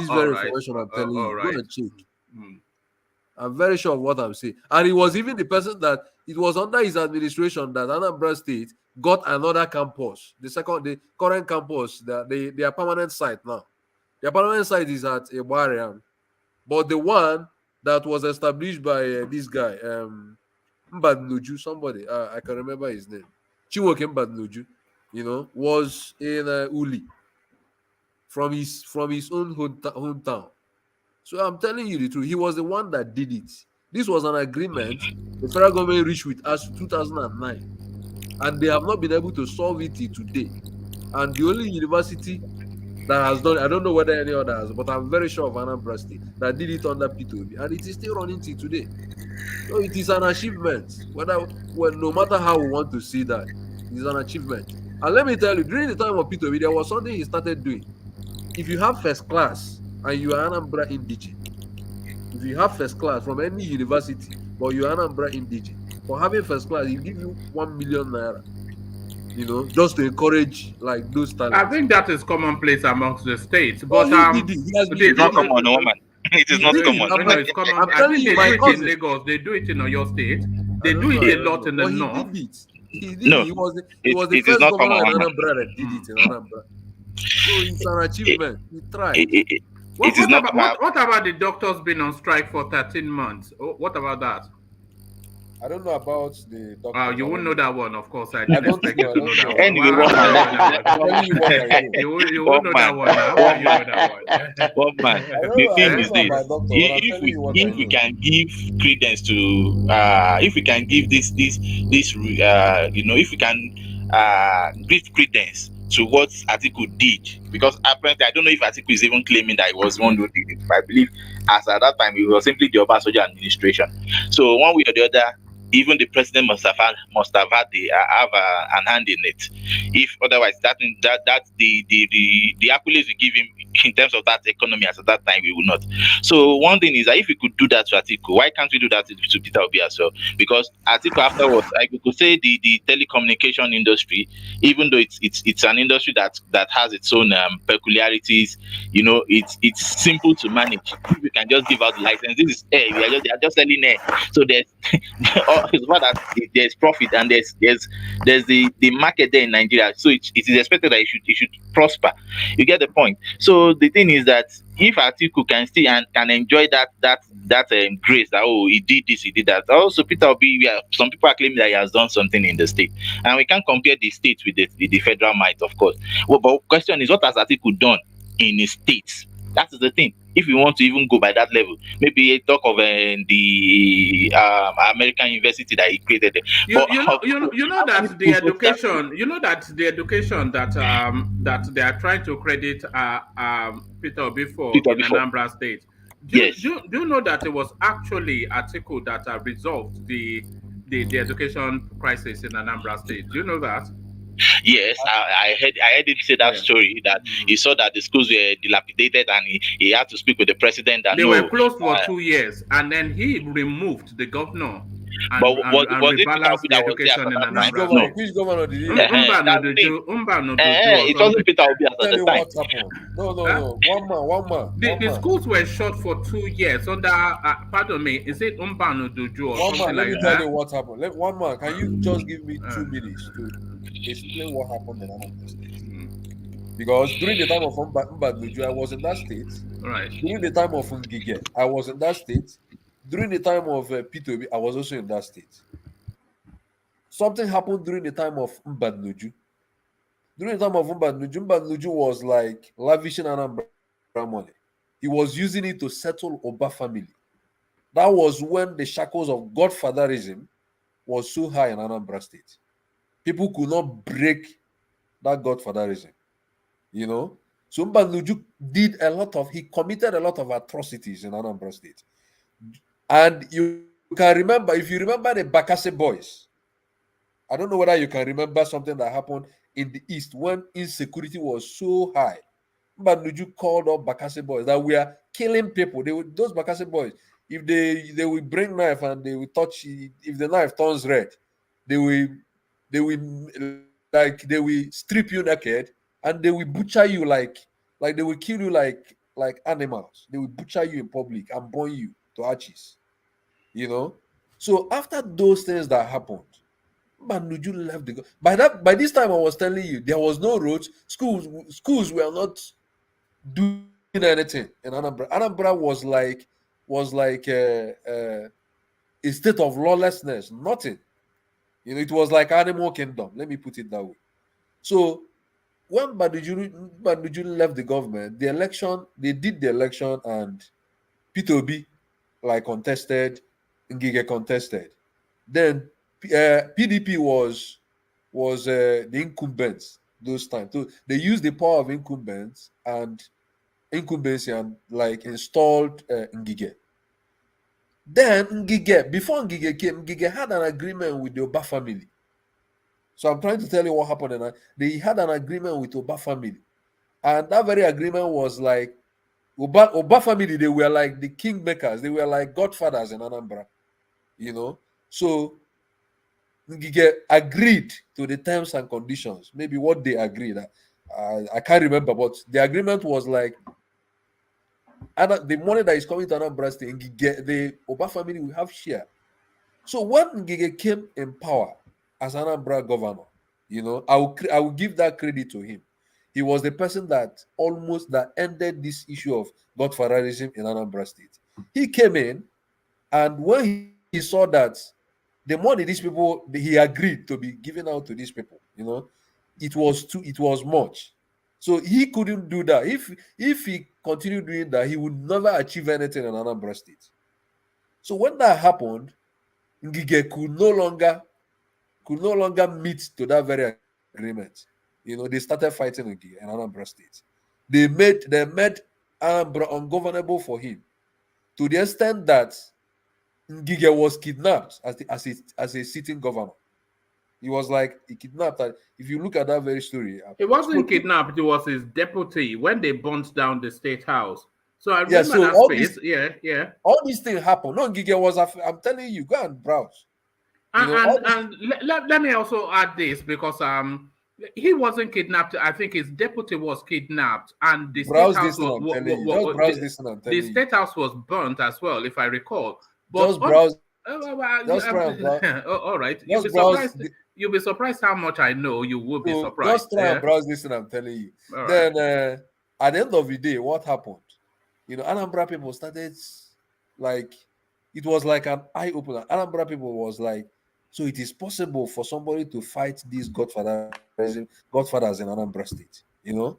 So it was during that very time that P2B was already in court, you know, because he was actually the person that won that election. So he was already in court. So these people were like, yeah, the whole place was ungovernable for him. So suddenly, in the course of Ngige's administration, like 2 years plus or thereabouts, you know, P2B won the case. That was how P2B came in, and Ngige left. You know, so but before P2B came in, Ngige had fought that godfatherism things in Anambra State. You know, so when they were fighting Ngige so much, you know, making the whole place ungovernable, the only option Ngige had was to start doing things the masses will begin to appreciate. So he now started doing roads, you know. So people were like, yeah, this person did not actually win this election, but I think he's doing well. He started like working. So people started like, he started drawing the interest of the masses to himself, you know. So, but he couldn't finish the term, then P2B came in. So that was what happened. So if you are saying this, that schools was like they were not doing anything for like 2 years, and it was Atiku that did that. It was the administration of Mbadnuju, not P2B. Mbadnuju was the governor before Ngige. Then after Ngige, it was now P2B. So that was what actually happened in Anambra State. All right. But under Ngige, given the circumstances that apart from the Mba family, there was a lot of lawlessness. You've already described it with the Bakassi boys and all of that. Before Ngige came in, it was during the time of Mbadnuju. Right. Those but there was still lawlessness, because when I was doing my research on that space, it was kidnap after kidnap, after killings of senior people within that space, parliamentarians, monarchs, senior chieftains within the society. It's just slaughter after slaughter. So it was a violent place when Ngige took over. And but even with all of that, Ngige still managed to improve the internally generated economy of that state by 53% in 3 years. And in the 8 years that Peter Obi, who, when he came into governance, Ngige had managed to tame that state just in 3 years, and improved the IGR year after year. I think he actually came in with an 800 million economy, and he ratcheted that up to about 2 billion something, and every single year he was exponentially increasing it in just those three succeeding years. But when Peter up to 53% in 3 years, when Peter Obi came in, he served his 8 years, and he was only able to improve the economy of Anambra State by a paltry 18%. You know, the infrastructural investment, it was very pittance in terms of comparison, either with the So succeeding P2B did infrastructure more than Gige. I don't know where I well, don't know what they you read only in had paper. 3 years now, so how much infrastructure would Let they me have tell done? you. Let me tell you. I don't know what papers write, and I don't know what is written. I don't want to argue on the basis of what is written on paper. No, I it's want not to paper, argue. it's data. I want to argue. Listen, I want to argue on the basis of what I saw. I'm talking about. Just see this as like primary data from Did me. you see the totality of Anambra? Because people always say I used to live there. I used to live in Lagos, but I only lived in Ikeja. So if you are telling me stories about Adegunle, I wouldn't be able to argue with you. Now let me tell you. There is a road in Anambra State from Onitsha to Enugu. It's called like Onitsha Enugu Express Way. That very road has been very bad, so bad that even Ngige could not do that because he believed it was in 3 years. No, he believed it was federal government, like federal road. But when P2B came in, P2B did it with P2B came in with he did most like a lot like some federal roads with state money and started claiming it from like federal government. You know, so he didn't wait for federal government to come and do roads. But that is commonplace now. They do that all the time in Lagos. That is what I'm trying to tell you, to know the level of road infrastructure P2B did. He did more than Ngige. How can he not do more than Ngige? Ngige was there for 3 years fighting Dumba and bandits, and he was in court most of the time. During the time of P2B, people that disturbed it, because today you're talking about IPOB. Don't forget that during the time of P2B, it wasn't even IPOB. It was the people that disturbed it so much was the Mazob. Go and browse about Mazob. There was a group called Mazob before this IPOB. It was the people that disturbed so much during the time of P2B. But P2B tried.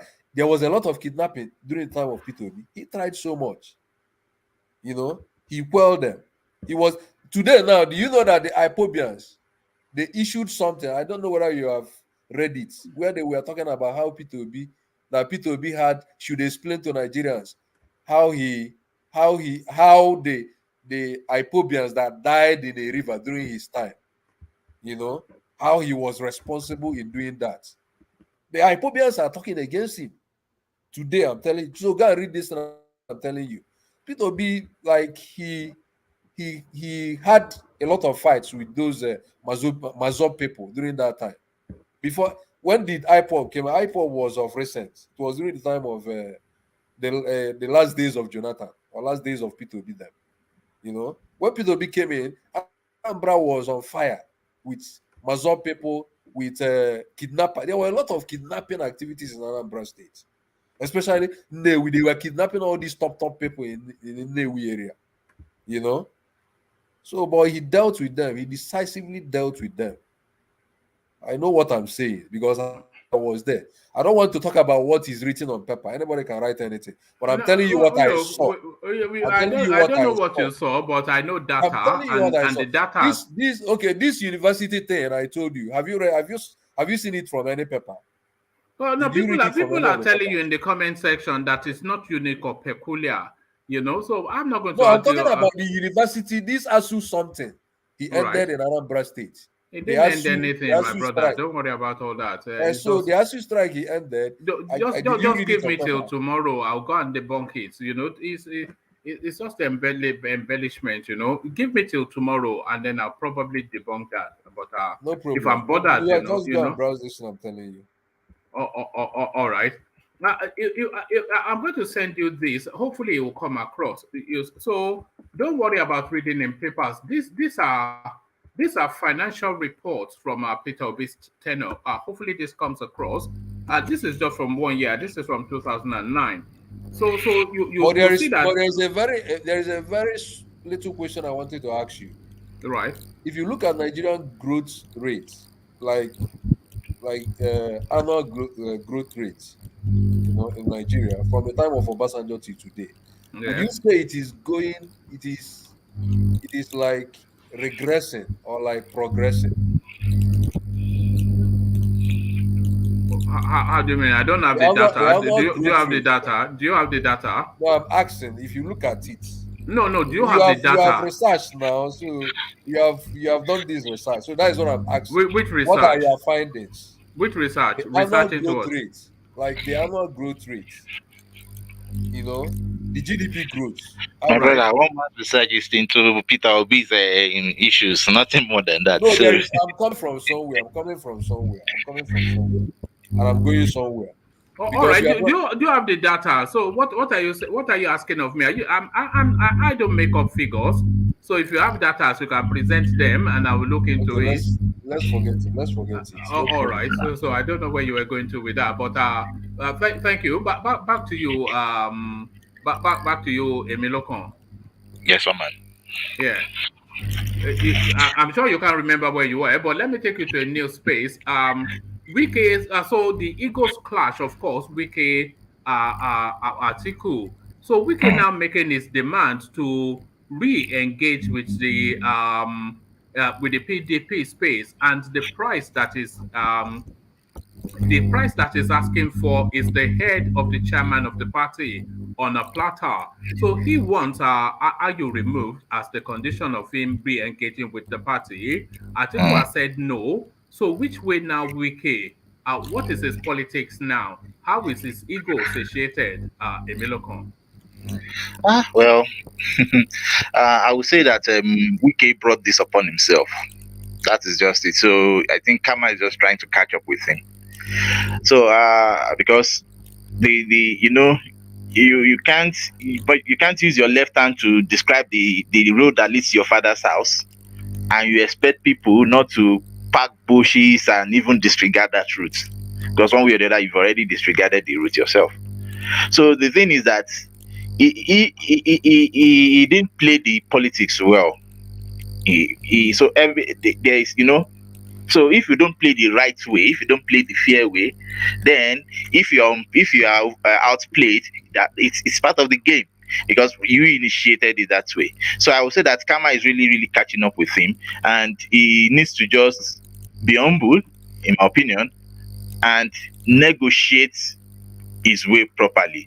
But in this time, I'm being fine. I know Ajali Koko said there's still enough time for them to conduct the primaries. I mean, to re-elect the head of the national chairman of the party, which is a good way. If that can be achieved, all fine and good. But all of them has to sit on that round table and discuss it properly. It is not just by command. I want this to be out. I want that to be out. No. The thing, it is not like that. It has to be by compromise, by consensus, by negotiation, and because you've heard your view, you've heard your anger, and everybody know where you are standing at the moment. So it's all fine and good. You have said what you wanted, and if those people too will agree to it, well, that is his that means he has won the battle. But if they don't agree, so it's either that he leaves or he renegotiates. So, and I think they know that is a force, is an asset to the party. So I believe that there will always be renegotiation.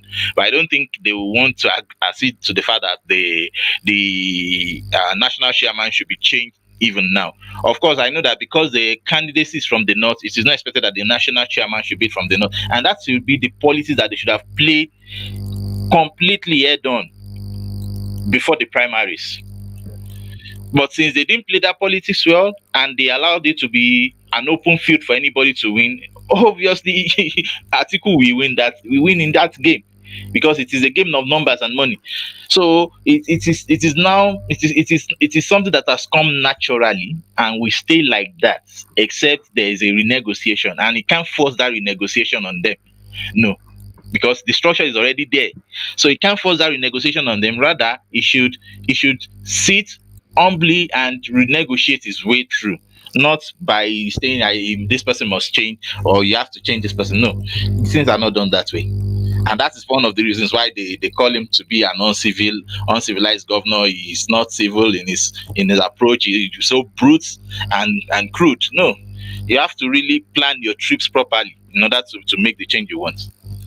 That is my opinion. All right, brilliant, Emilokon. So thank you. So Emilokon, let me go on from you for reasons of time. And there's a heavy static sound coming from you. If you scroll back, you probably hear it. But thank you, Emilokon. So let me go on from Emilokon to Thomas. And Thomas, are you still there, Thomas? I'm here, one man. Oh, all right, brilliant. So Thomas, to the space then, IPOB moving then to distance themselves from Peter Obi, warning Kwakwanso not to associate Peter Obi with their movement. So what politics do you think is in play there, Thomas? Oh, thank you, one man. IPOB themselves may not have anything to do with Peter Obi, but we can actually say that so many that their followers they have translated to Peter Obi movement. Since for now we have been chanting the Southeasterner should to translate from the Biafra agitation to at least playing the politics in Nigeria.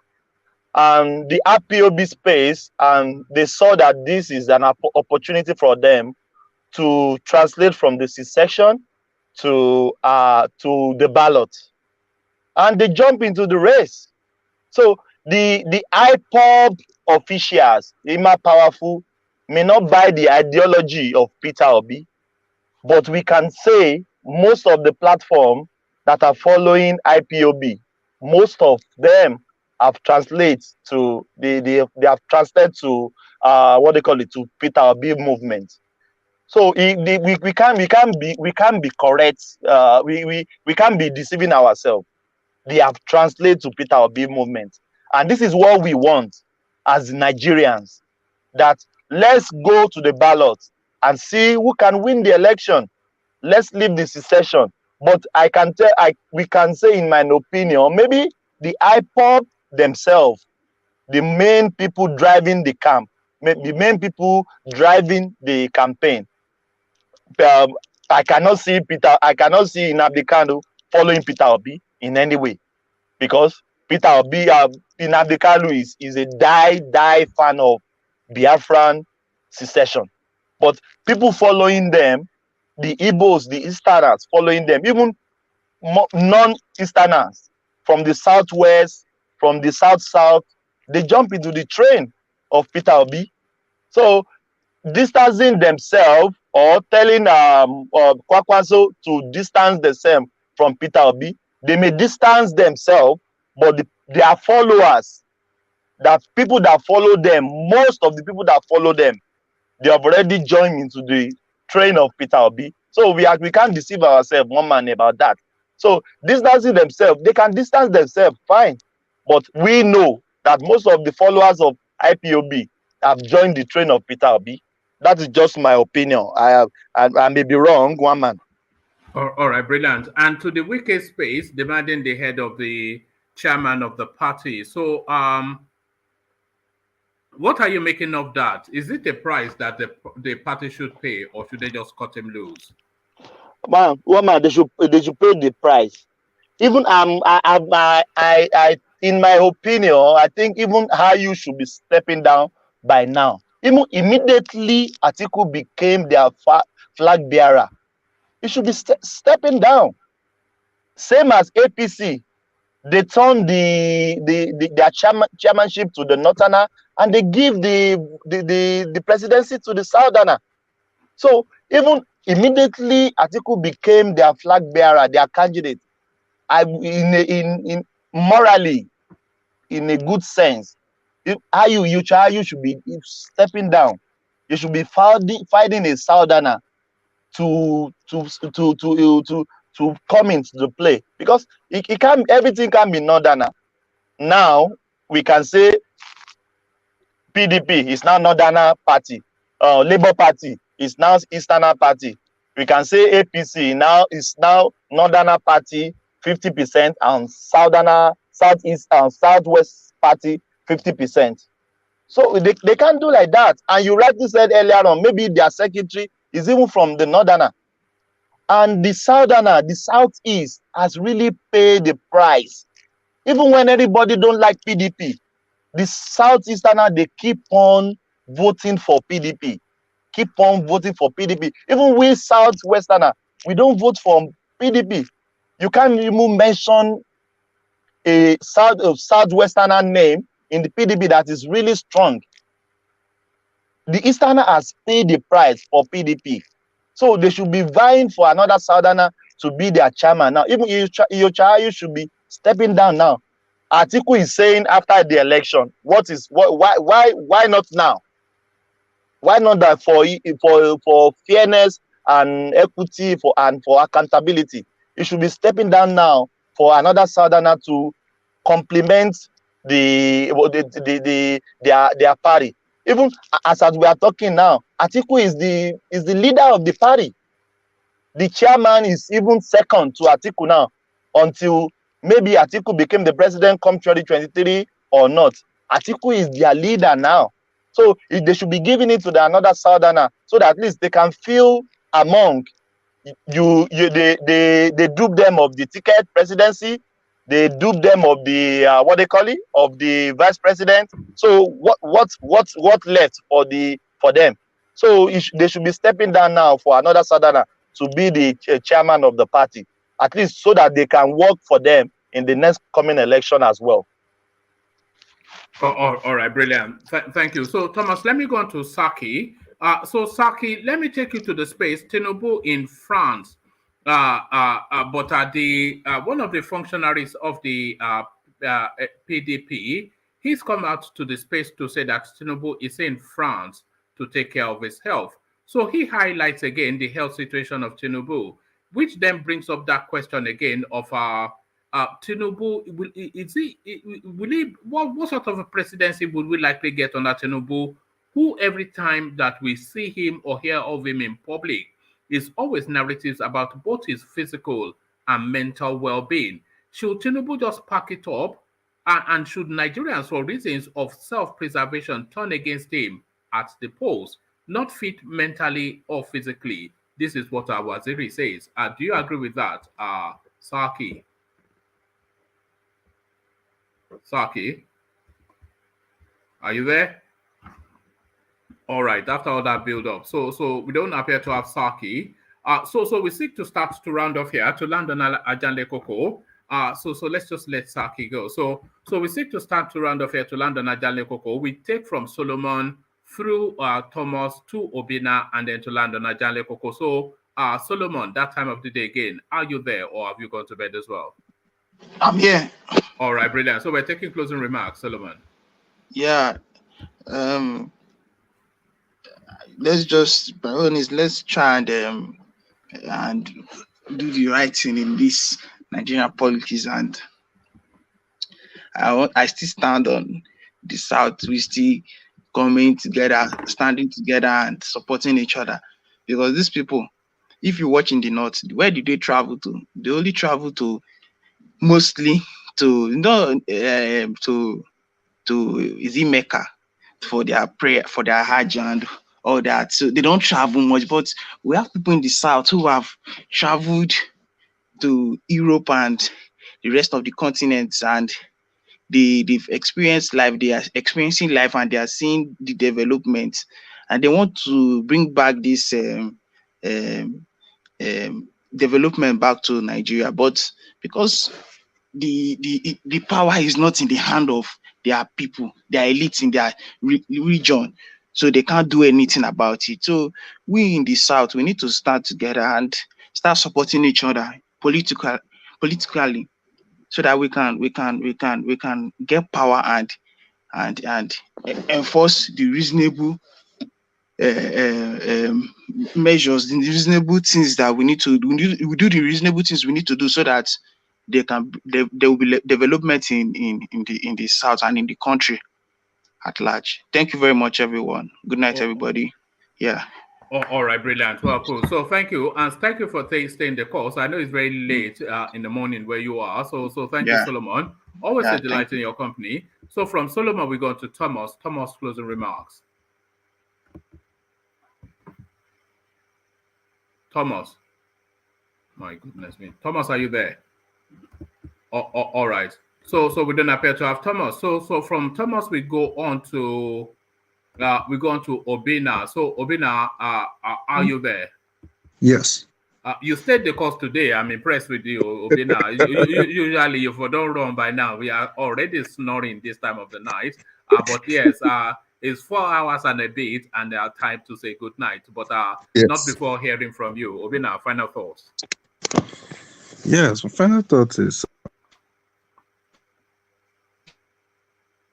we've lost you.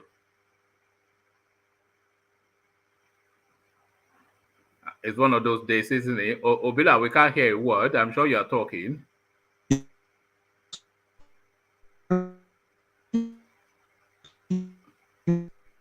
Ding dong ding.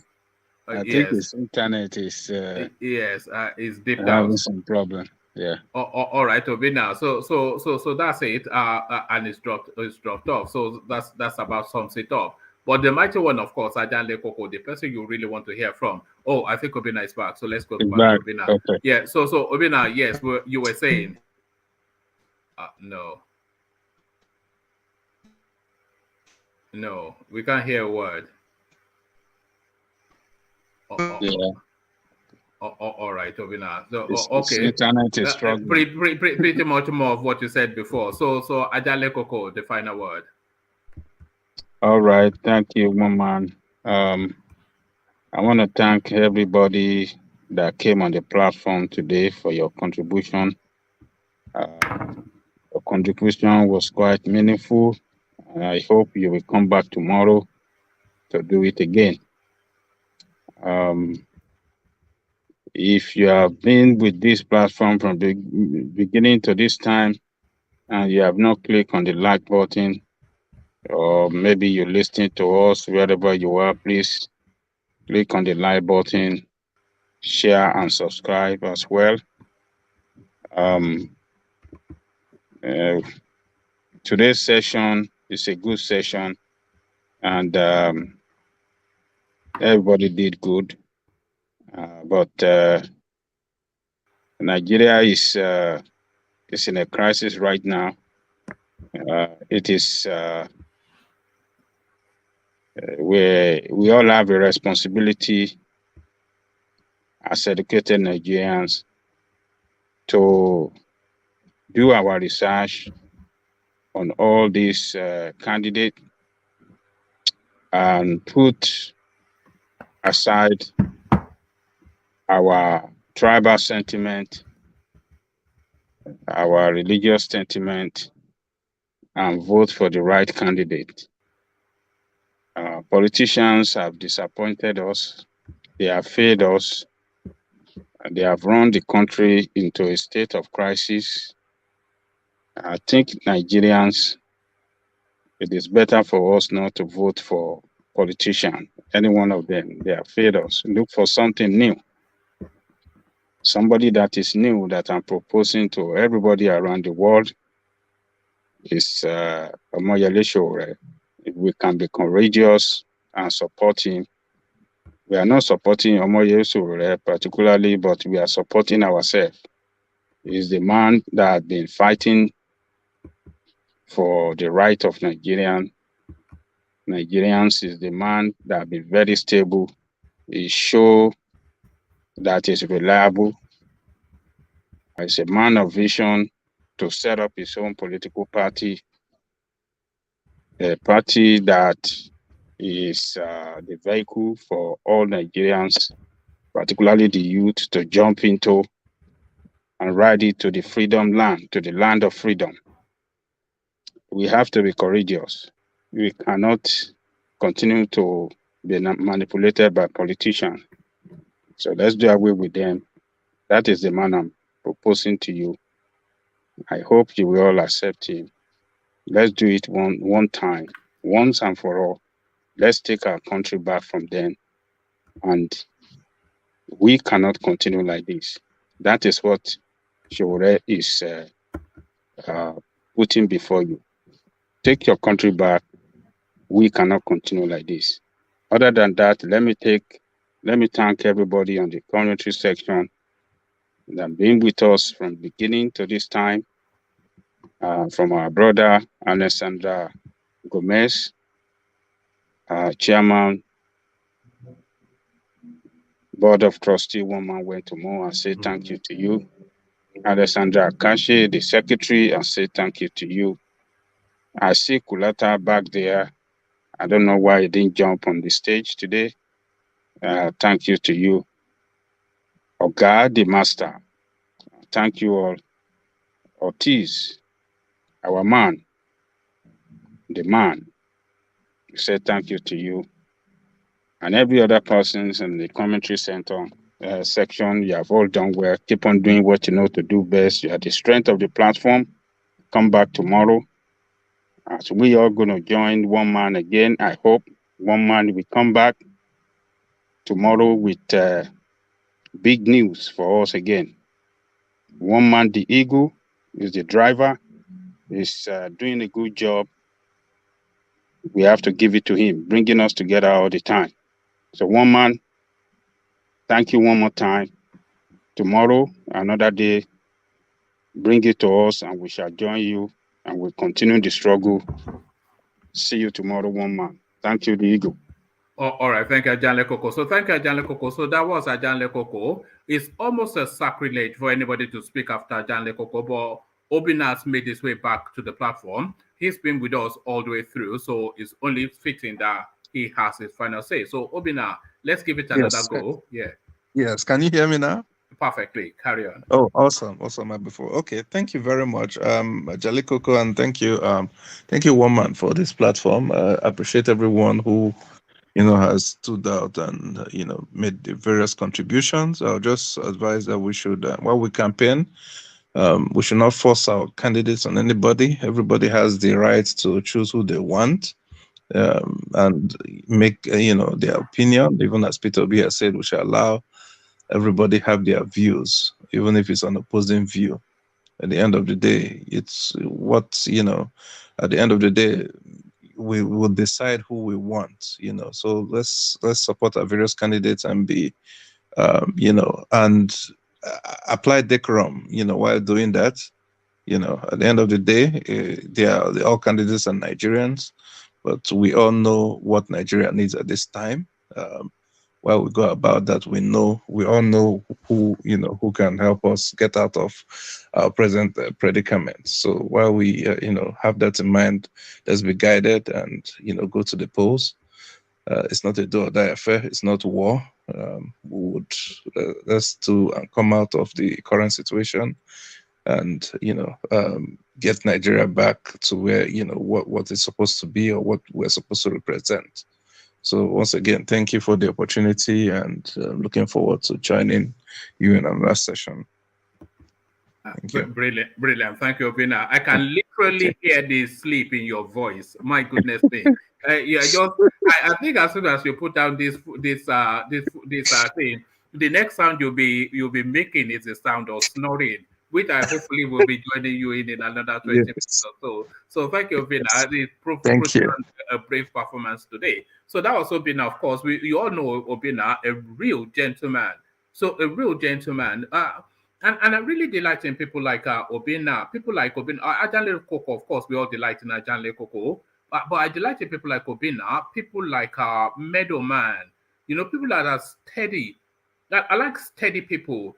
They are never flustered one way or the other. So there's consistency, and they are always balanced in their view. So you can vest trust in what they say. And Obina, anytime he comes here, he always comes across in that way, a steady, gentleman-like sort of a person. I delight in people like that. I delight in everybody because I like big characters too. But I especially delight in somebody that is steady, because then you can have a free conversation. They're intelligent enough to know where you're going, and they're bright enough to present you something to think about, you know. So a real gentleman. So just gentleman galore all the way through, and this is why we do these things, you know. That where on this planet would I be having a conversation with Obina? Obina would not even know that I existed as a human being if not for the planet, and ditto everyone else. So that is the magic of it, but that magic comes to an end just about right now. So we round it off again. The usual call for the like, share, and subscribe. So this is something you should be doing routinely, by the way. But I tire of laboring it. So do it at your discretion. If you feel like, then click on the like button. If you're not inclined, then well, that's fair enough too. But you should be subscribed if you are spending however long on the sessions, which I know a good few of you do, because everywhere I go on the space, you know, because the Nigerian space within the internet is such a small space. So you hear all the murmuring. So everywhere I go, it's one man, one man, one man, either directly in reference or referencing to something that has been said. And even if I make an appearance, then the you know, so we know that you're all there watching. So, but you don't want to subscribe because we're not. Yeah, but I'm not an obedient. It's just a the simple thing of that, and it's not likely that I will be just because I'm not going to discount it completely. Of course, you know, you never say never, but I remain to be convinced, and there's nothing convincing like this narrative that Saki was presenting us, that Obi stop strikes. You know, it's this sort of thing that irks people, and then I have to go and do the digging now, only to come and do a video to dispel it, and then they say I'm anti the guy. When you come and tell some fantabulous story, it will irk people now. And when people are irked, then you get their beaks up and then they go ferreting. But I won't go ferreting on that. I'll just leave it alone because I too am starting to feel the weight of being called anti-OB, only just because we are trying to truth seek. Truth seeking is a venture that should not be taken on without the full complement of what you're saying. So before I start to talk gibberish, which you will say I always talk anyway, let me just round it off there and bid you good night, only to reconvene. We are having 2 sessions tomorrow. So the afternoon session comes back, and then the latter session, of course, stays consistent. So 2 sessions tomorrow. Set it by your clock, be here, be squared, or be here or be squared. That used to be a term back in the day. So I suppose you in your whatever your teens or early 20s, you probably never heard the be here or be squared. So there it is right there. That's what we used to say back in those days. So I'll leave it here. Carry conversation with you in comment section over here. Say peace.